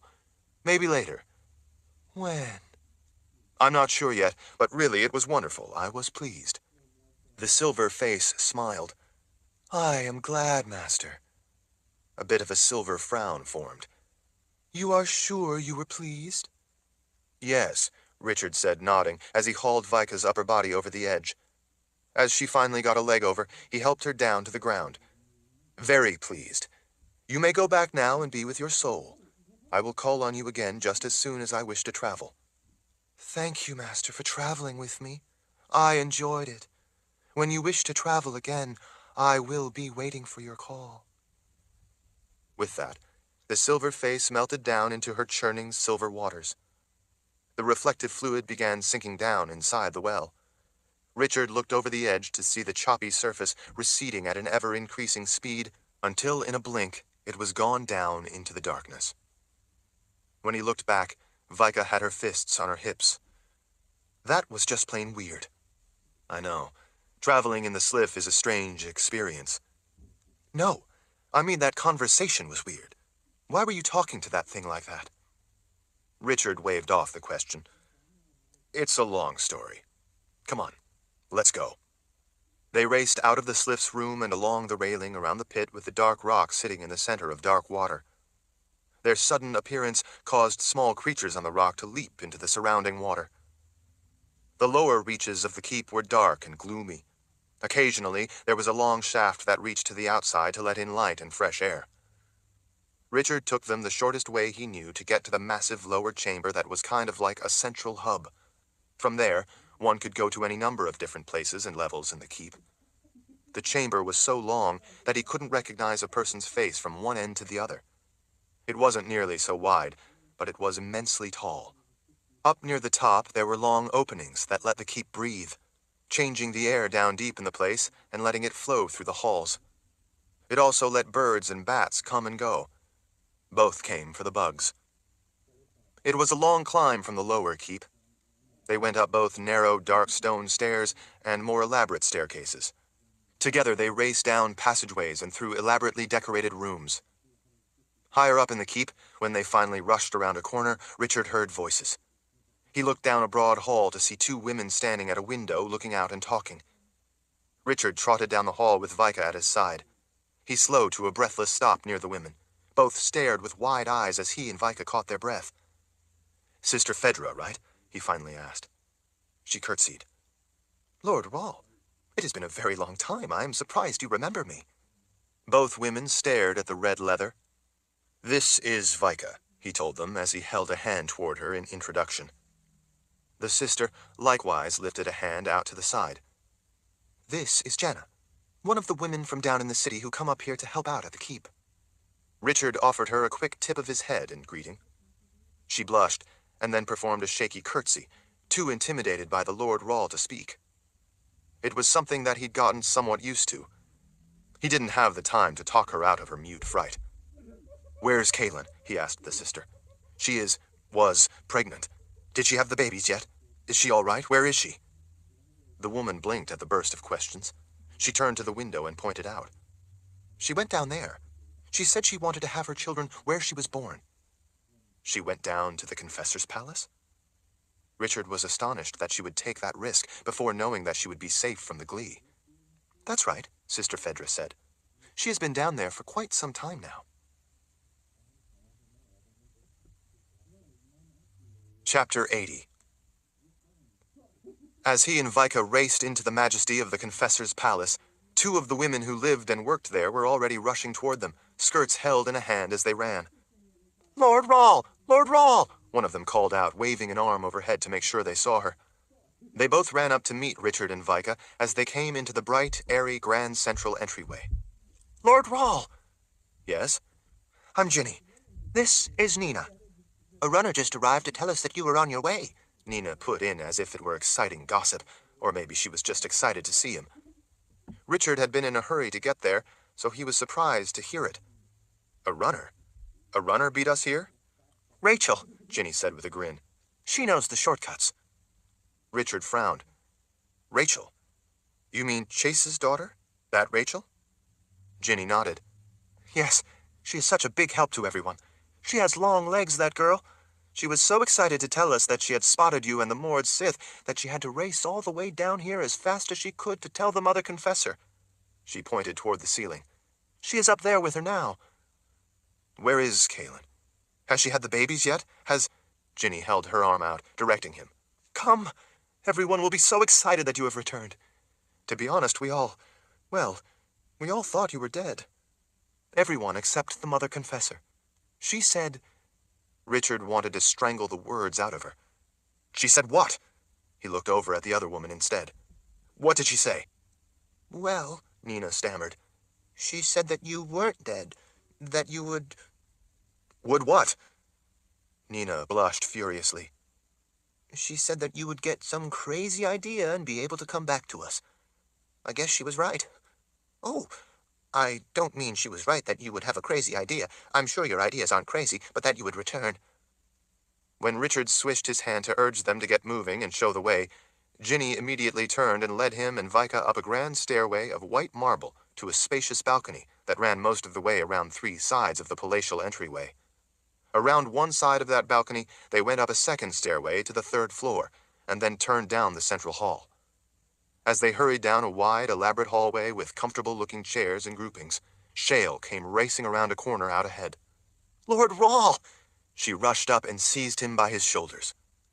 Dear spirits, we thought for sure that you were lost to us. Vika cocked an eyebrow. He got a crazy idea how to come back. Shale stared at her a moment, but had no answer. She turned back to Richard. He was surprised to see her in such a fine dress. The Mother Confessor will be relieved to see you. She was so worried, but she would never admit it. Whenever one of us would look at her, concerned for her and what she must be fearing, she would just smile and tell us not to worry, that you would be back. Richard threw up his arms. Where is she? Bags, would one of you take me to her? Ginny and Nina blushed at the language. Come on, Shale said, rolling a hand to urge him to follow. She started him down the hallway toward another grand stairway. Richard was beside himself. Has she had the babies yet? Are they all right? Is Kaylin all right? Just come on and you can see for yourself. Shale led Richard and Vika up the stairs 2 at a time. Ginny and Nina hastened along behind. The palace was white and quiet and beautiful, but it was all a blur to Richard. He hardly saw any of it. He just wanted to get to Kaylin. And then as they came to another hallway, he saw a group of people all milling around down the hall. He recognized the Mord Sith, but they were all in white leather, which was a shock after having seen them in their red leather for so long. Berdine spotted him coming and broke into a dead run. When she got to him, she leaped up into his arms, nearly knocking him down. She threw her legs around his waist. Lord Rawl, you're back! Richard grabbed her by the waist and set her down. He flashed a quick smile as he turned her around and pushed her ahead as he rushed onward to the group outside a doorway. He saw Chase there, with his wife, Emma. He paused long enough to squeeze the big man's arm in silent greeting. Richard! Rachel cried out as she suddenly hugged him. He ran a hand down the back of her head of long hair. He was surprised to see that she was now nearly as tall as him. Richard looked around at the small group. I need to see Kaylin. Shale smiled as she opened a white door with ornate carving on it. She held the door open for him and motioned him in. Richard stared at her. Shale grinned. Go on, then. Chapter 81. Richard walked into a beautiful room decorated with cream-colored curtains with a textured pattern and white frame and panel walls. The reflector lamps mounted on the walls were all silver, but none were lit. The carpets were leaf patterns in various shades of off-white. It wasn't a large room, considering the size of the palace, but it looked special. The bed had 4 posts, draped over the top with a white filmy material that hung down on each side near the headboard. Through the open window, Richard could hear birds chirping outside. In the distance, the looming keep looked down over them, a dark protector of the confessors. From that bed, Kaylin's green eyes were locked on him from the moment he walked through the doorway. His heart hammered as he stared at her. She was so beautiful, he felt tears well up in his eyes. In each arm, she held a bundle. He could just see the tops of the babies' heads. Are you all right? He asked in a hushed tone, feeling stupid because he couldn't think of anything better to say. Now that I see you, everything is good, she said in a soft voice. Everyone was so worried, but I knew that you would find a way to come back to me. I'm sorry it took me so long. I wanted to be here when the babies came, but She was still smiling. You are back with me now. That's all that matters to me. You don't have to worry about the Glee coming after us ever again.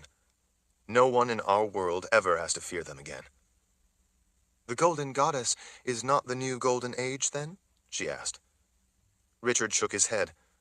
"No. A golden ring helped me get back to you and make our children safe. That golden ring is with us now, here, in our world. I think that is what it really meant when I promised you the beginning of a new golden age. That's where that promise really comes from. I wanted you to know. It's nothing else, nothing bad." She nodded against the pillow she was propped up on. "One day you can tell me about your crazy adventure. But right now, come and meet our children." At long last, Richard carefully stepped to the edge of the bed, close to her. He didn't think he had ever felt more nervous and expectant all at once. Kaelin smiled with bliss, with tranquility, and in weariness. It somehow calmed him. Her green eyes calmed him. "Lord Rahl, I would like you to meet your children." She lifted the one in her left arm, on the other side of her from Richard, out a little. "This is your daughter, Cara Amnel." He stared in wonder a moment at his sleeping daughter.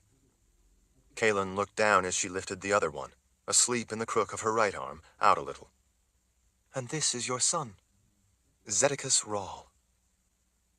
Richard stared at his son a moment, then bent and gently kissed the top of his head, then leaned farther and kissed the forehead of his daughter. At last, he finally kissed Kaelin, making everything he had been through melt into nothing. He straightened as he smiled down at her. "Their names are perfect. They are perfect. You are perfect." Both babies reached a tiny hand out then. They looked almost like they were searching for each other's hands. Using her fingers on the bundles she held, Kaelin gently smoothed their hands back inside the blankets. She smiled her special smile at Richard as her eyes closed. Shale came up behind him and took his arm to urge him back. "She needs to rest now," the sorceress whispered. "You can talk to her again after she gets some much-needed sleep." Richard didn't want to leave, but he wanted all three to rest. Chapter 82. Once they were outside the room, Shale gently closed the door. "She wanted so much for you to see the babies that she has been trying to stay awake until you came back to her. She knew you would be back, and she wanted to see that you were safe. She can rest easy now." The Mord Sith were all beaming at him. Vika put a hand on his back for a moment, a touch of congratulations that meant more than words. In that simple human act, Richard saw far more. He saw a journey back from madness. "She looked so tired," he said. He gave Shale a meaningful look. "Is everything all right? Did it go well, the birth, I mean?" Out of the corner of his eye, he saw the Mord Sith all share a look. Shale glanced over at Rachel as an excuse to divert her gaze for a moment. She finally looked back up at Richard. "Yes, the babies finally arrived. They are all well." "Why is she here at the Confessor's Palace?" Richard asked suspiciously. "We went through a lot of trouble to get to the keep so she could give birth where she would be safe. What is she doing here?" Rachel touched his arm to answer. "She said that she was born here, and she wanted her children to be born in the Confessor's Palace as well." "But the danger of the Glee. Why would you all let her come down here to give birth?" "Have you ever tried to tell the Mother Confessor no?" Shale asked. "It is not so easy, let me tell you." Richard realized that he knew the truth of that.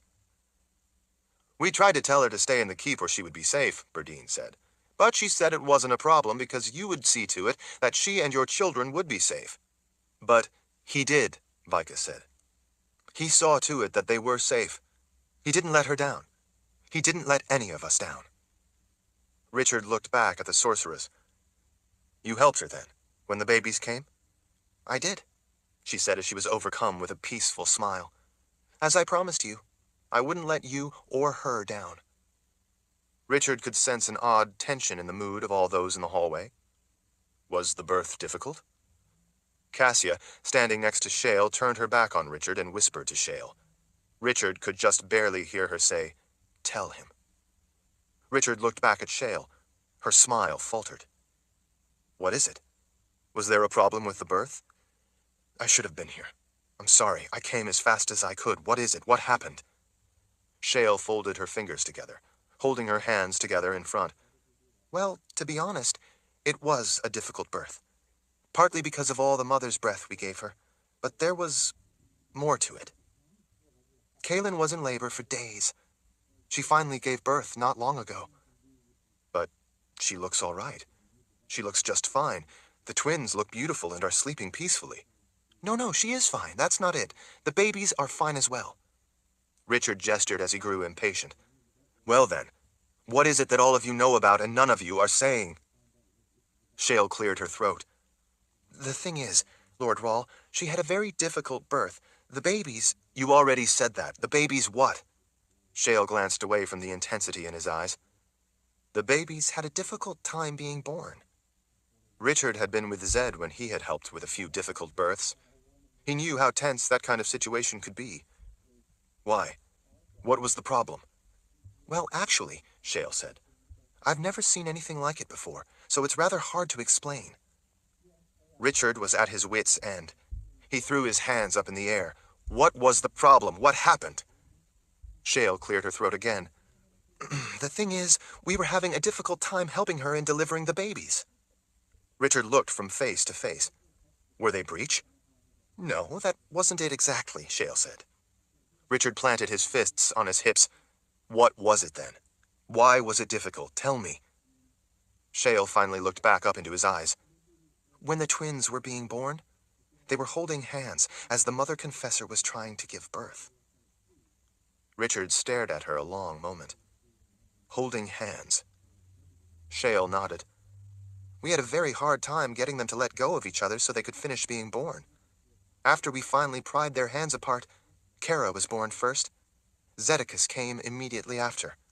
For a time, we didn't know if we would be able to get their hands apart so they could both be born. It was a tense situation. Richard frowned. It didn't make any sense. They are newborn infants. How difficult can it be to pry their little fingers away from each other? Shale looked up at him from under her brow. You do realize they are both gifted, right? They were holding on to each other not just with their hands, but with the power of their gifts. The end. This is John Skelly. We hope you have enjoyed this production of Into Darkness, a Children of Dahara novel, Episode 5, by Terry Goodkind.